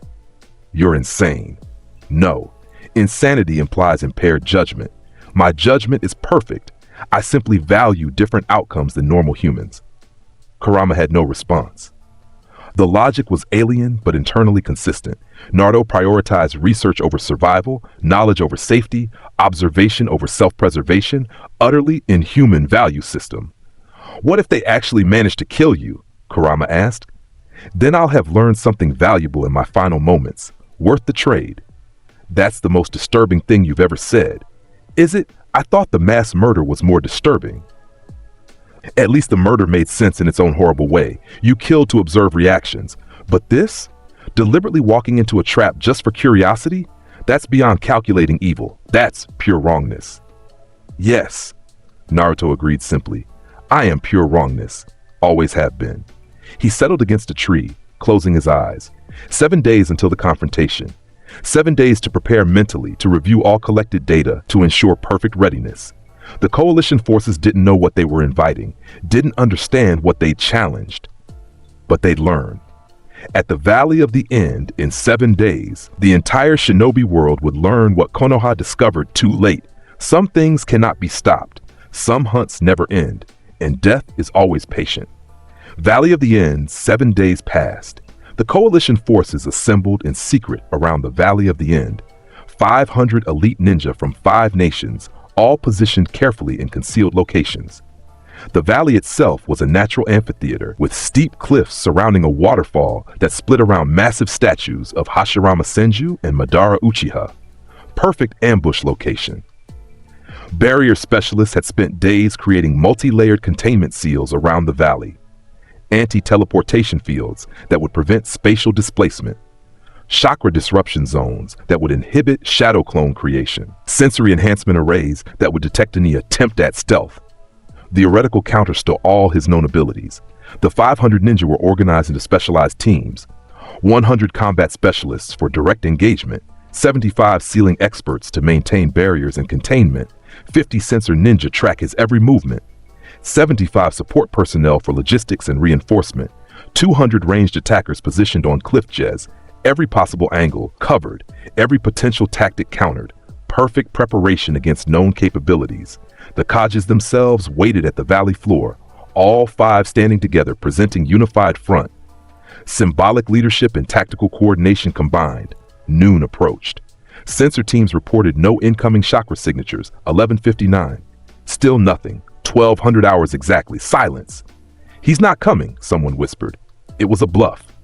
Then the sensor teams erupted in panic. Signature detected, but it's not approaching. It's already here. In the exact center of the valley floor, Naruto materialized. Spatial displacement bypassing all approaches, appearing directly inside their perimeter. The anti-teleportation barriers flared, activated, should have prevented exactly this, but he'd already completed the displacement before they could respond. Inside the trap, surrounded by 500 ninja, exactly where they wanted him. Naruto looked around calmly, taking in the cliff positions, the barrier glow, the assembled Kages. Analyzed the tactical setup with professional appreciation. Impressive preparation, he acknowledged. 500 opponents, multi-layered barriers, perfect ambush positioning, well coordinated. Surrender now, Hiruzen called out. You're surrounded and outnumbered. There's no escape. Naruto tilted his head. Why would I want to escape? This is exactly what I came for. He activated Final Hunt Protocol. Maximum deployment. 1,000 shadow clones exploded into existence simultaneously. The coalition forces stared in collective horror. 1,000. They prepared for him to create maybe 100 clones, maybe 200 maximum, not 1,000. The barriers designed to inhibit clone creation had absolutely no effect. Whatever technique he used operated beyond normal chakra mechanics. All teams engage, the Raikage bellowed. The battle commenced instantly. 200 ranged attackers unleashed coordinated assault from the cliffs. Lightning, fire, water, wind, earth, every element, every technique, massive barrage that could level mountains. The attacks converged on the valley floor, obliterating everything in the target zone. When the smoke cleared, 999 shadow clones remained. One had been destroyed by the combined assault. 1 out of 1,000. The original Naruto stood at the center, completely unharmed, surrounded by his army of duplicates. Impressive firepower, he noted analytically, but mathematically insufficient. Continue.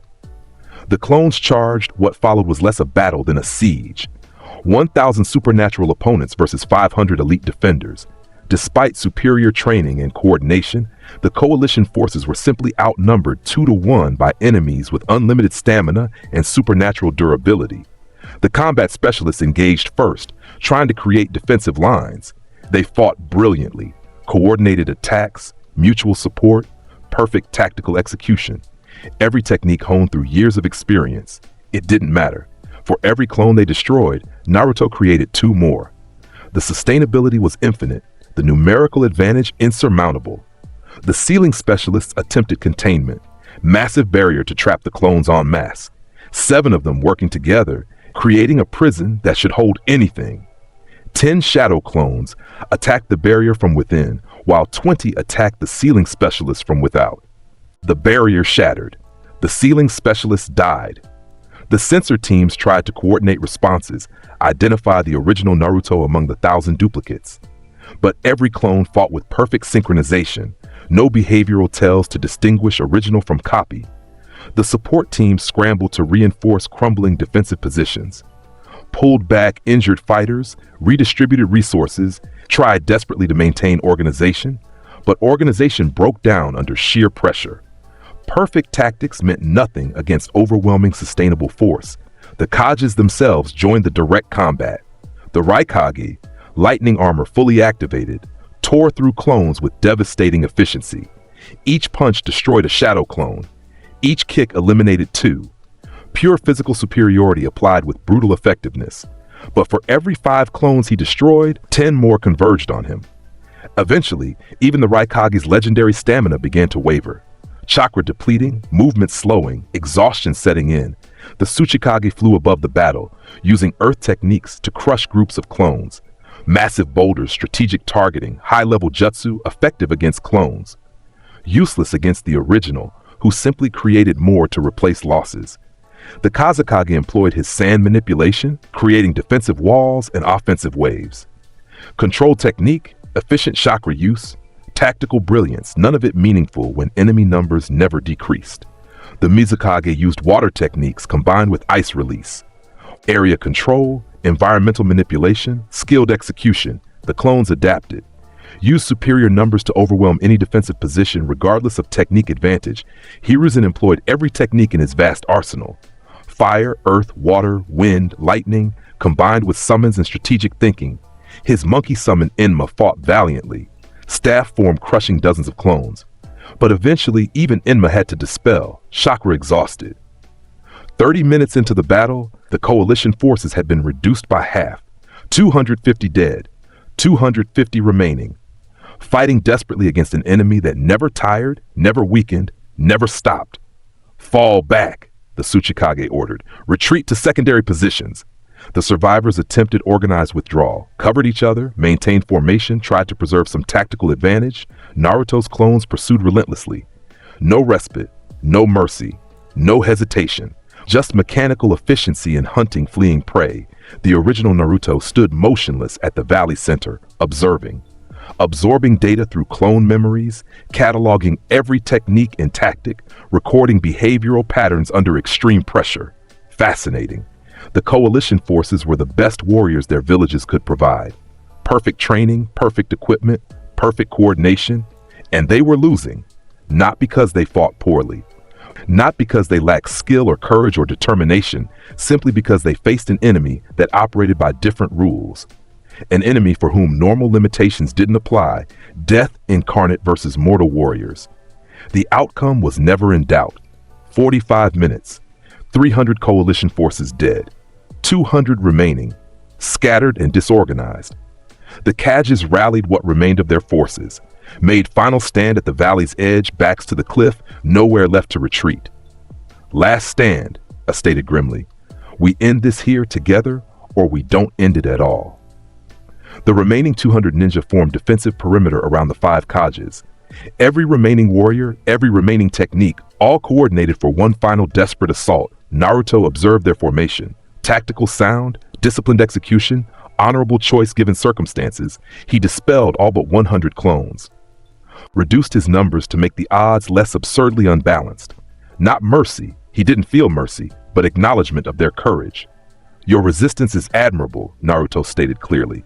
You fought better than any force I've encountered. Better coordination, better tactics, better execution. He paused, tilting his head. But effort doesn't determine outcome. Only capability does. And you lack the capability to stop me. Then we die trying, someone shouted defiantly. Yes, Naruto agreed simply. You do. The final clash began. 200 defenders plus 5 Kages versus 100 shadow clones plus the original. It lasted 7 minutes. 7 minutes of absolute chaos. Techniques flying everywhere, blood spraying, bodies falling.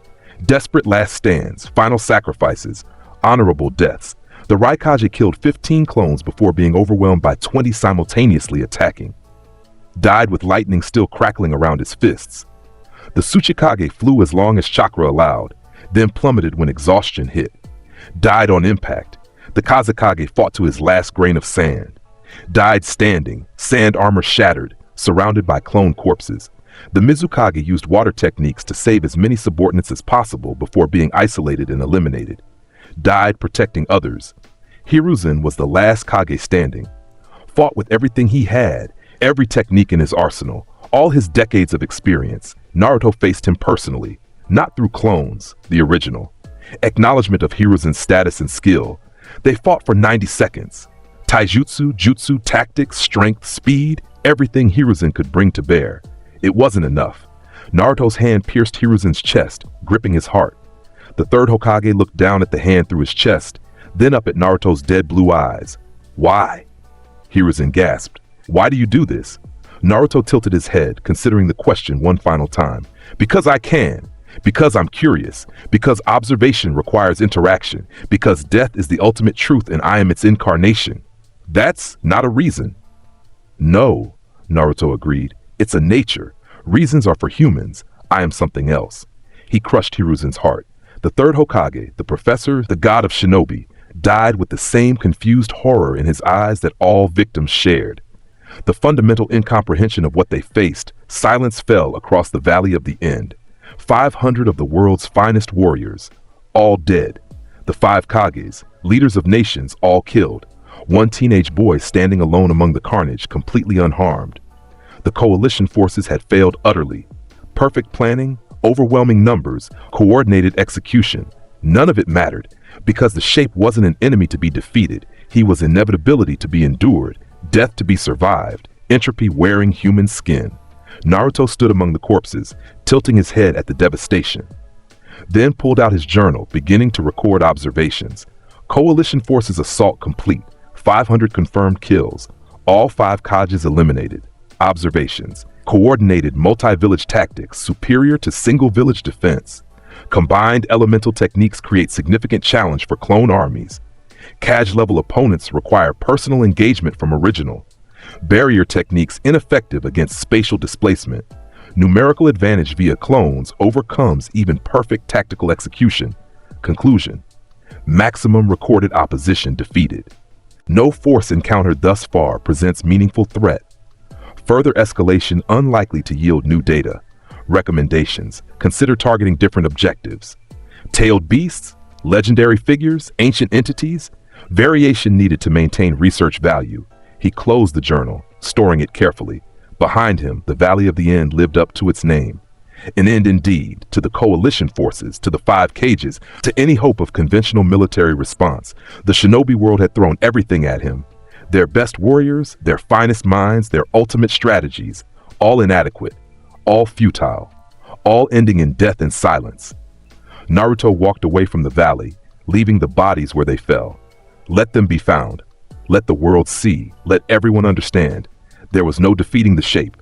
There was only surviving while he looked elsewhere. And eventually, he looked everywhere.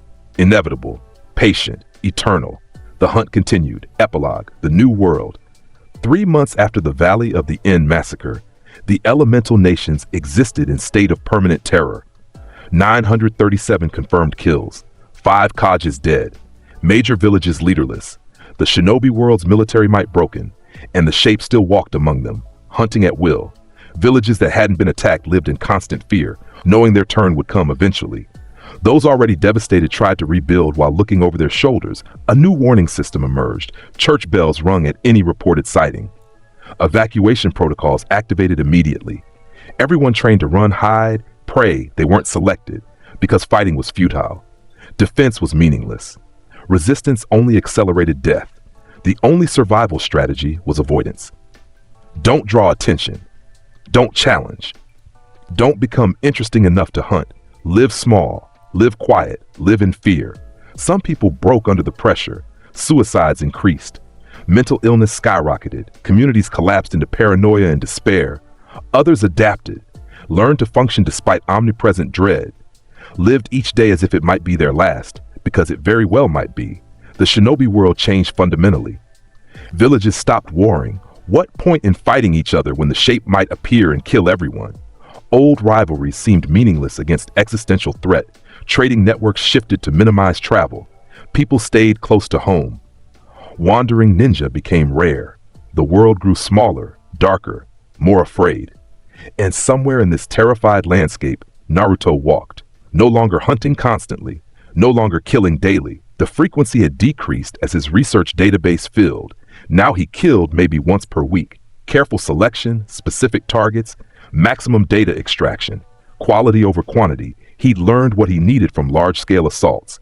Now came refined research. Individual behavioral studies, psychological response patterns, death analysis on personal level. The journal had filled completely. He'd started a second volume, then a third.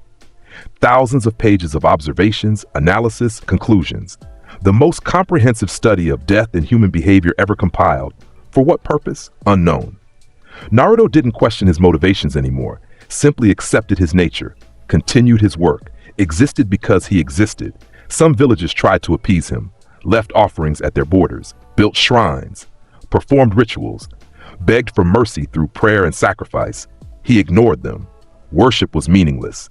Fear was natural response, nothing more. Others tried to understand him. Scholars studied patterns in his killings, seeking logic or meaning. Found none, because there was none. He killed according to curiosity, not pattern. Studied subjects that interested him, not strategic targets. The randomness was its own horror. No way to predict, no way to prepare, no way to avoid except pure chance. Eventually, people stopped trying to understand, accepted the shape as natural force like storms or earthquakes. Devastating, unstoppable, inevitable. You didn't understand storms, you just survived them when they came. 3 years passed. Naruto was 16 now, taller, older, but otherwise unchanged. Same dead blue eyes, same emotionless expression, same supernatural abilities. His kill count had reached 1,412. The number kept growing, slowly but steadily, would continue growing indefinitely, because he wasn't human. Didn't age normally, didn't tire permanently, didn't stop naturally. He was the shape, death walking, evil incarnate, and he would exist long after the current generation died natural deaths, long after their children died, long after their grandchildren died, because some things are eternal, some hunts never end, and death is always patient. The final truth. On a hill overlooking a small village that hadn't yet been attacked, Naruto stood alone, watching, observing, recording mental notes. "You've killed over 1,000 people," Kurama stated, voice tired after years of this horror. "More than any shinobi in history, more than any war, more than any disaster." 1,412, Naruto corrected precisely. "Does it bother you at all?" "No." "Not even slightly?" "No." "What are you?" Kurama asked for the 1,000th time. "What are you really?" Naruto considered the question, the same question everyone asked that no one could answer. What was he? Not human. That much was certain. Humans had empathy, conscience, emotional connection. He had none of these, not demon. Demons had desires, motivations, understandable evil. He had only curiosity, not death itself. Death was natural process, neutral and fair. He was selective and deliberate. So what was he? I am the shape, Naruto stated finally. The observation given form. The curiosity made flesh. The question without answer. I am what I am. That's a non-answer. Because there is no real answer. I exist outside classification, beyond understanding. I simply am. And you'll keep killing. Yes, forever. Yes, until everyone is dead. Or until I am, whichever comes first. Nothing can kill you. You've proven that 100 times over. Everything can be killed. I simply haven't encountered the method yet. But eventually, perhaps something will succeed. Or perhaps not. Time will tell. Kurama fell silent. After 3 years, the demon had given up trying to understand or change Naruto. Simply accepted the horror of being sealed in something worse than itself. Trapped forever with incarnate wrongness, Naruto turned away from the village. He wouldn't attack it today. Maybe tomorrow. Maybe never. The decision would come when it came, based on factors even he didn't fully understand. He walked into the forest, disappearing among the trees, presence fading from reality. Behind him, the village went about its business, unaware how close death had stood. Unaware they'd been observed, evaluated, and deemed not yet interesting enough. That could change, would change eventually. Everything changed given enough time, except the shape himself. He was constant, eternal, inevitable, the hunt that never ended, the observation that never concluded, the death that never tired, walking forever through a world that grew emptier with each passing year, until only silence remained. And even then, the shape would walk, because some things simply cannot stop, some natures cannot change, some truths cannot be escaped. He tilted his head at the sunset, dead blue eyes reflecting nothing, then smiled his not-quite smile, and continued walking, into forever, into silence, into the endless hunt that had no end. You can run, you can hide, you can even try to fight back. But evil never truly dies. It just waits in the darkness, patient and eternal. If you survived this nightmare, then you're stronger than most. Hit that subscribe button and join me in the shadows, because there are more horrors waiting to be unleashed. Remember, I always keep my promises, and I promise there's more coming. The shape never rests, and neither should you.